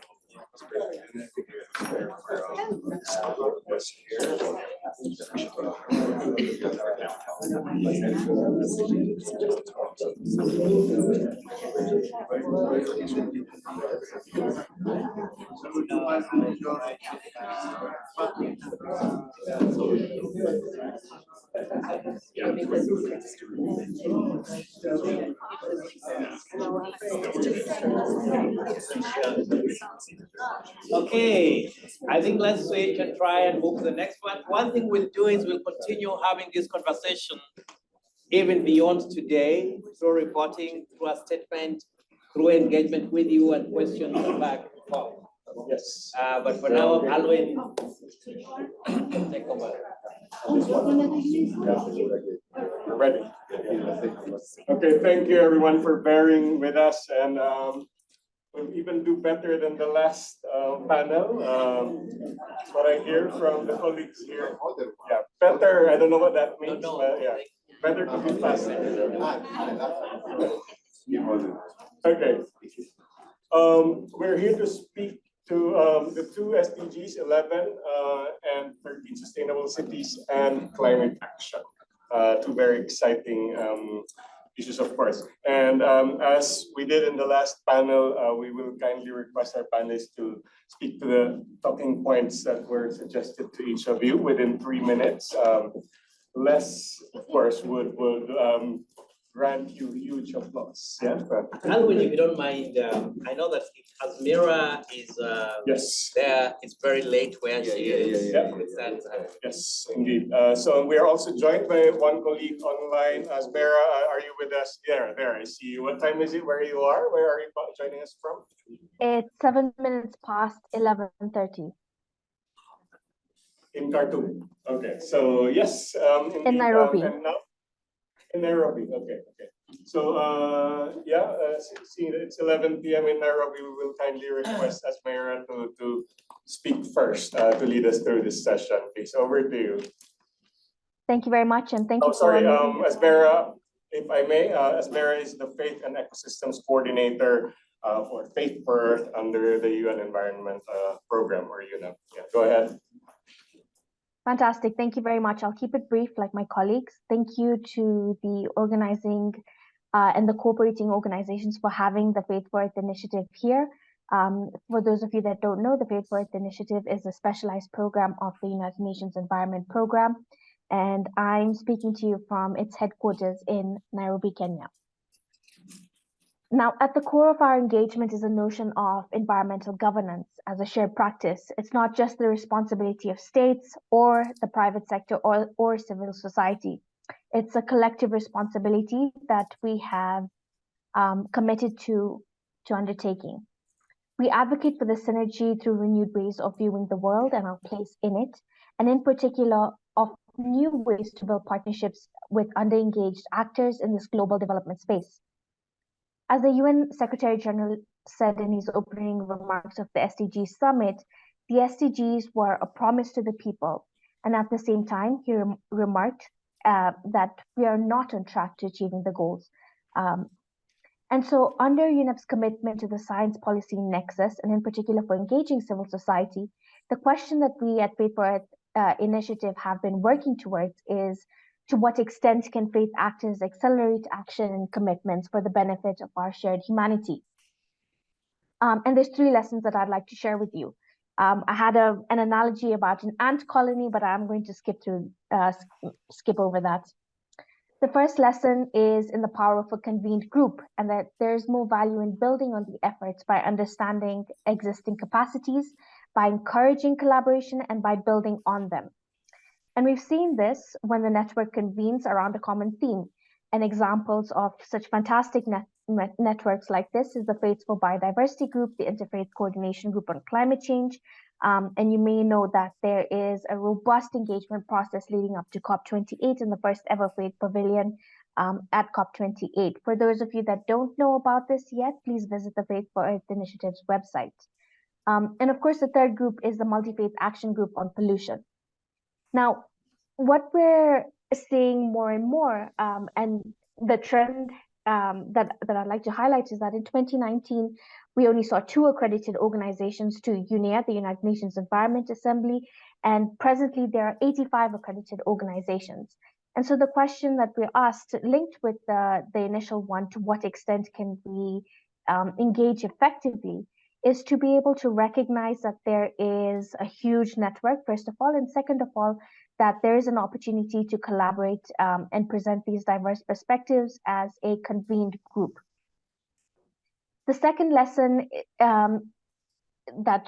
we'd like to share is to focus on what binds us, the shared beliefs, values, and ethics to foster harmony with and between policymakers and business owners at the grassroots level and the policy influencing spaces. Now, it's my opinion that an acceleration of the goals and the achievement thereof requires the full participation of society, and we've not seen this to a satisfactory extent. And so we need to be aware that inclusive partnerships, transparent and accessibility of financing, and support of citizen science mechanisms is required. And this needs to be done in collaboration with civil society. We achieve this by promoting interfaith collaboration, by partnering at the national level and voicing the needs of those with the least access and the least opportunity. And the third lesson is that by engaging civil society, this notion of fragmentation by thematic, in the different thematic spaces and between UN entities can be overcome. In our experience, we can achieve an interconnected response to the crisis informed by grassroots experiences. And we understand that more often than not, when we understand that there's a climate-related crisis, there's also an ecosystem or a pollution-related one that can go along with it. And so inherently, the challenges that we face are not segregated or cannot be put in any one box, but are interconnected. And civil society engagement presents that opportunity to bridge this fragmentation that we see more and more.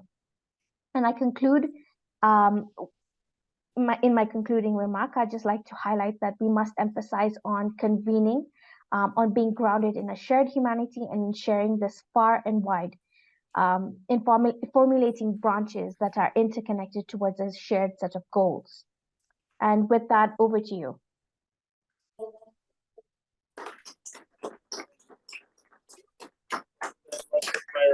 And seeing that it's well past 11 where you are, of course, you have the option to either stay with us till midnight your time or step out of the panel. But thank you very much for that. I now turn to Solomon Paris from the Baha'i International Community Office in Addis to speak to us. Solomon.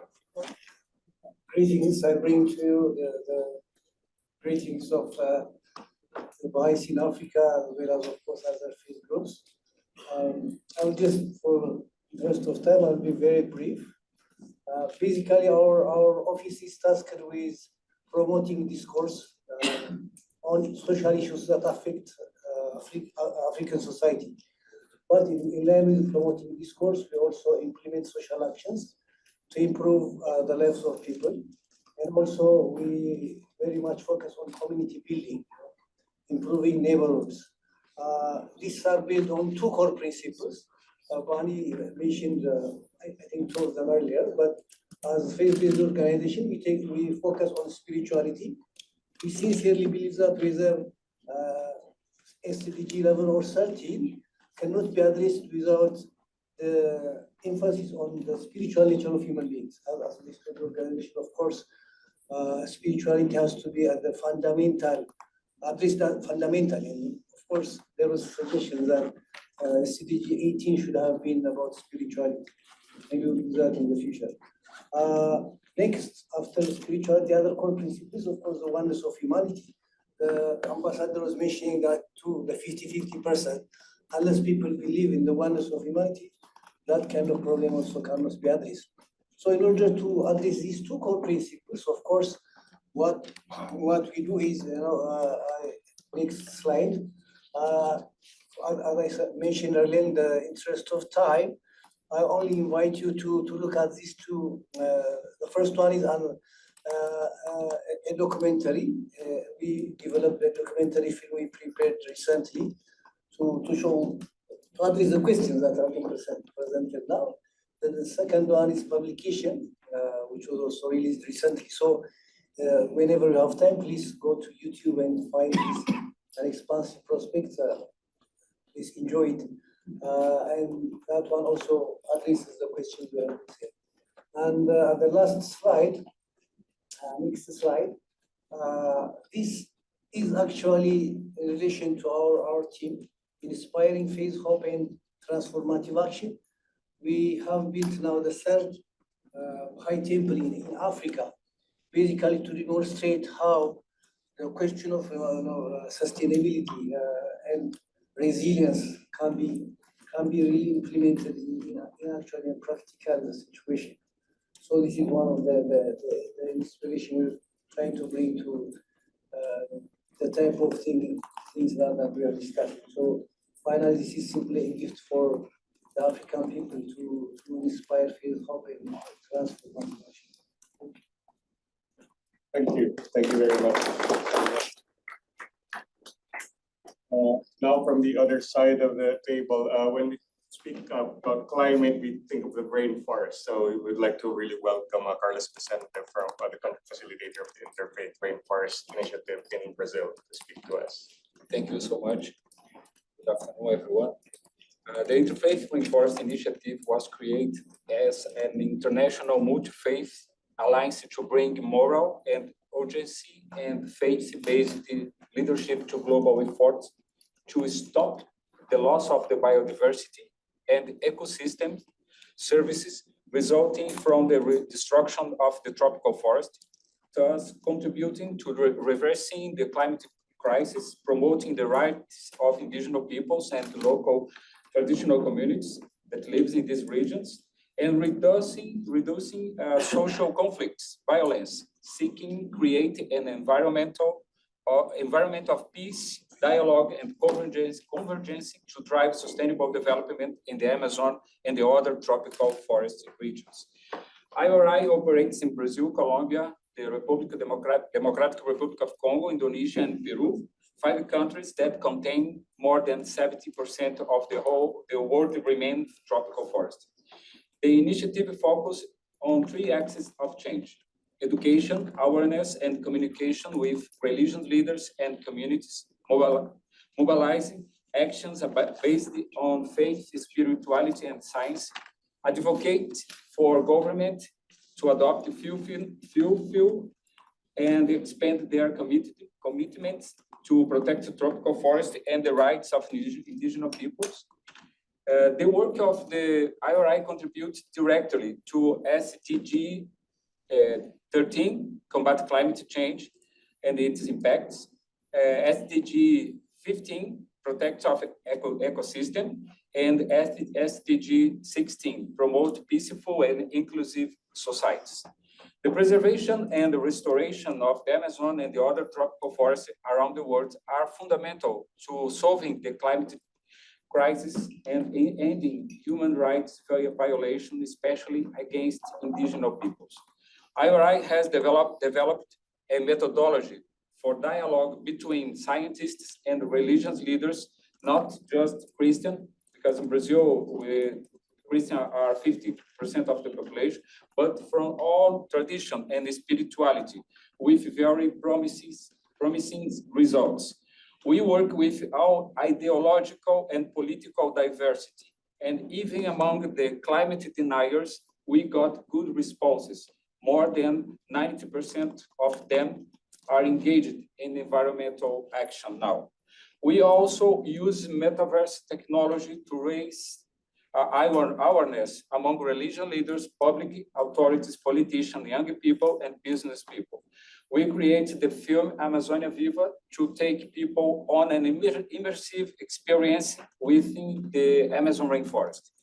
Our goal is to help people to develop an emotional contact with the forest and its inhabitants, even if virtually, and thus increase empathy, interest, and engagement in defending the forest and its inhabitants.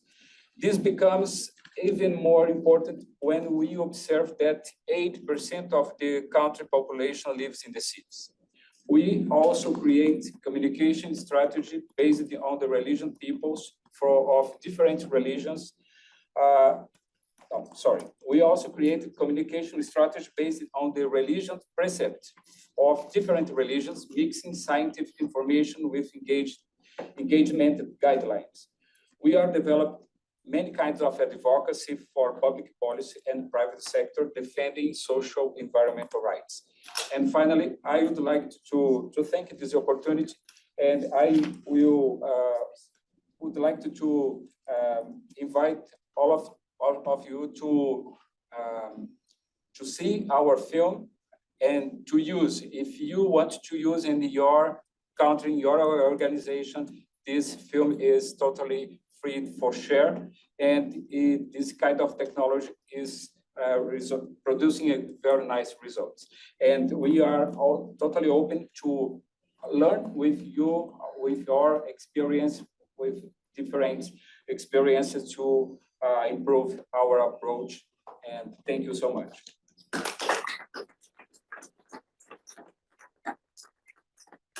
Carlos. We are also joined today by Reverend Scott Stearman, who is the representative to the UN of the World Baptist Alliance. Scott, please.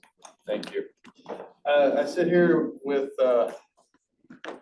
three hats. One just mentioned I represent the Baptist global body, about 51 million adherents around the world. Secondly, I'm the vice chair of the Parliament of the World's Religions, which I'm sure some of you know about, and I hope a few of you were in Chicago a few weeks ago. 7,000 of us gathered, over 100 some plus religious traditions talking about these kind of issues. Thirdly, though, I wear the hat of somebody who's been in the pulpit most every Sunday for the past 35 years. So I know a bunch of tired faces when I see them, filled with a lot of words. So yes, I'll be brief, and I know you're in need of a story. So here's a story out of Nagaland. Nagaland is a northeast state of India where, as circumstances of missional engagement would have it, there are a large number of Baptists, a large number of Christians. It's also a place, interesting enough, of the migration of a large number of birds that come out of even further East Asia through to go on their way to the Arabian Sea. Among those birds are the falcons, some species of falcons that were hunted almost to extinction, cultural practice in Nagaland. A group of activists, some indigenous workers, some others just decided this is something that long-term, for a variety of reasons, is unsustainable, horrible. And so an effort took place to reach out, oddly enough, to Baptist preachers in Nagaland to look at this problem. And they, among other people, began to talk about this in the church. They were helped to find texts in scriptures that related to the protection of God's nature, even relating to birds. And that initiative paid off, where those who hunted the falcons almost to extinction became its saviors. And there was a beautiful example of how that population of birds has come back. Now, go to a very different part of the world, Florida, a county that I know in Florida, in Tampa. In recent years, a multi-faith effort has taken place to get the county of Tampa, it's called Hillsborough, to dedicate $10 million a year to affordable housing. That came out of a faith-based, multi-faith effort. Now, those are just two stories, good news stories, about what happens when people of faith get together and energetically do two things. One is to work together, but also, and this point has been made implicit, but maybe not explicitly as much as I think it should in this situation, gathering like this. In every one of our faith traditions, we have texts or traditions that we can reach to that will reach our congregants or whatever you call your people, and will attach their faith in energetic ways to meet the needs of the moment. And so we can do that as participants or clergy or other folks. Find those places where faith connects to the needs of the moment and lead for transformative change. Okay, thank you for this. It's been great.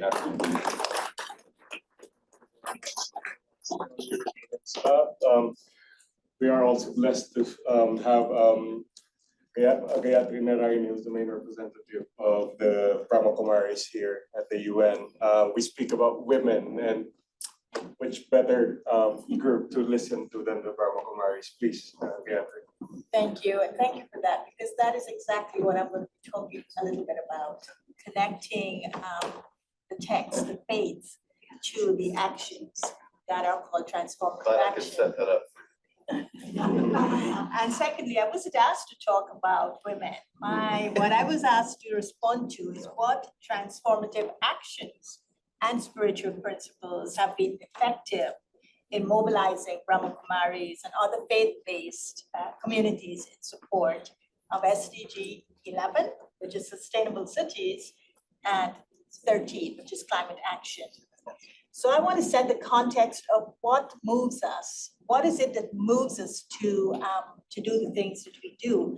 And it is the understanding of the Brahma Kumaris, which is a spiritual organization founded 87 years ago in India, that transformative action is grounded in the spiritual trajectory of awareness, attitude, vision, and action. Consciousness and awareness are at the root of our attitudes and our actions. And so to bring about stability, resilience, and transformative action on a global scale, a widespread capacity for deep understanding of the universal law of action is vital if we are going to change the direction from a wavering spiral of the SDGs to a steady upward spiral. And so seeing I have 3 minutes, I'm going to skip a lot. And so I feel that such an inside-out approach applied by large communities can be the key to the unitive, and I love what the ambassador said, he called it transcendent inspiration that we seek and would encourage stakeholders to move out of their single siloed mentality to a holistic mentality when making choices to benefit the planet and the future of humanity. Some of you who have attended as observers what happened in the last few days would know one of the biggest challenges was the eye to eye, the seeing of the eye to eye, the seeing of the people in the field with the policymakers. They just weren't able to see it in the same way. So that has to change with this trajectory that I just explained to you or introduced to you. We, in terms of climate action, we use that trajectory in order to integrate our personal spiritual lives and lifestyles into what it is we're doing for climate action. So we have created what is called India One, which is a solar thermal power plant, and it's funded by the German government and the Indian government. And it is intended to hold 16 hours of thermal energy storage. Now, this plant is located at the headquarters of the Brahma Kumaris in Rajasthan, India. And do you know what it does? It helps feed 25,000 people 3 meals a day.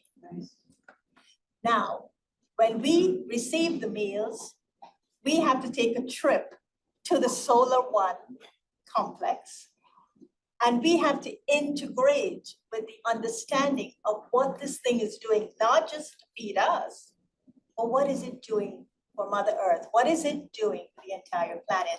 So I think this aspect of integration, understanding the aspect of your text that you are following and how are you applying it to something like that of the environment, which is solar energy capacity to feed us, is very important. Otherwise, it would not be sustainable. Our actions would not be sustainable. The second, which is sustainable cities. I just came back from Peru and I was in Colombia before that and I missed you there.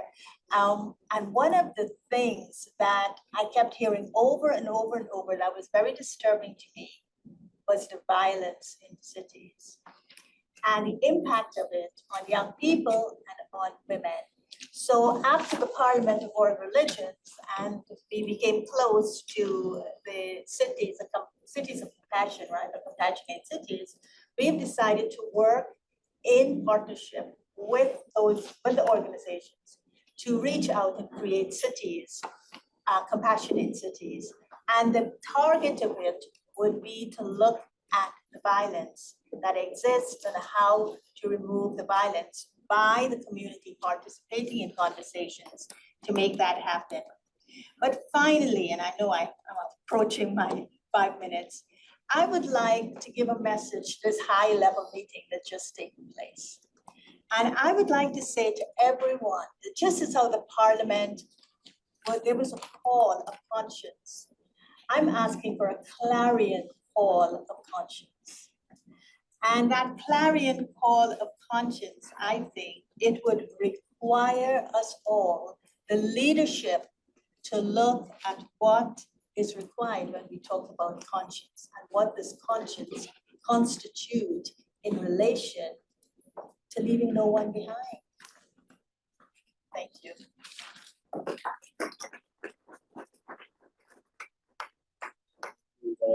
And now we have Hannah Williams, who's the programs coordinator with the Department of Inter-Orthodox Ecumenical Interfaith Relations of the Greek Orthodox at the Archdiocese of America. Hannah. Thank you. I was asked to briefly share thoughts from the ecumenical patriarchate that have inspired resilience and hope in climate action and sustainable development beyond just our community. At the heart of his environmental message, the ecumenical patriarch Bartholomew firmly believes that true impact cannot be accomplished in isolated forms. And he expressed this sentiment at the Faith and Science Towards COP26 meeting at the Vatican, where he stressed, we need this dialogue in order to sustain the environment, in order to coexist with one another as human beings, and as part of God's sacred human nature. And we need it in order to simply be breath and love of one another. And this commitment materialized in 1994 with the establishment of the Religious and Scientific Committee, which was an effort to respond to the global environmental issues by corresponding in global dialogue with other Christian, interfaith, and civil society groups.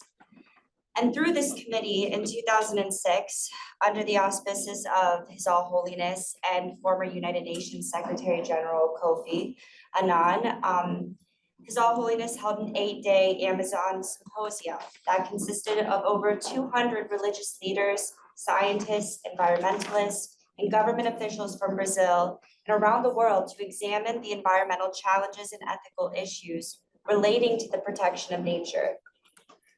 And by visiting these local communities and encountering the indigenous people of the Amazonian region, all who participated were able to observe and experience for themselves an environment where water and the natural elements, including fire, were understood as blessings from God. In all regards, this symposium was a spiritual training course through which His All Holiness states, and listening to the intelligent thinkers in Brazil explaining their hopes and concerns for their country and the world, and through the wisdom of the indigenous peoples, we have been reminded of our obligation toward future generations. And I'll just wrap it up with that so we can keep going.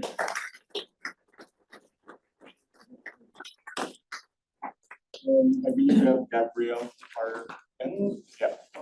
And yeah, so we have got Gabriel Abates, the head of the Climate Mitigation Unit and Global Team Leader, Food and Bread. You have the privilege then of being the last speaker and wrapping us up this afternoon. Over to you. Thanks, and you know, one of the benefits of speaking the last is that you can build on really good contributions from people that have spoken before you. Well, I am the head of the Climate Mitigation Unit at the UN Environment Program, and particularly what we do is we focus on emissions, CO2 emissions from deforestation, the loss of forests. Why do we put the accent on that? Because forests, deforestation actually contributes more or less the equivalent of the 27 countries of the European Union combined. If we were able to stop deforestation, that would be equal to having the European Union being zero emission. It is also important because as a global community, we have embarked in a gigantic global experiment, which basically is what will happen if we double or triple the concentration of CO2 in the atmosphere. And there is an overwhelming body of evidence that is saying this is really a very dangerous experiment to do. But we have a problem. And the problem is that people like me, or most of my colleagues from UNEP or other organizations like ours, we speak with the language of numbers, with the language of experiments, of modeling. And that's fine, but that doesn't make it. And the power you have, and in my 3 minutes, because I will be respectful of the new rules, I had a number of things to say, but the most important one is that you have something that we don't have, which is you are able to speak to the heart of people, to move a conversation from something that it makes sense. It does make sense to lower emissions, to something that is that we have an obligation to do this because there is a creator that put this for all of us. And the question is whether we have the right to actually wipe it out for our children or for our grandchildren, or because nature has a right to exist. And as much as we want to make that goal and to reach to people, we will never do it as well as, for example, Carlos can do it. Carlos can talk to people that I cannot. I cannot speak to, not because I don't want, it's because I can't communicate as well as you are able to do. So there are really very, very few more important things than what you are doing right now. And I would encourage to continue this pathway. And thanks for the opportunity to speak.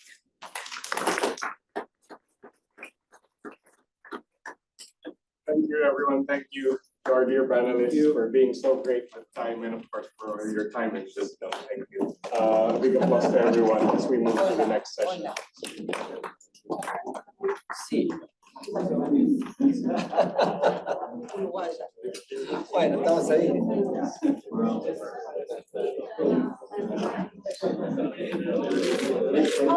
Soy de Arigatou. Arigatou.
Thank you very much, everyone.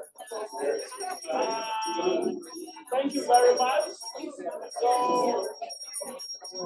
if you can hear the bell, you can just find a place so that we continue our conversation. Thank you very much.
Checking with I think he's got a couple of unplayed speakers.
Good afternoon. Thank you so much for staying with us. This has been a marathon program for 5 hours. Welcome to session 5 the faith-based transformative actions for SDGs 16, peace, justice, and strong institutions, and 17, partnerships for the goals. I'm Hiro Sakurai with the Soka Gakkai International, and I'm a part of this Trilateral Regional FBO team, which is organizing this event. So yes, thank you so much for staying with us. We have 7 speakers with quite diverse backgrounds, from FBOs to UN agencies, to youth organizations to interfaith organizations, from Africa, Latin America, Asia, and so forth. So I really look forward to hearing from them. I will invite our speakers to give their remarks in the order listed in the program. Each speaker will have 3 to 5 minutes. So sorry. So the first speaker is Ms. Grace Oral, Executive Director of Women Volunteers for Peace and East and Southern Africa Regional Coordinator at United Network of Young Peace Builders. She's been asked to respond to the questions, how can the youth-led initiatives contribute to achieving the SDGs? And can you share some of the key policy recommendations that African youth consider essential to advancing the SDGs in the regional context? So Ms. Rao, you have the floor. Thank you so much. Oh, yes, yes. Good evening, everyone. So it's a pleasure to be here. Thanks so much to the Trilateral Partnerships for having me and flying me all the way from Kenya to speak today. So the question about what can youth-led organizations do? For me, I would say, what are they already doing? Because they can't make it possible for them to really not do anything. But I just want to say that in my work as the Executive Director of Women Volunteers for Peace and coordinating the UNOI work in the East and Southern Africa, I would say youth-led organizations and young people are doing everything. And when I say everything, it's evident in the room that everyone is talking about how they're working with young people. Institutions are talking about how young people are innovative. I would rather ask you a question about what are you doing in regards to advancing their work? Are we documenting their work in our websites to, amplify their voices? Because a lot of times you say young people are doing creative works and they're giving solutions to the local problems, but if they're not documented, it means they were not done. And so when I say young people are doing everything, I mean, one, we're using innovation and creativity to not only ideate possible solutions to the to the local problems in our communities, but we're also using technology as a guide to ensure that we do not only ideate, but also we leverage on digital tools and platforms to enhance the work being done to create peaceful coexistence in the communities. And I wouldn't go deeper into what that looks like because, again, I would make a reference of the room. Everyone is talking about working with young people. I want to focus more on the policy recommendations because as much as young people are doing everything and using creative ideas and innovation and advocacy and technology and this capacity building and this global solidarity, and one of the young men in the room today told us about what is happening in Cameroon and South Africa. And we are seated here and we want to talk about what are the possible solutions. So there's global solidarity in terms of leveraging on social media and the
they are doing.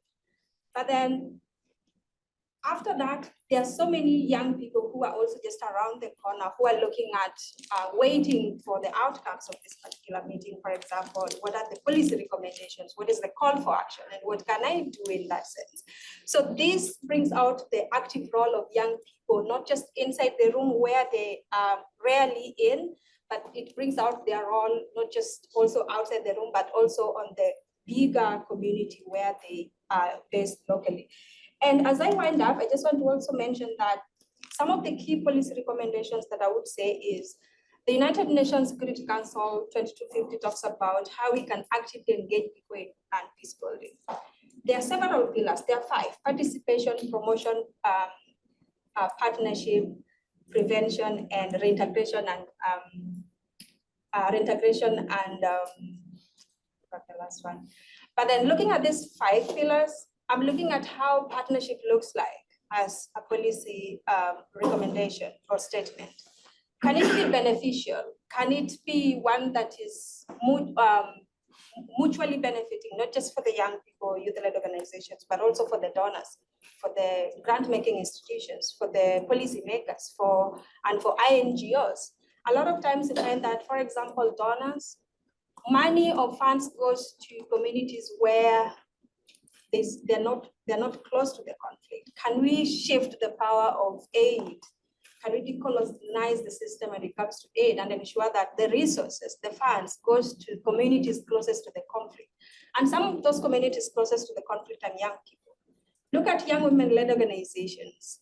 When you talk about funding in that sense, you want to look at how also there's bureaucracy when it comes to the documentation needed in that aspect for them to get granting funds. So breaking the system in terms of access to financing, if they get the finances, it's quite rigid. It doesn't look into the administrative aspect, the personnel aspect. Can we break the system and ensure that they are well taken care of so that the work does not become exhausting as it already is? Also leads me to the aspect of intergenerational gap leadership. There's a widening gap in intergenerational leadership. This makes it possible for young people to shy away from leadership. When you talk about peace leadership, there's a lot of seasonal leaders in mediation tables, and there are few very young people in the mediation space. So bridging that gap, ensuring that there's mutual partnership, there's financing as the 6th pillar of the United Nations Security Council, and lastly, let them engage meaningfully with us. Thank you so much.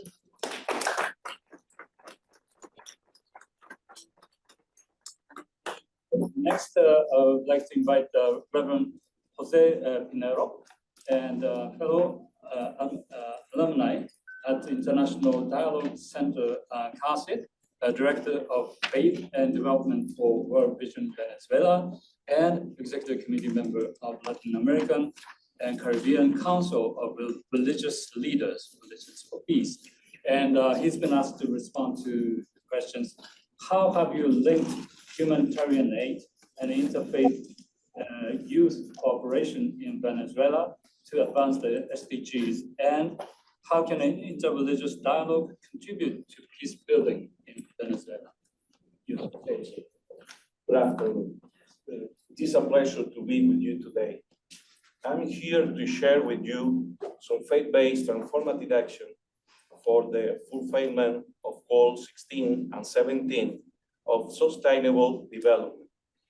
As many of you may know, the Latin American continent faces extraordinary challenges and is undergoing serious political, economic, social, and humanitarian crises that affect millions of people, especially children and youth, migrants, and those who are going through the most vulnerable situation. Today, I would like to focus my participation in sharing with you the experiences of Venezuela. The Venezuelan migration represents a great continental impact on churches and faith-based organizations have assumed a supportive role to defend human dignity, protect the children, and promote peace, justice, and good. I will talk about 2 specific examples of how faith-based organizations take transformative action to meet goals 16 and 17. Number 1 is the Hope Without Borders Network. is an ecumenical initiative that brings together more than 3,000 Christian churches of different denominations in partnership with World Vision, a Christian international humanitarian aid organization, and other faith-based organizations. This network aims to raise awareness among churches and organizations, connect them, train them, and mobilize them to provide special assistance to the population that's being most affected by the crisis, all of this through food security, livelihood, and protections program for childhood, health, and others. Hope with Diverse Network seeks to maximize the capacities of local churches to be agents of change in their communities, promoting values like love, compassion, reconciliation, and hope. During the last month, World Vision response in partnership with Hope Without Borders Network, churches, and faith-based organizations has been fired 204,532 participants within Venezuela with nutrition, food security, livelihood, wash, protection, health, and education programs.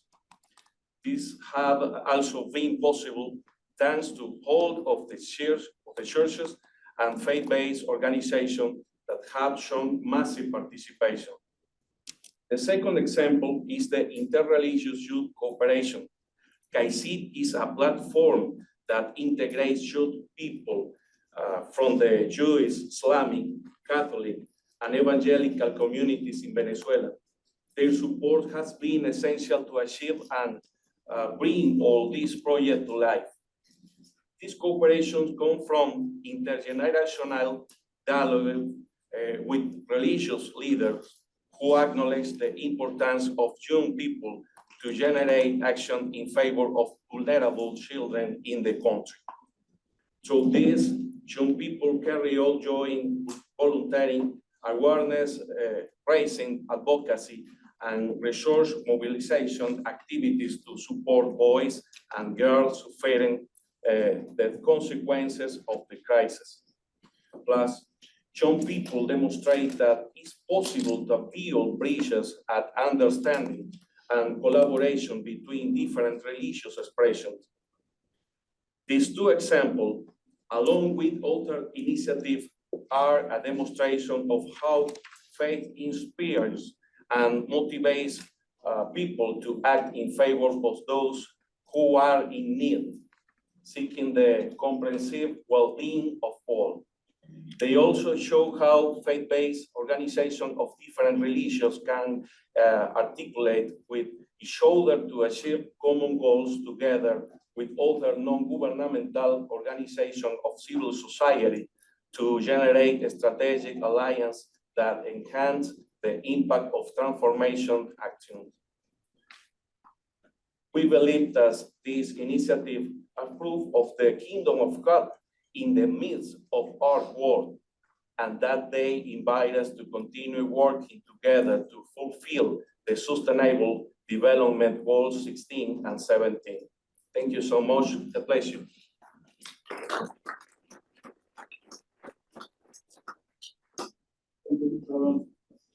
And next we have Ms.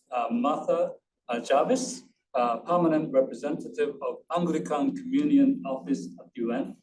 And she's been asked to respond to the question, what progress and challenges has the Anglican Communion encountered in its effort to contribute to peace, justice, and strong institutions around the world?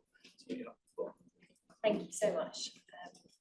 I'm really humbled to be speaking alongside some of the people who have been here today. So thank you for having me. My family tell me that I mumble. So if you can't hear me at the back, just wave and I'll speak up.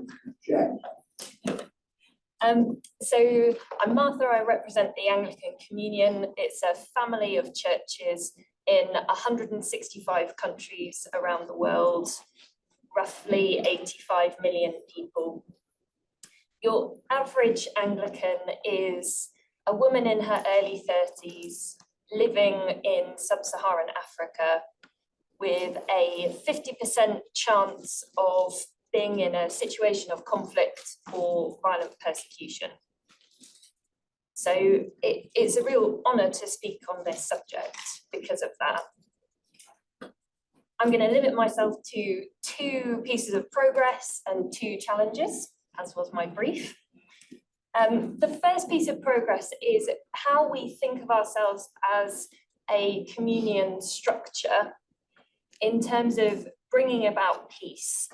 If you imagine a kind of peace pyramid, is how we might think of ourselves. So the communion is privileged to be able to work from the top down, from the bottom up, and from the middle out in a way that sustains peace over the long term when all of those things come together, which is rare, but it does happen.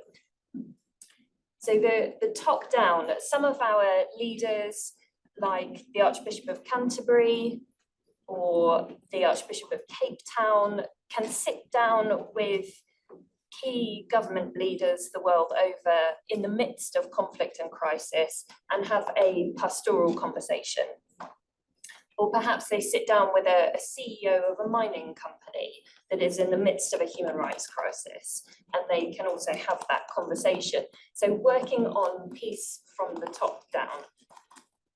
We are also spread across communities and with grassroots influence, people speaking from the pulpits and people working on individual transformation and community cohesion, be that on trauma support or on information about elections, a whole range of things that are happening in communities across the world where the church is present and very few others are.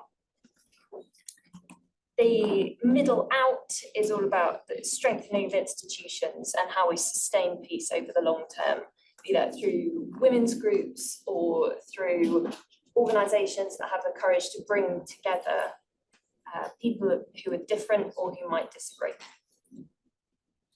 So that structure can be very powerful when it all comes together.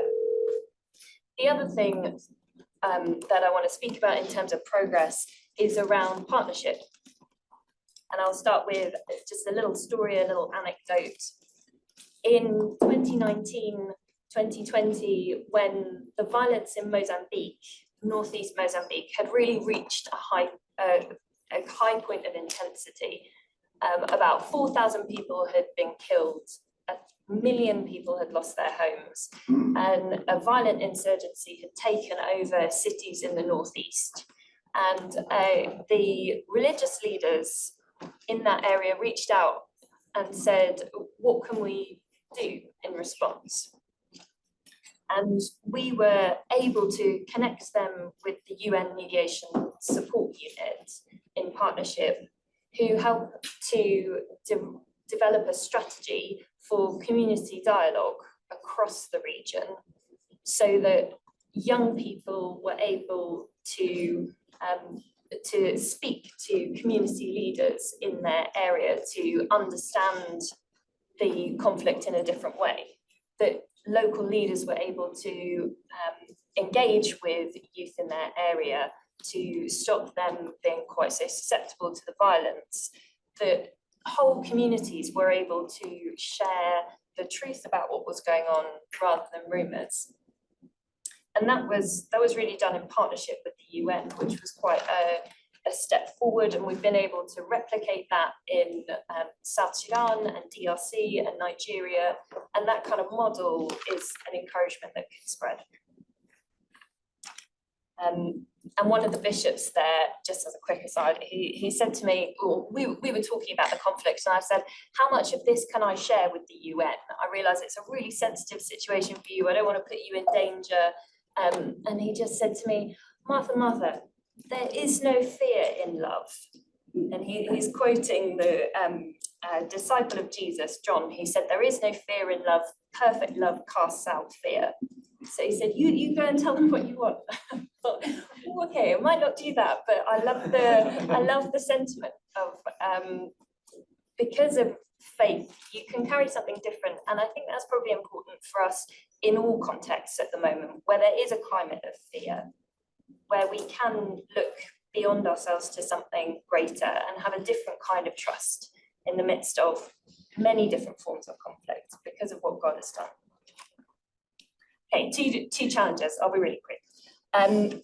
We're all human. Unfortunately, we're not God.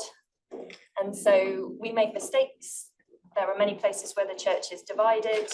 That's a particular topic for the Anglican Communion to wrestle with at the moment.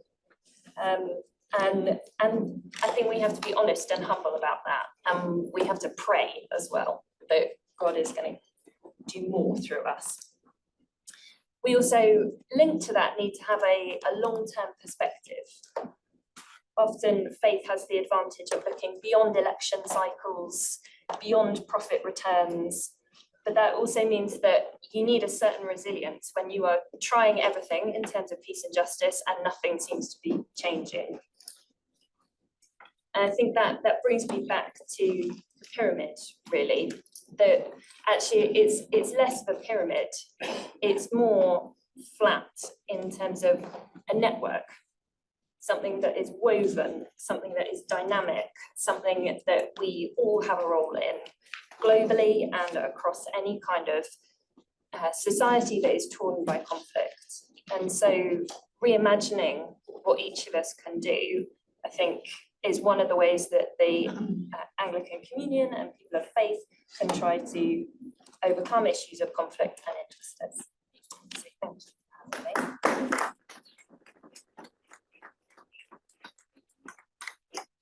The next speaker is joining online, Mr. Martin Yeh, Director of Global Connections for Jewish Federation of Greater Metro West New Jersey, member of Jewish Diplomatic Corps, World Jewish Congress.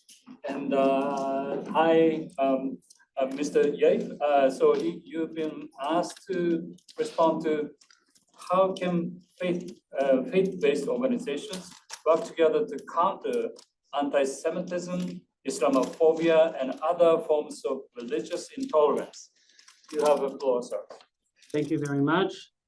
Thank you for hosting me. I wish I was able to be there with you in person, but circumstances just don't allow. And as I was introduced, I come to represent the World Jewish Congress, the umbrella organization that represents over 100 Jewish communities around the world. And I will indeed address the issue, but let me take a little bit of a tangent and just share, as you might notice from my accent, I come from Argentina. In Argentina, the main religion is not Christianity, it's not Judaism, but it's soccer. Yes. And so I want you to imagine this picture. Every Sunday, thousands of soccer fans from around the country wake up knowing that that day they're going to go to their temple.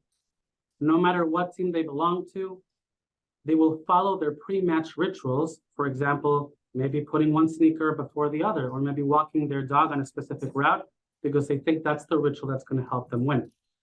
They will put on their religious attire, their team jerseys, and just like the best committee members from any of our faith-based institutions, they will get together early with their churchgoers to get ready spiritually for the big event. Once the doors are open, the faithful fans enter their cathedral, and as they do, all the liturgical hymns passed down from generation to generation are sung in unison. It would be hard to imagine people who have more in common than these faithful fans who follow the same exact ritual every single Sunday. Now, I'm going to pose you a question. What could possibly go wrong if I put all of them together in the same room? Surely they would bond over their commitment to faith, right? Or about how much fun they have on Sundays. They might laugh about their shared rituals. Is that right? No, it's wrong. As someone who had to fly all the way to Madrid in Spain to watch a match between two Argentinian teams because they couldn't compete in Argentina because it was deemed unsafe, I can confirm that plenty can go wrong.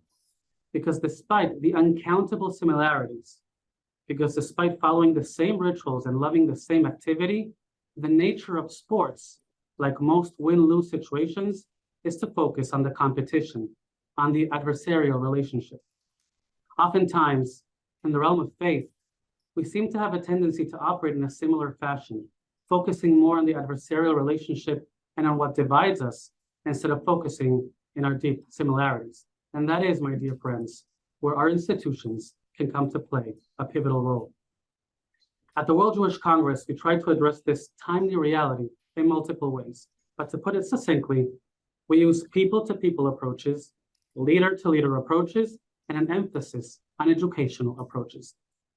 Opening dialogue between high-level leaders of different faiths is crucial, not only because of the programmatic opportunities that open up from that encounter, but mostly because if the dialogue is actually made public, it serves as permission and even encouragement for others to follow.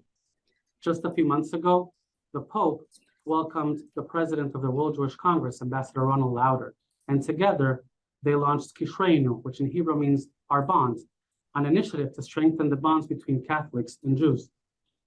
A few months earlier, in November of 2022, the World Jewish Congress participated in the Forum for Building Bridges between East and West, organized by the Muslim World League at the UN.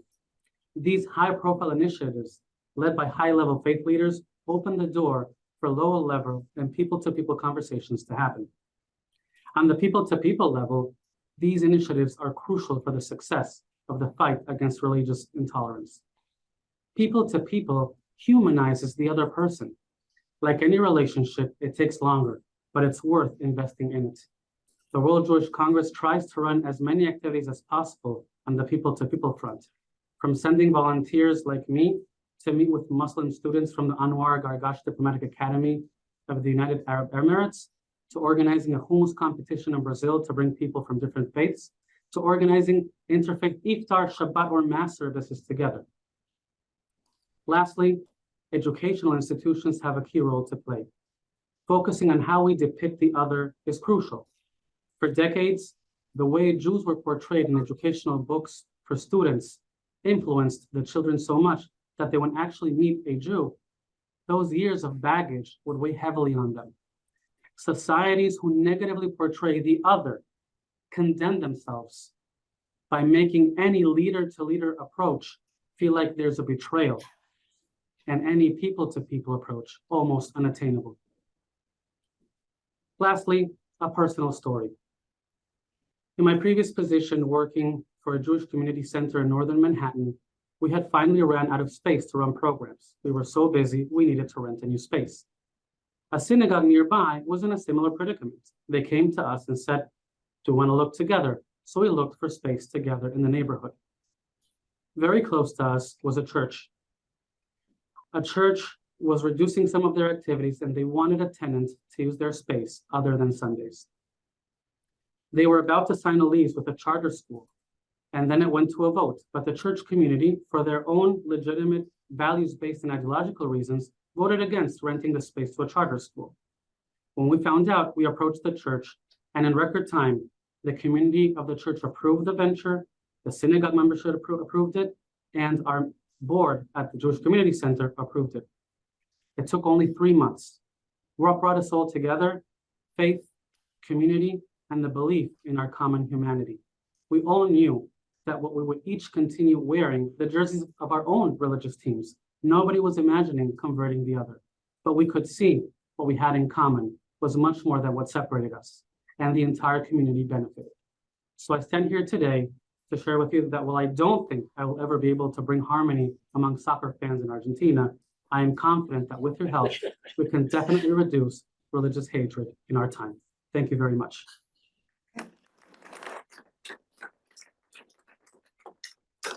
Yeah, and our next speaker is actually myself. I already introduced myself, so I will go right into the question. The question is, how can faith-based organizations collaborate with governments and the UN to build sustainable peace and advance partnerships for sustainable development? So first, I'd like to respond to SDG 16. As a Buddhist organization started in wartime Japan, to seek peace, my organization has a long-standing tradition and commitment to nuclear disarmament. Although the 2030 agenda doesn't have direct mention of nuclear disarmament goals, but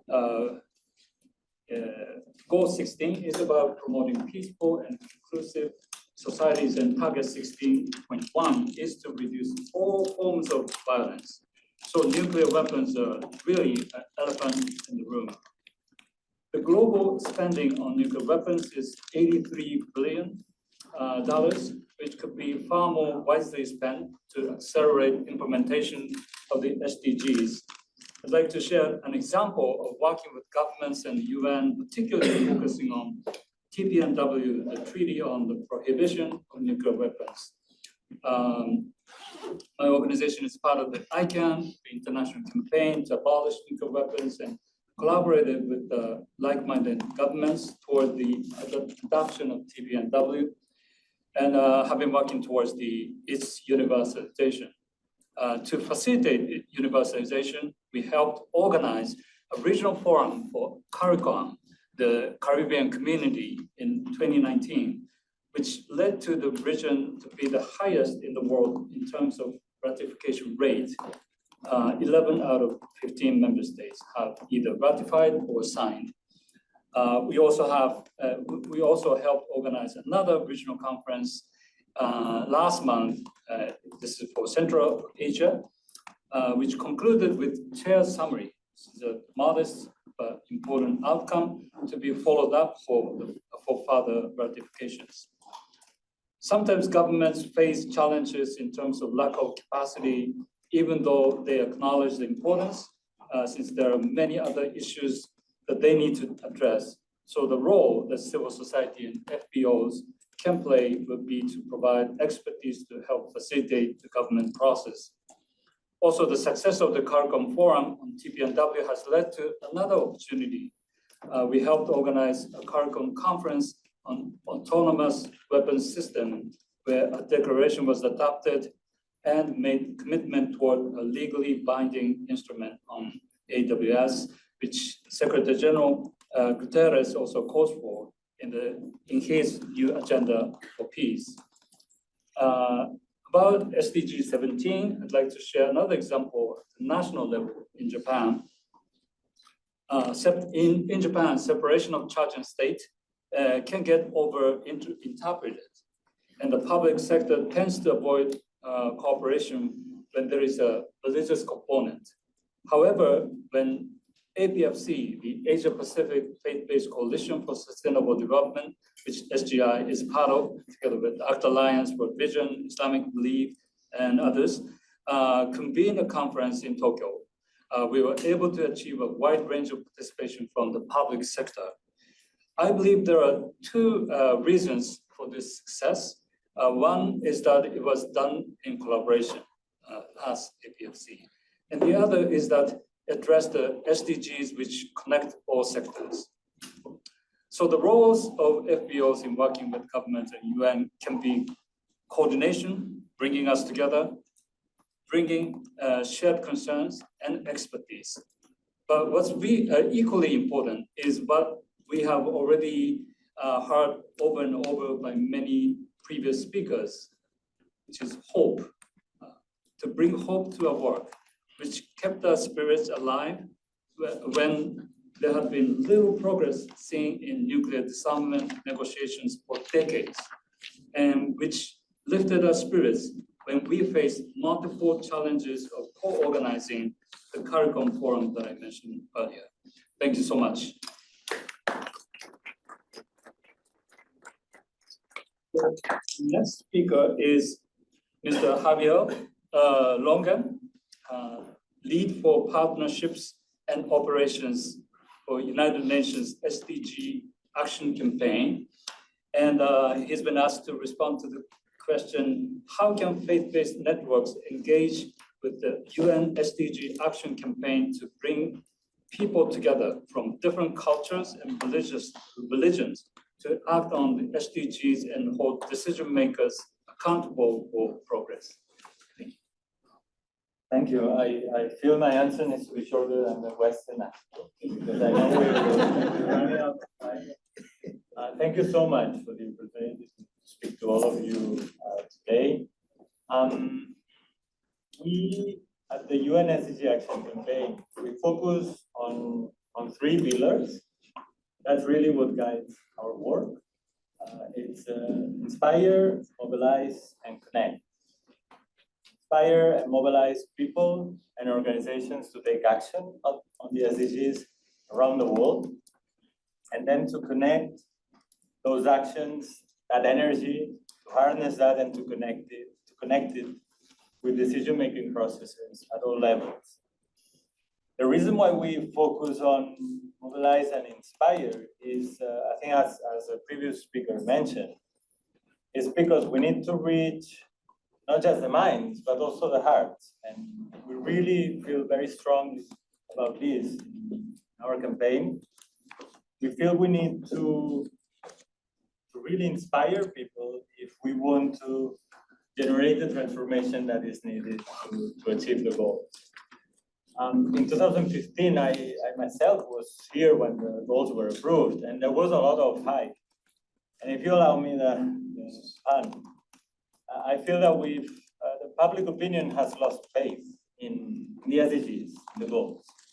And so we really need to re-energize, to supercharge our actions, and to work together to make this change possible, to achieve the goals. Now we're halfway to 2030, so time really is running out. And when I look at around this table, and you mentioned 85 million people, I mean, if we brought together the communities that you represent around this table, that's hundreds of millions of people around the world. So for us, the question is, how can we harness this? How can we harness these networks and those communities? One mobilization, one initiative that we convene every year is called the Global Week to Act for the SDGs. And in fact, we're right now in the middle of it. It's from the 15th to the 25th of September. Last year, we mobilized 142 million actions through this initiative. So really what I bring to the table is an invitation for us to work together, to increase this number, to address this really urgency, need to accelerate the goals, to make sure that we accelerate progress and that we work together. We have a campaign that we developed also this year, which is called Unite to Act. I feel is pretty much what you do. So it's a question of how we can do it together, how we can work together. And when we talk about uniting to act, is uniting in our diversity. Again, it's not having a single message, a single priority. It's really working together, all of us. As you know, today was the first day of the SDG Summit. This is an important milestone, but as I'm sure many of you know, there's going to be next year a Summit of the Future as well in September. So for us, this sort of year ahead of us, it's a critical time, really, it's almost like make or break for the SDGs. These processes, the SDG Summit now and the upcoming Summit of the Future, they really give us the opportunity for this transformation. They give us the opportunity to come together and, as I mentioned, to have an impact, which at the end of the day is what is needed. I think we would probably most of us agree that it's not necessarily a question of resources. There are sufficient resources. It's not a question of solutions. There are thousands of solutions out there to make progress on the SDGs. It's ultimately a question of political will. And political will is generated by action.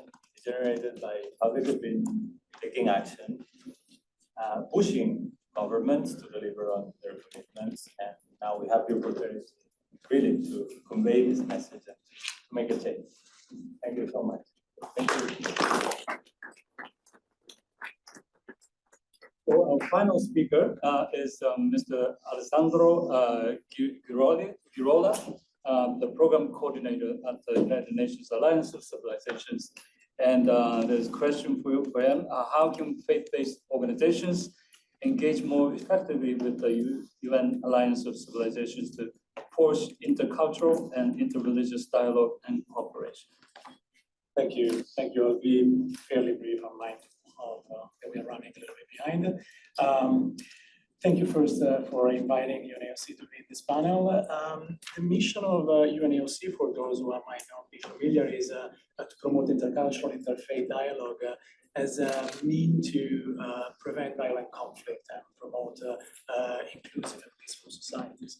The way we achieve this, the way UNAOC works is really trying to work with all segments of societies, from the government, private sector, civil society organization, religious leaders, and faith-based organizations as well. When it comes particularly, speaking about SDG 16, I think the United Nations Alliance of Civilization long realized the importance of engaging with faith-based organizations in promoting interfaith dialogue. And the answer is straightforward, has been mentioned several times, even in the session. Faith, the vast majority of the population has an association to some sort of faith, and we are talking about millions of people. It's great that it's more than 100,000. It's really billions of people, and being able to harness this could be a key component in working towards improving the attainment of SDG 16, which is unfortunately not following expectations. The global peace index is decreasing. Overall, our planet is less peaceful. So harnessing this community would be a good one. Coming back to the concrete way how to better engage with UNAOC, I think I'll bring, I have a couple of points, but I'll just be very brief. I'll bring 3 examples that I think are the most important. First is engage in policy advocacy, participate in UNAOC events, workshop. We have, some of you might be familiar with the UNAOC Global Forum. It's a platform where government, private sector, civil society, faith-based organization, academia come together. Last forum was last year in 2022 in Fez, Morocco. And I think those are opportunities. This is an opportunity for faith-based organization to take action, to engage in conversation, and also for us to learn from faith-based organization. Second point is promote grassroots engagement. I think faith-based organization have really an added value in reaching communities that we cannot reach. Therefore, engaging. Finding ways to better engage with the faith-based organization is key in having our message spread out across communities. And the third point is one that is a little bit closer to what I do at the United Nations Alliance of Civilization, that is the programming component. It's really being partnering and collaborating some of our initiatives. We have projects that have very much focus on faith-based organization and young religious leaders. I can mention one that started in 2020 in collaboration with UNOCT and UNCCT, was focused on young religious leaders and representative of faith-based organization and young media makers. I know that the 3 groups might sound a little bit unusual put together, but the idea was really creating a safe space of peer learning where religious leaders and faith-based organizations could learn more messages on young religious, on the media makers, and vice versa, to create social media campaigns that could touch the heart of people, and of course, very much in line with the values of UNAOC. And lastly, last example is a social media campaign for safe worship, which is an operational component of the plan of action to safeguard religious site that UNAOC created. And this is a concrete opportunity where faith-based organization could really engage in order to, again, spread the message. Because as my colleague from UNEP mentioned before, you really have the opportunity indeed we speak on numbers. So,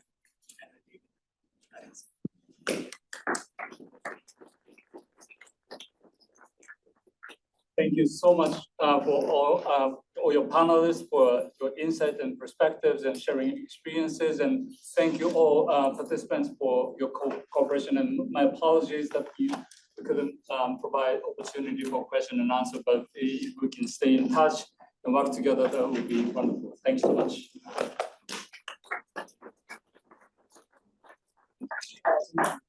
Thank you very much, Hiro. Actually, before we reshuffle, I just want to quickly introduce to you my employers and the future we want that we've been talking about. So we just sit there as we listen to them briefly, tell us what SDG means to them.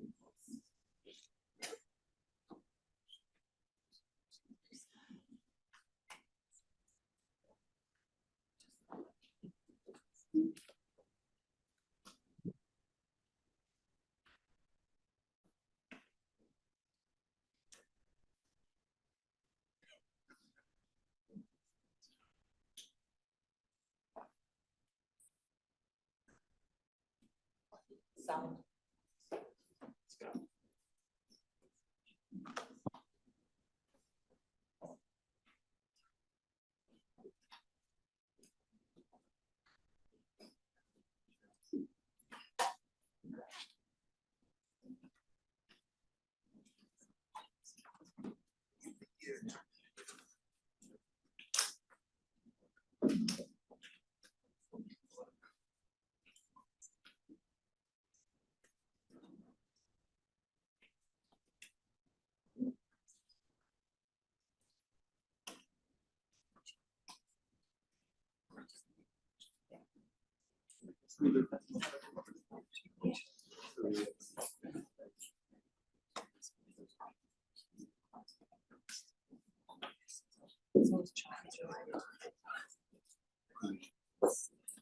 So as we work on the audio that's coming, actually, we'll be listening to the voices of children. And this will be one of the shortest, if not the shortest, panel that we will have this evening. Yes.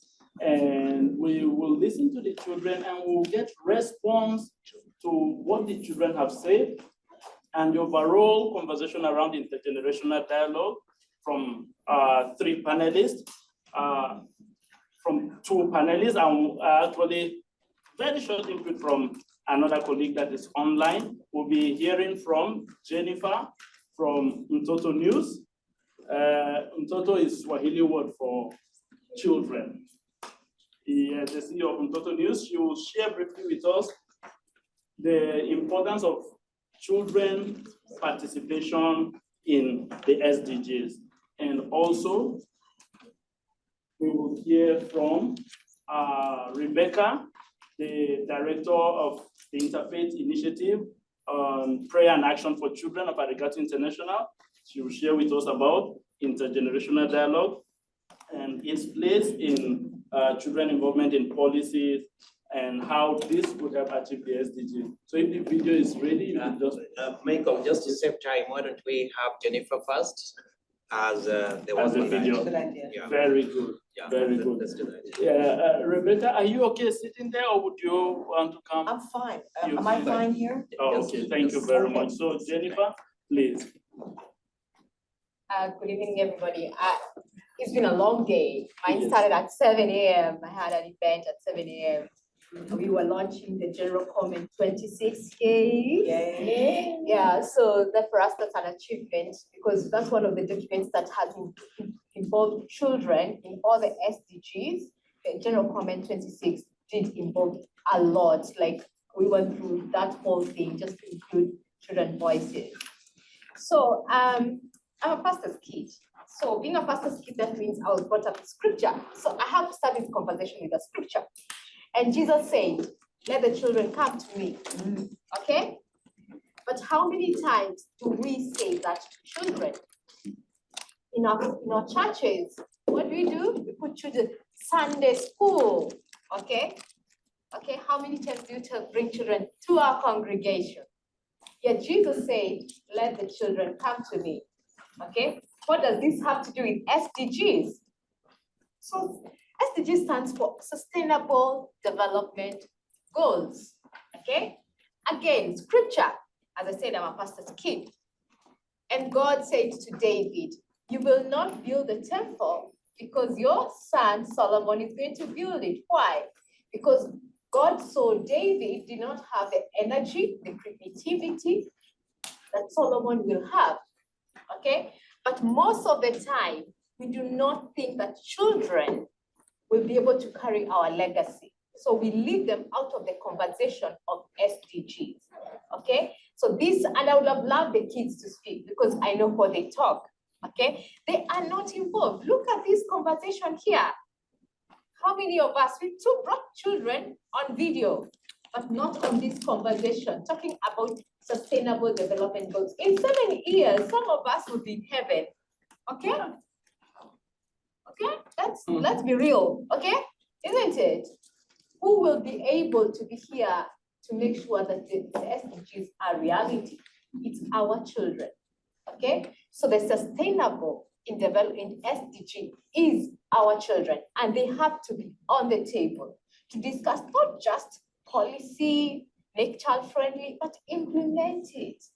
Okay, today we launched General Comment 26. Kids say, don't tell us how to plant trees. We're gonna show you how to plant trees, okay?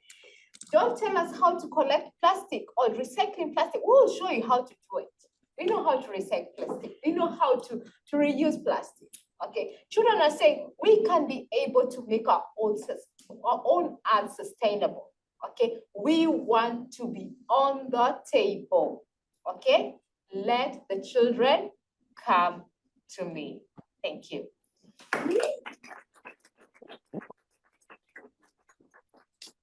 So it is also now my honor to invite Rebecca. Yes. Where are the children, is my question. And I'm glad I'm following your comments because you went to the heart of the matter. We should have started this whole discussion today with the children speaking, because I think that that is what also is missing in this dialogue. We're talking about intergenerational dialogue, interfaith dialogue. In my professional experience, I've seen progress, but I've also seen how we've moved backwards. Certainly in child rights, we have made a lot of progress, but we've also lost a lot of those gains in the last few years in many regions. And I say that because I'm speaking here on behalf of Arigatou International. So I'm wearing that hat. We work globally for the rights of children. That's our mission, all for children. But I can't be here without also wearing a UNICEF hat because I spent too many years with UNICEF. So our colleague today from UNICEF should have said, putting children at the heart of the SDGs is essential. So if we take away anything today, and we've talked and we've said it all, but if we remember anything, is putting children at the heart of the SDGs, because as you just said, in 7 years, some of us may be dead, but the children will have that mission. The young people of today, as you mentioned, they're innovative, they're creative, they know what they're doing. They're not at the table. And even though it sounds like we're all in agreement about that, like I like what the rabbi was saying from Argentina, you know, we're kind of like the soccer teams all getting together, the same party getting together, the same group getting together. We share a lot of the values, we share a lot of the commitments, but we still don't do things that are the doable. We have to do the doable. So how is that if not involving the children? And then you talked about the General Comment 26 that was just adopted by the Committee on the Rights of the Child, right? That document says it all about how to engage children. But many of us here will not be able to do it because there's a lot of resistance. There's a lot of resistance about bringing children to the table, making sure their participation is meaningful. And a lot of that happens in the faith-based communities. It seems very nice to say we're going to engage children, but we don't do it. Look at this. We're talking about it all the time, and yet the children are coming in last at the end of the day. So that's just one way. And Fred, you and I struggle with this because we have protocols in place for children's participation. We follow the protocols very, carefully so that children's participation is meaningful. It's their right according to the Convention on the Rights of the Child. So we're making progress, but we're also, taking very, very, critical steps backwards and forwards. I had to wake everybody up. That's why I'm speaking this way, because it's the graveyard shift. It's a terrible time to be speaking on anything at this time of day. But if you have any takeaway from this discussion, try to engage children. And I'm telling you, it's not easy to do. First of all of us will be pouncing on you to make sure you follow protocols. And we will be asking, are you ensuring that children's participation is meaningful and genuine? And I think you said it all. You said it very well earlier. And I have to make it, have I spoken too much already? I'm Latin American and I tend to overdo it. But let me tell you two things. One is participate in our Wear My Shoes award. It's open until, we had an open call till the end of the month. And we're trying to find grassroots initiative which engage faith communities, okay, and are child-led, all right, and focusing on climate change, all right, climate justice. Do you know how difficult it's been to get real, genuine participation on this issue? We totally were blown away at how difficult it's been. So we extended the application, the open application till the end of the month. And I'm sorry, Alibe, Alibe Hamaker of our office is leading this initiative. So this is the third year that we do a Wear My Shoes award, and we're very happy to do that. So, and the other thing is, follow us on the World Day of Prayer and Action for Children. We're all doing it, we don't own it. The World Day of Prayer and Action for Children is for everybody, and we would love for you to follow us or join us in Mumbai, where we are going to convene again this year. And Bonnie, I'm looking at you because I hope you will be there with us, as many of our colleagues. And are we ready yet? No, unfortunately, but before the end of the session, before we leave here, we will certainly hear the voices of the children. Well, I have to say, this is embarrassing, Michael. This is embarrassing because we are very much leading that initiative on involving children. And I have to apologize. I have to apologize because this is not what we intended to do. We should have brought them on way earlier. And I'll tell you, we talked about bringing children here today. It's not easy to do. We have to engage them, legitimately. They have to, many of them have to have chaperones, but I have to tell you, UNICEF did it right. And I used to be with UNICEF. Well, we didn't get it right. We did not initially know how to engage children when I was at UNICEF. In fact, I once, just the funny story, we were convening Indigenous leaders at the University of Victoria in Canada. And we had all of these Indigenous leaders coming, and they were supposed to bring their children.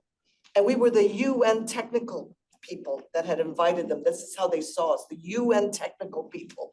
So we met in Victoria, and some of these children were just sent, from places like Guatemala, from, far away places. They were put on an airplane and sent to us with no preparation whatsoever. And I have to say, it was rather challenging to receive all of these children. So it's not a given that people know how to engage children especially in the decision-making, and it says it's a development issue, it's a child rights issue.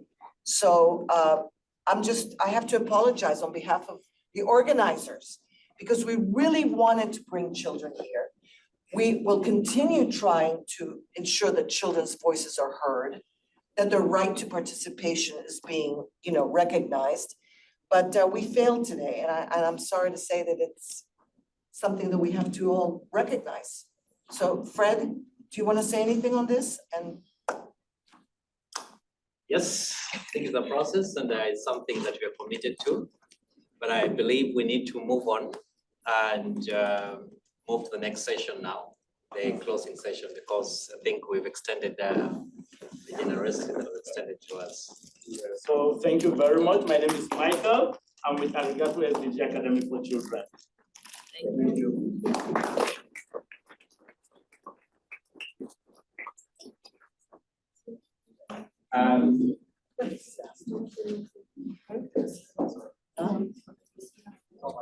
This is the final session. Thank you very much for your patience. I must say that we've stretched and even our hosts, I don't know how fidgety they are, and we apologize very much for this. Totally relaxed. Hearing that is very encouraging, but that doesn't mean that you're going to abuse the time that you've given us. So let me just welcome the next panelists that we have here. We do have Reverend Liberato Batista. I just want to see where people are seated. If you're comfortable, yeah, that's fine, that's close enough. And then we do have, sorry, I have to do the programs. We do have. Shall we just go? Alison. We'll just go. Yeah, we have Francis Korea. We have Francis Korea. Francis Korea. Online? Yes. Can you?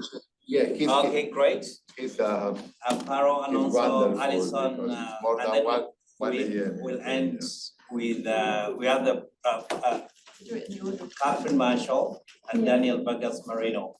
You have your questions, and I'll just say that we start immediately with Reverend Liberato Batista. Let's try. No, this is a different program. Sorry. Amparo Alonso. Amparo Alonso. And then Alison. Yeah. And then Liberato Batista. Yeah. So you might think I'm Mr. Amparo. I'm Amparo Alonso. Amparo Alonso. So I seem to be having to. Okay. So I start. All right, So okay. I think the question raised to me was on the how can we advocate on the role of faith-based organizations. So I'm not going to read anything because of the huge delay, but I'm going to mention two things. When we look at how can we do advocacy on this, the question would be, which are the changes we want to bring on board? Which kind of changes? Here in this place, we have many faith-based organizations. How many of you are representing or are part of faith-based organizations? How many of you? Raise your hand. How many we have? Or churches, no? Many. So almost everyone here. And or faith-inspired. Or inspire organizations, faith-inspired organizations. And we might think that it's obvious that we are a legitimate actor, but this is not the case in many places in the world. This is not the case in many countries in the world yet. Caritas Internationalis is present in 200 countries, as many of you, and with 162 members in the world, representing the most vulnerable people and in the most remote places, children on one hand, but many others on the other hand. So positioning our work as faith-based organization is crucial, and how we can position this work, the evidence base is our added value, I think, as faith-based organizations. When we speak about SDGs and the theory tells us that the Agenda 2030 is indivisible, that all the SDGs are interlinked. But when we accompany the territories in the world, what do we observe? That climate change has become a major driver of migration, for example. And on that, we have the possibility to bring that evidence on board. When they look at the solutions in a silos way, we respond to, for example, the NDCs when we talk about climate change, or we respond to VNRs when we talk about Agenda 2030 or other instruments. But we have the possibility to bring that evidence base in an interconnected way, showing that those people in the territories are still facing gaps. And another way of positioning our work, I heard something about the indicators this before, no? And also as faith-based organizations, we have the possibility, and we are measuring poverty in other ways. There are some other concerns related on the political will to accept that other way of measuring poverty. Of course, there are many states who already accepted this other way of measuring poverty. For example, bearing in mind the multidimensional way of measuring that, no? But I remember when I worked in my country on the Agenda 2030, and we started discussions with the statistics office, they said, okay, but we need further instructions from the government to measure in that way, even if as faith-based organization, we already knew how to measure poverty in a multidimensional way. What else? Then if the question is how we can connect the global to the local and the local to the global, then we find some other challenges on board. Are we localizing the SDGs? When we talk about rescuing SDGs, are we talking about localizing the SDGs? So there is where we play a fundamental role in mobilizing the communities, understanding what SDGs means, understanding what the Agenda 2030 means, especially, and I would like to mention this as I didn't hear a lot on the principles of the Agenda 2030, and this is where we can also advocate on. This is on leaving one behind, this is on tackling inequalities, this is the participation and dialogue. When the recent coups in Africa happened, they have shown how religious leaders play a fundamental role, and they can play a fundamental role in the pre and post-election phases in many countries. And when there is I remember also in Geneva when we started the discussions around the Central African crisis, the feedback we received at the beginning was this is a religious problem. We invited the religious leaders in the Central African Republic to set up inter-religious platform, and we brought the inter-religious platform to Geneva to demonstrate that this was not only related to a religious problem. There were many other root causes that this agenda invites us to look at, and it's important to look at that. Then again, and finally, I want to say that if the question related to the changes we want to bring is about influencing governments, then we have a role to play in the VNR process in an interconnected way. As I said, we have this added value in bringing the interconnectedness to the discussion. And if you read the SDG report, we have seen some improvements in some states in the way they were implementing the agenda, but knowing the role they played just out of the border. So the policy coherence is something where we can also bring an added value to the agenda. So thank you very much.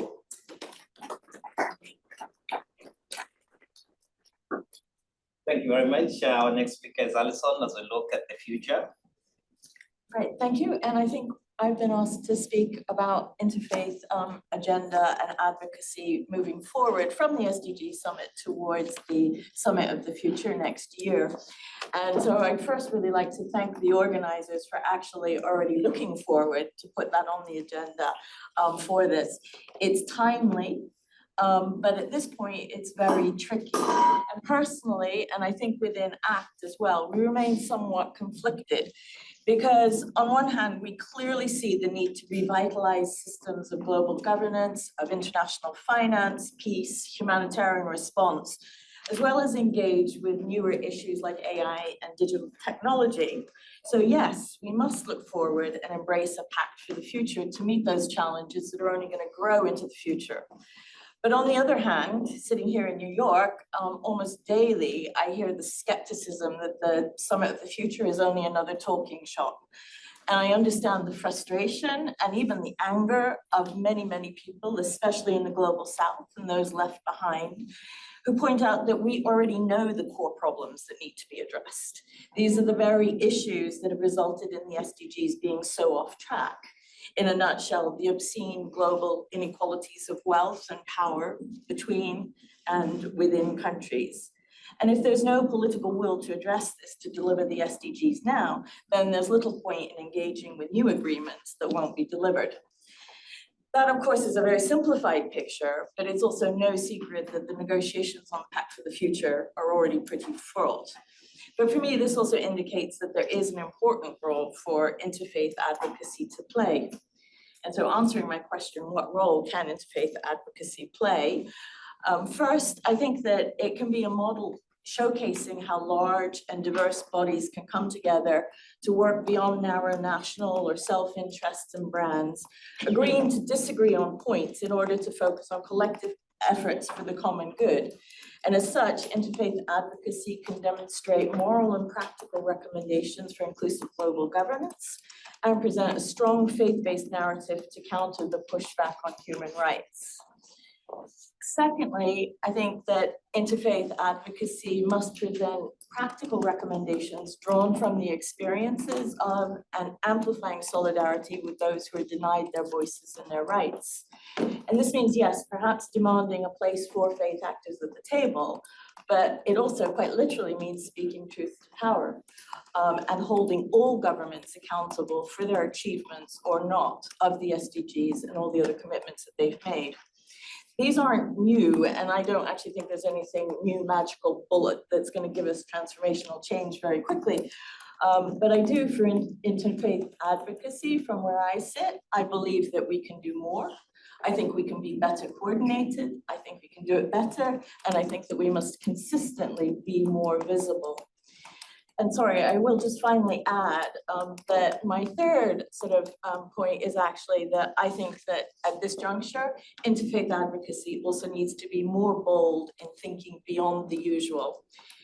And to illustrate, just very quickly, recently I was at a meeting with the permanent representative of Costa Rica, who very boldly spoke about how they, along with others like Singapore and Liechtenstein, have formed the S5, the small five, as a counter to the permanent five. Now, this is a bit tongue-in-cheek, obviously, but her point is actually serious.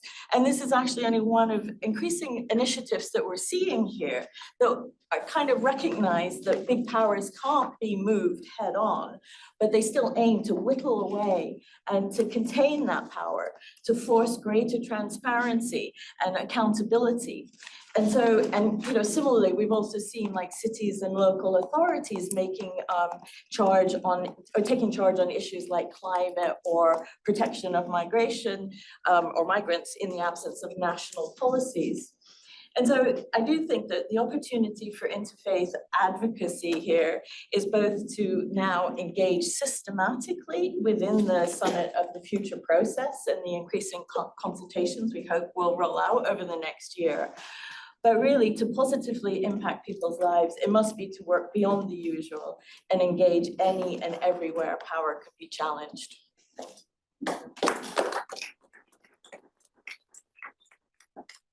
Thank you very much, Alison. We are now going to hear from Francis Correa, who is the General Secretary of a religious movement. And is going to talk about not just the regional movement, but also the religious councils within the countries. Welcome, Francis.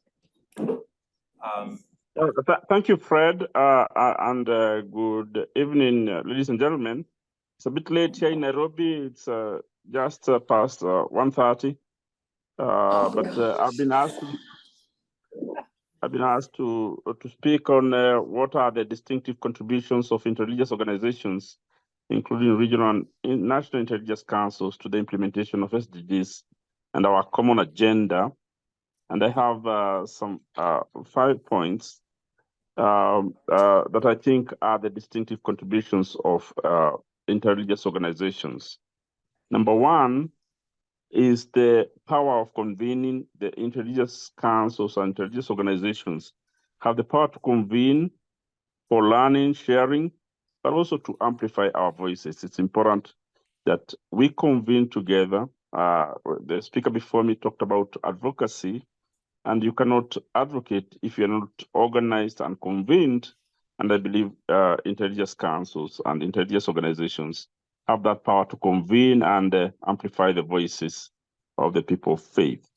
Number two, and connected to the power of convening, is creating spaces, occupying spaces, and instigating spaces to engage on policy dialogues on the SDGs, and especially ensuring inclusion, spurring action, and pushing back. Sometimes we underestimate the importance of pushing back, but also spurring action. And for that to happen, the interreligious organizations have to create spaces, occupy spaces, and instigate spaces where all this can be done. And policy dialogue requires that the interreligious organizations, and they're doing this, but they could do it much better. Number three, interreligious organizations and faith institutions in general have a role in listening and empathy with the local communities, providing solidarity and love. Especially in situations where one faith communities may be facing challenges from governments or other institutions, and standing in solidarity with one another through the interreligious dialogue and interfaith mechanisms to listen and offer empathy and love is an important contribution that religious organizations and interreligious organizations in particular can do particularly well. Number four is to build the resilience of communities to overcome adversity, especially that connected to climate change and transform conflicts. We are seeing increasingly that climate change is causing a lot of conflict, and there is need for, and the interreligious organizations are building resilience in communities to be able to mitigate against climate change and deal with trauma and overcoming trauma so that conflicts can be transformed. Healing communities, creating pathways for forgiveness are all important actions that interreligious organizations are doing and can do more in the future to ensure that our common agenda is achieved. Number five is innovating new paradigms of social development that look at how to create a life of dignity for our people. And I know the Africa Interfaith Initiative has come up with a new paradigm called the economy of life. And I think developing and innovating new paradigms is an important work that interreligious organizations are doing and continue to do, but need to do more because the current paradigms, which are neoliberal and commercialized, we saw during the Africa Climate Summit, a lot of commercialization of innovation and commercialization of solutions is pushing communities from the center of things, and this is going to increase inequality, increase pollution, and drive poverty even further. So interreligious organizations, by convening and dialoguing, can create spaces for innovating new paradigms for social development away from the commercial centers. And then number six is taking ideas to scale. You know, religious organizations are experienced at scale. Religion is experienced at scale. And therefore, interfaith organizations and interreligious organizations have this capacity, inherent capacity to take new innovative solutions to scale, to reach millions and millions of people across the world and across our communities. And this is something which is only available to faith communities, and an interfaith approach ensures that when you want to take something to scale, then that nobody is left behind. All faith communities are involved, and all communities are involved, and issues are taken to scale without as much problem as if you didn't involve an interreligious organization. And lastly, social and behavior change in communities to reduce inequality and provide essential services is something that interreligious organizations have been doing in the past and can still do more. We can see that especially in issues behaviors that are keeping big segments of society away from social advancement and a life of dignity. You know, the problem of sexual and gender-based violence, the issue of conflict, the issue of family violence, all those are issues that affect the life of our communities, and interfaith organizations and interreligious councils are doing a lot for social and behavior change to uplift their communities and ensure that community members live a life of dignity.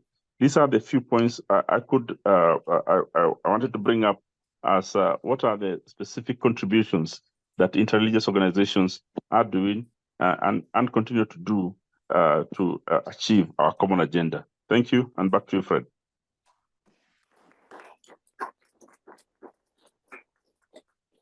Well, Francis, thank you very much, and have a good morning.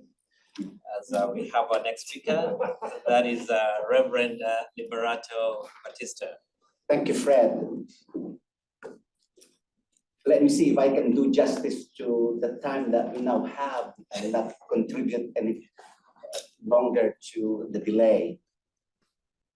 This morning, I was at the opening segment of the high level, and Elias was there. All of the civil society chairs did not include headphones. Only the chairs of civil society did not include headphones, and we were at the third level of the gallery on the third floor. So I emailed right away the chief of the civil society branch at UNDESA. It is an access issue. The question posed for me to respond to here is, how can faith-based organizations collaborate with other civil society actors to support the implementation of our common agenda about the future of global cooperation and to walk together in the road to the summit of the future?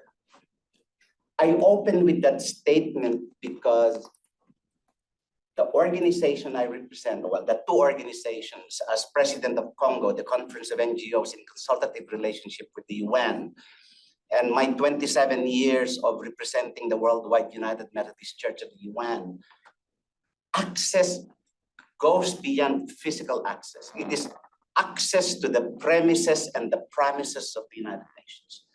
By premises, I mean the physical spaces in which we are able to enter the physical buildings of the UN and have access to the warm bodies of diplomats and UN Secretariat.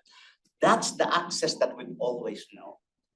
What we're doing today is the other access, which is a more important access, which is access to the substantive agenda of the multilateral system.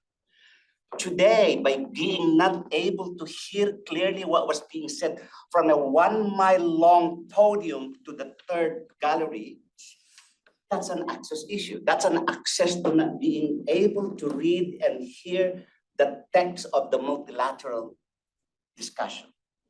So text to the physical premises and text to the substantive promises of the United Nations.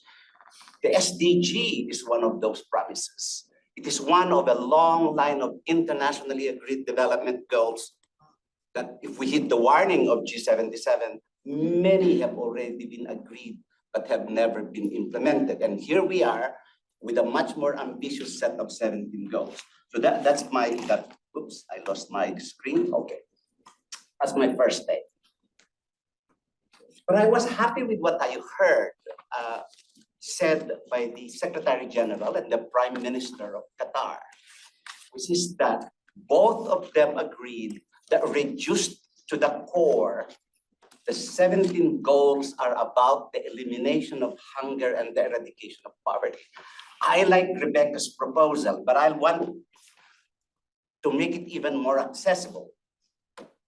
I like your proposal, Rebecca, because if we're going to rewrite the 17 development goals in sentences and words and syllables understandable by children, SDG 1 will simply have to say, we will eradicate your hunger and you will no longer be poor. When you say you will be able to finish elementary school, never mind the metrics, never mind the targets that are statistics and all of that, those will never be understood by children. Faith-based organizations, to me, have the responsibility to make the text, to teach the text of the Sustainable Development Goals and other multilateral agenda, just like we teach our children the sacred texts and have them memorize it. But we must get their imagination in such a way that they will understand and that they will be cajoled to help implement them. The third takeaway from the meeting today, as my takeoff for my response to this, is what worried me though. That the images being flashed on screen was that we are at halftime. Halftime or half done. The word was also midpoint crisis. The preoccupation with halftime, from my religious understanding, the preoccupation with halftime has to do with our understanding of a chronology, of a linearity of time and space, rather than my understanding in the religious community, which is the auspicious moment of the Kairos. So the UN, by describing the SDGs at halftime, has invoked chronos, which is the linearity of time, rather than the faith and ethical assertion of the Kairos. The Kairos speaks to the past, to the present, and the future. It's the interregnum between time and space. And that interregnum requires us to invite participants of the multilateral agenda to the historic injustices, for example, of slavery, colonialism, and racism. The Prime Minister of Qatar spoke to the unfinished agenda of the United Nations with respect to ending the scourge of war and making sure that countries that are still fighting for self-determination happens. That is key to the implementation of the Sustainable Development Goals, because the uneven development of economies and the differentiated responsibilities of countries, the sacred texts of religions are pregnant with references that speak to an economy of life, that speaks to the ending of death-dealing forces, so that economies, budgets of countries are unleashed for life-flourishing budgets rather than budgets to death-dealing activities like war. I think faith-based organizations can collaborate with civil society, the larger civil society, if we bring the moral and the financial and the material resources of religions and faith-based organizations in the things that, and I'll close it here, in the things that bring food and freedom, jobs and justice, land and liberty. It's a combination of the civil and political agenda, as well as the economic and social and cultural agenda. I think religions have the capacity to coax the imagination, just like we do for those who have pulpits Sunday after Sunday, to preach and say, justice now, climate justice now, health justice now, vaccine justice now, racial justice now, food justice now, economic justice now, gender justice now, migration justice now. The urgency of the message must be preached at the UN just like we preach it in pulpits, in mosques, in synagogues, in mountains where indigenous peoples hold sacred. I'll end it there. Thank you.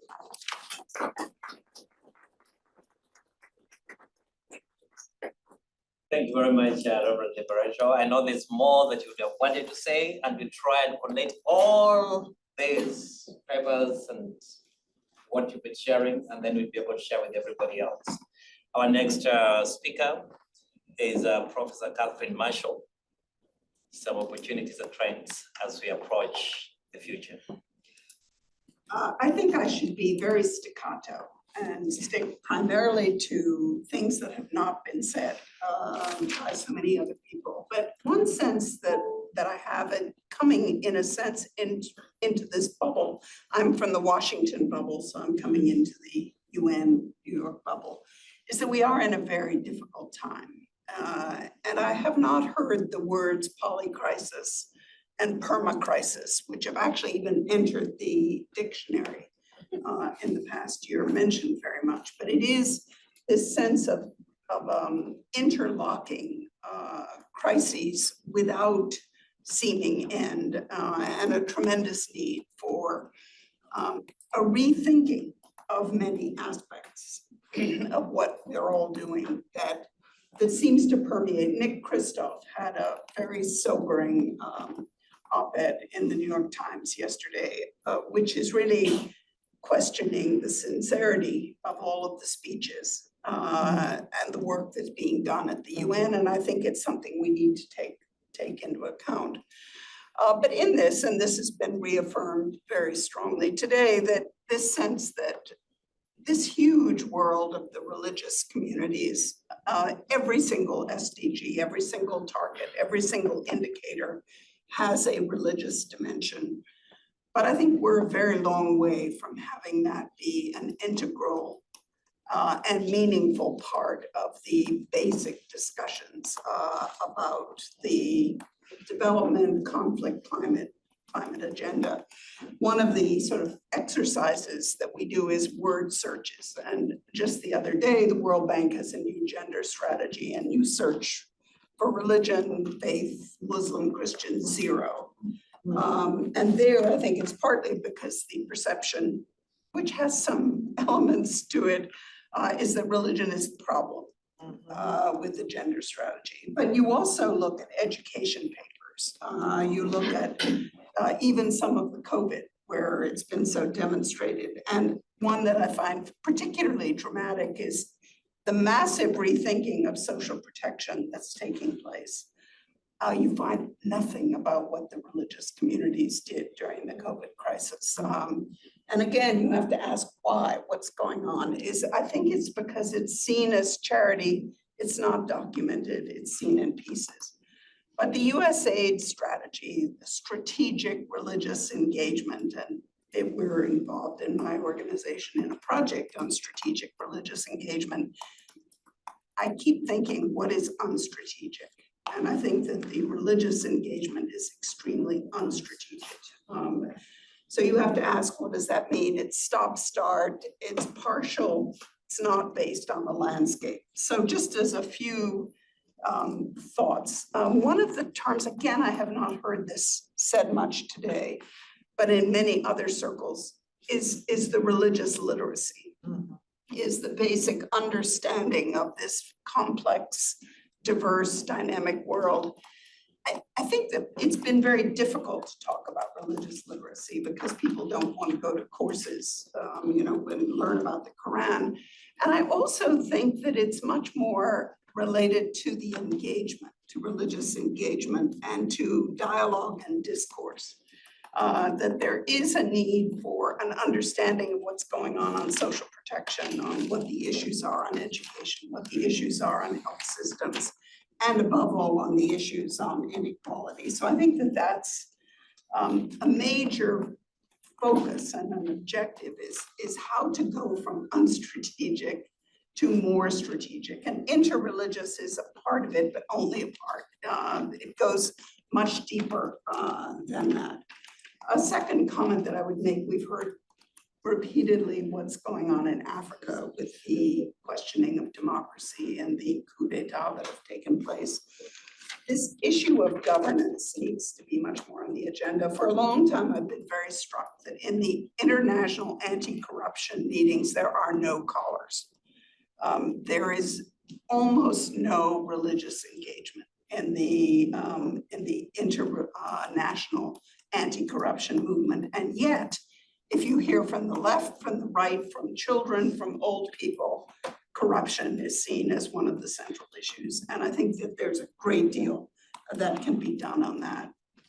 So just to conclude, one of the hats that I wear is working on the G20 interfaith, which is essentially trying to capture what we're talking about here today, which is the insight, the inspiration of different networks. I have a list of about 40 different interreligious networks that work on development, conflict, climate issues. It's been extraordinarily difficult to find the kind of proposals that the G20 leaders would listen to that have a distinctly religious flavor. I mean, there's some, the Interfaith Rainforest Initiative is a wonderful example, and there are others. But I can assure you that from working on this now for almost a decade of trying to say, what is it that we want the G20 to do? Finding some level of consensus, but backed with analytic and stories has been extraordinarily difficult. And I think that what we've concluded in that is, and this came out here today to an extent, that some of the key things that the religious world brings should be the focus on the most vulnerable. Yes. That's not always what you hear in the interreligious meetings, but it is at the core, and it is what the leaders are forgetting.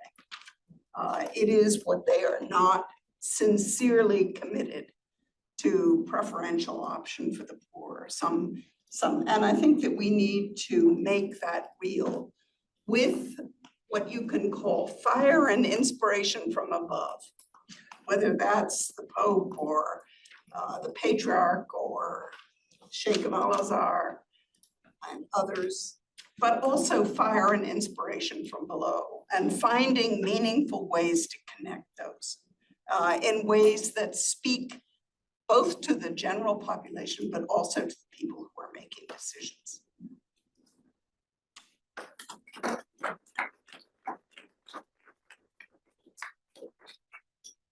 Thank you very much, Catherine, for filling the gaps. And we will definitely continue with some of the conversations that I've started here, even from the challenges that we had from Catherine.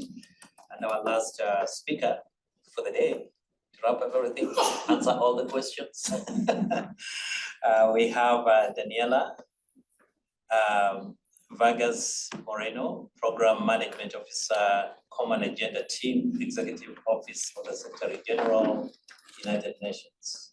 Welcome. I start by apologizing because it's very late. It's been a very long day, I know, for you and for us.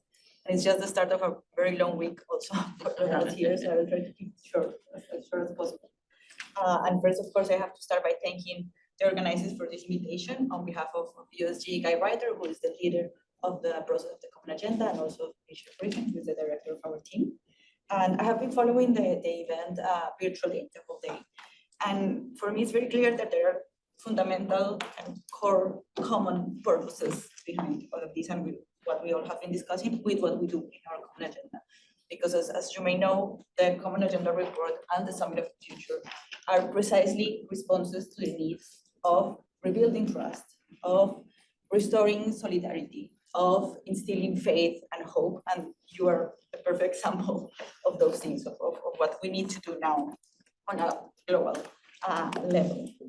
And we hope that the Summit of the Future will be an opportunity indeed to come together and to tackle urgent challenges that by any means are competing with the goals that we have already set. And I think that was a huge misunderstanding. It's on the contrary, if we don't tackle those challenges, we won't be able to deliver on the commitments that we're making. And we know it.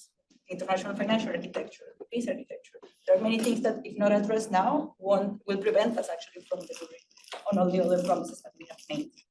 And another thing that we have known from the beginning of this process, of the Common Agenda process, is that there will be no especially effective and sustainable solutions if we do not only listen, but also work together and draw on the power and on the efforts of civil society. And of course, that includes on a very prominent position, the faith-based networks. And that's why I think all these kind of conversations that we have been having, that you have been having all day, and that I have been listening and now I joined, make sense and are perfectly connected and interlinked.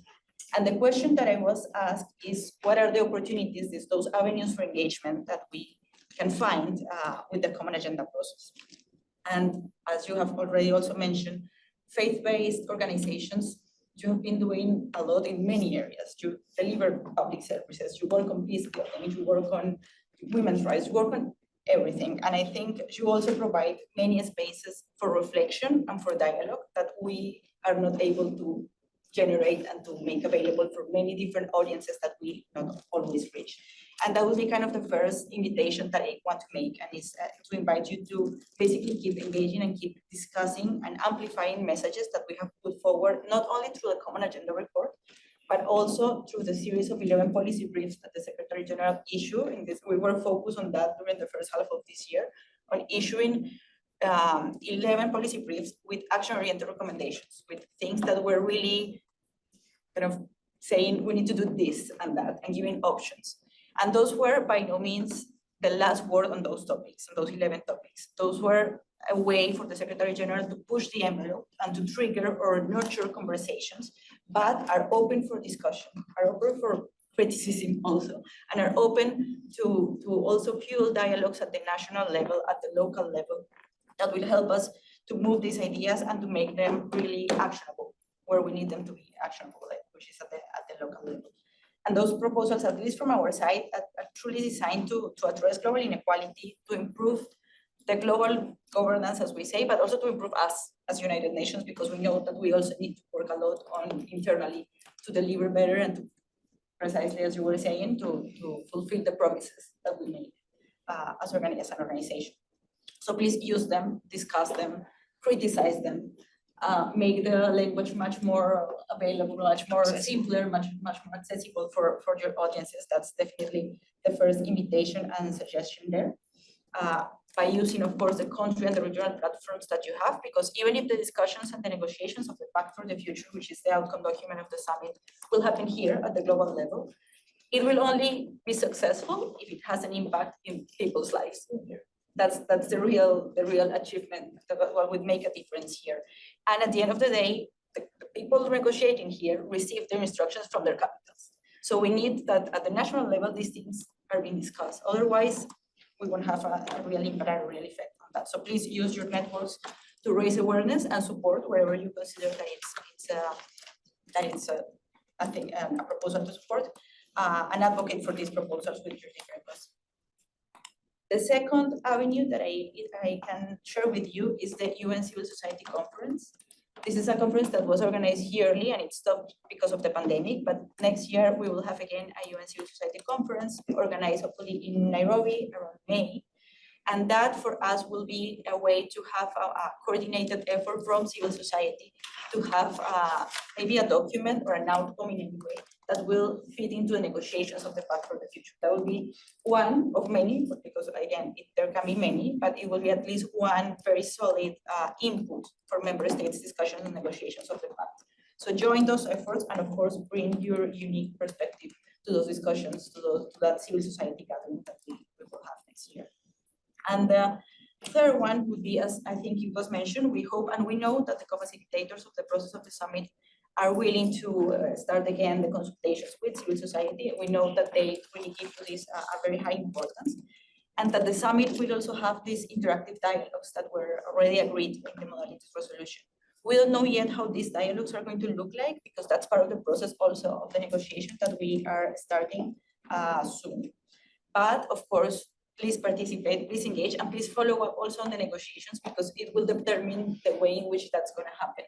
So we will, as team of the Secretary General, as team of the Common Agenda, we will support the facilitators in that effort to open spaces and to bring you all to the table, and of course to share information with you on how the process is going, because there are many ups and downs, as you know, from these negotiations processes.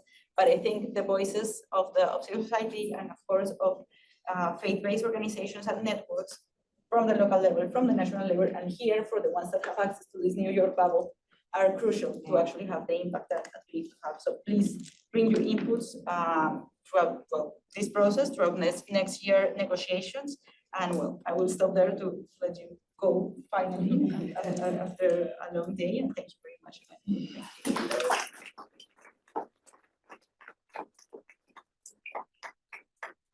Thank you very much, Daniela, for sharing some of those spaces that we can pursue in the future as we move to the next summit and the continuation of our dialogue.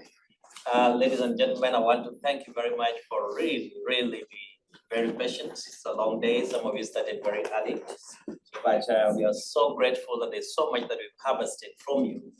And the way forward will be that we are going to have a live report. And what I mean by live report is that we'll come up with some report, share it with you for your input, even questions and comments that you're not able to make.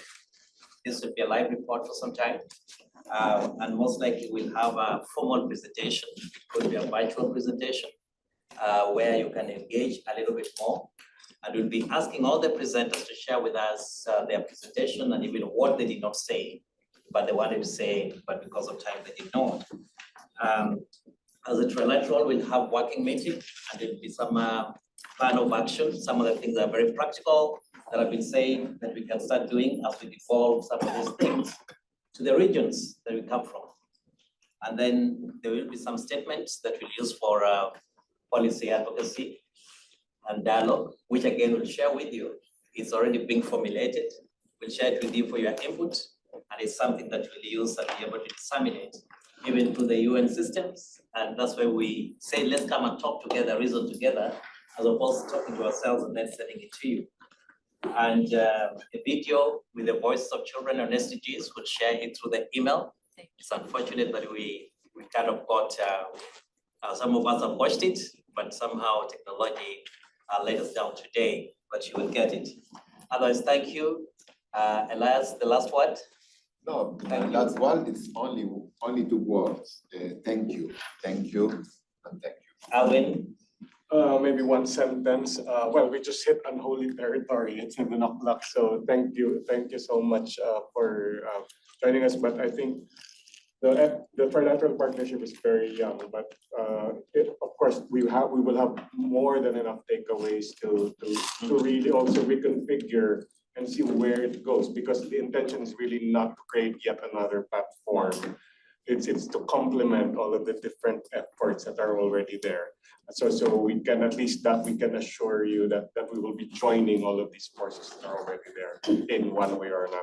And I like the word you use, the process. It's a process, and there will be integration of so many things. You talk about, Catherine, you talk about the G20, and others will see how all this can inform and be informed for the ongoing process. Thank you, Religions for Peace. Thank you, Arigatou, KAICIID, KAICIID, ACT Alliance, World Vision, Baha'i International Community, and let's give them a clap.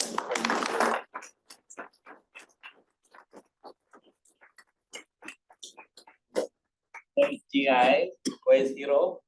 Thank you very much. And all the partners and all of you that have been here. Can we just have 2 minutes moment of silence in thanking God as we started?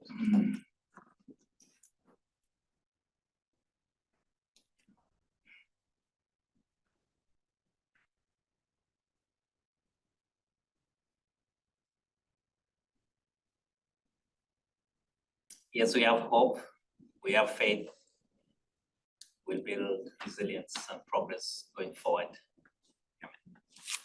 Thank you very much. But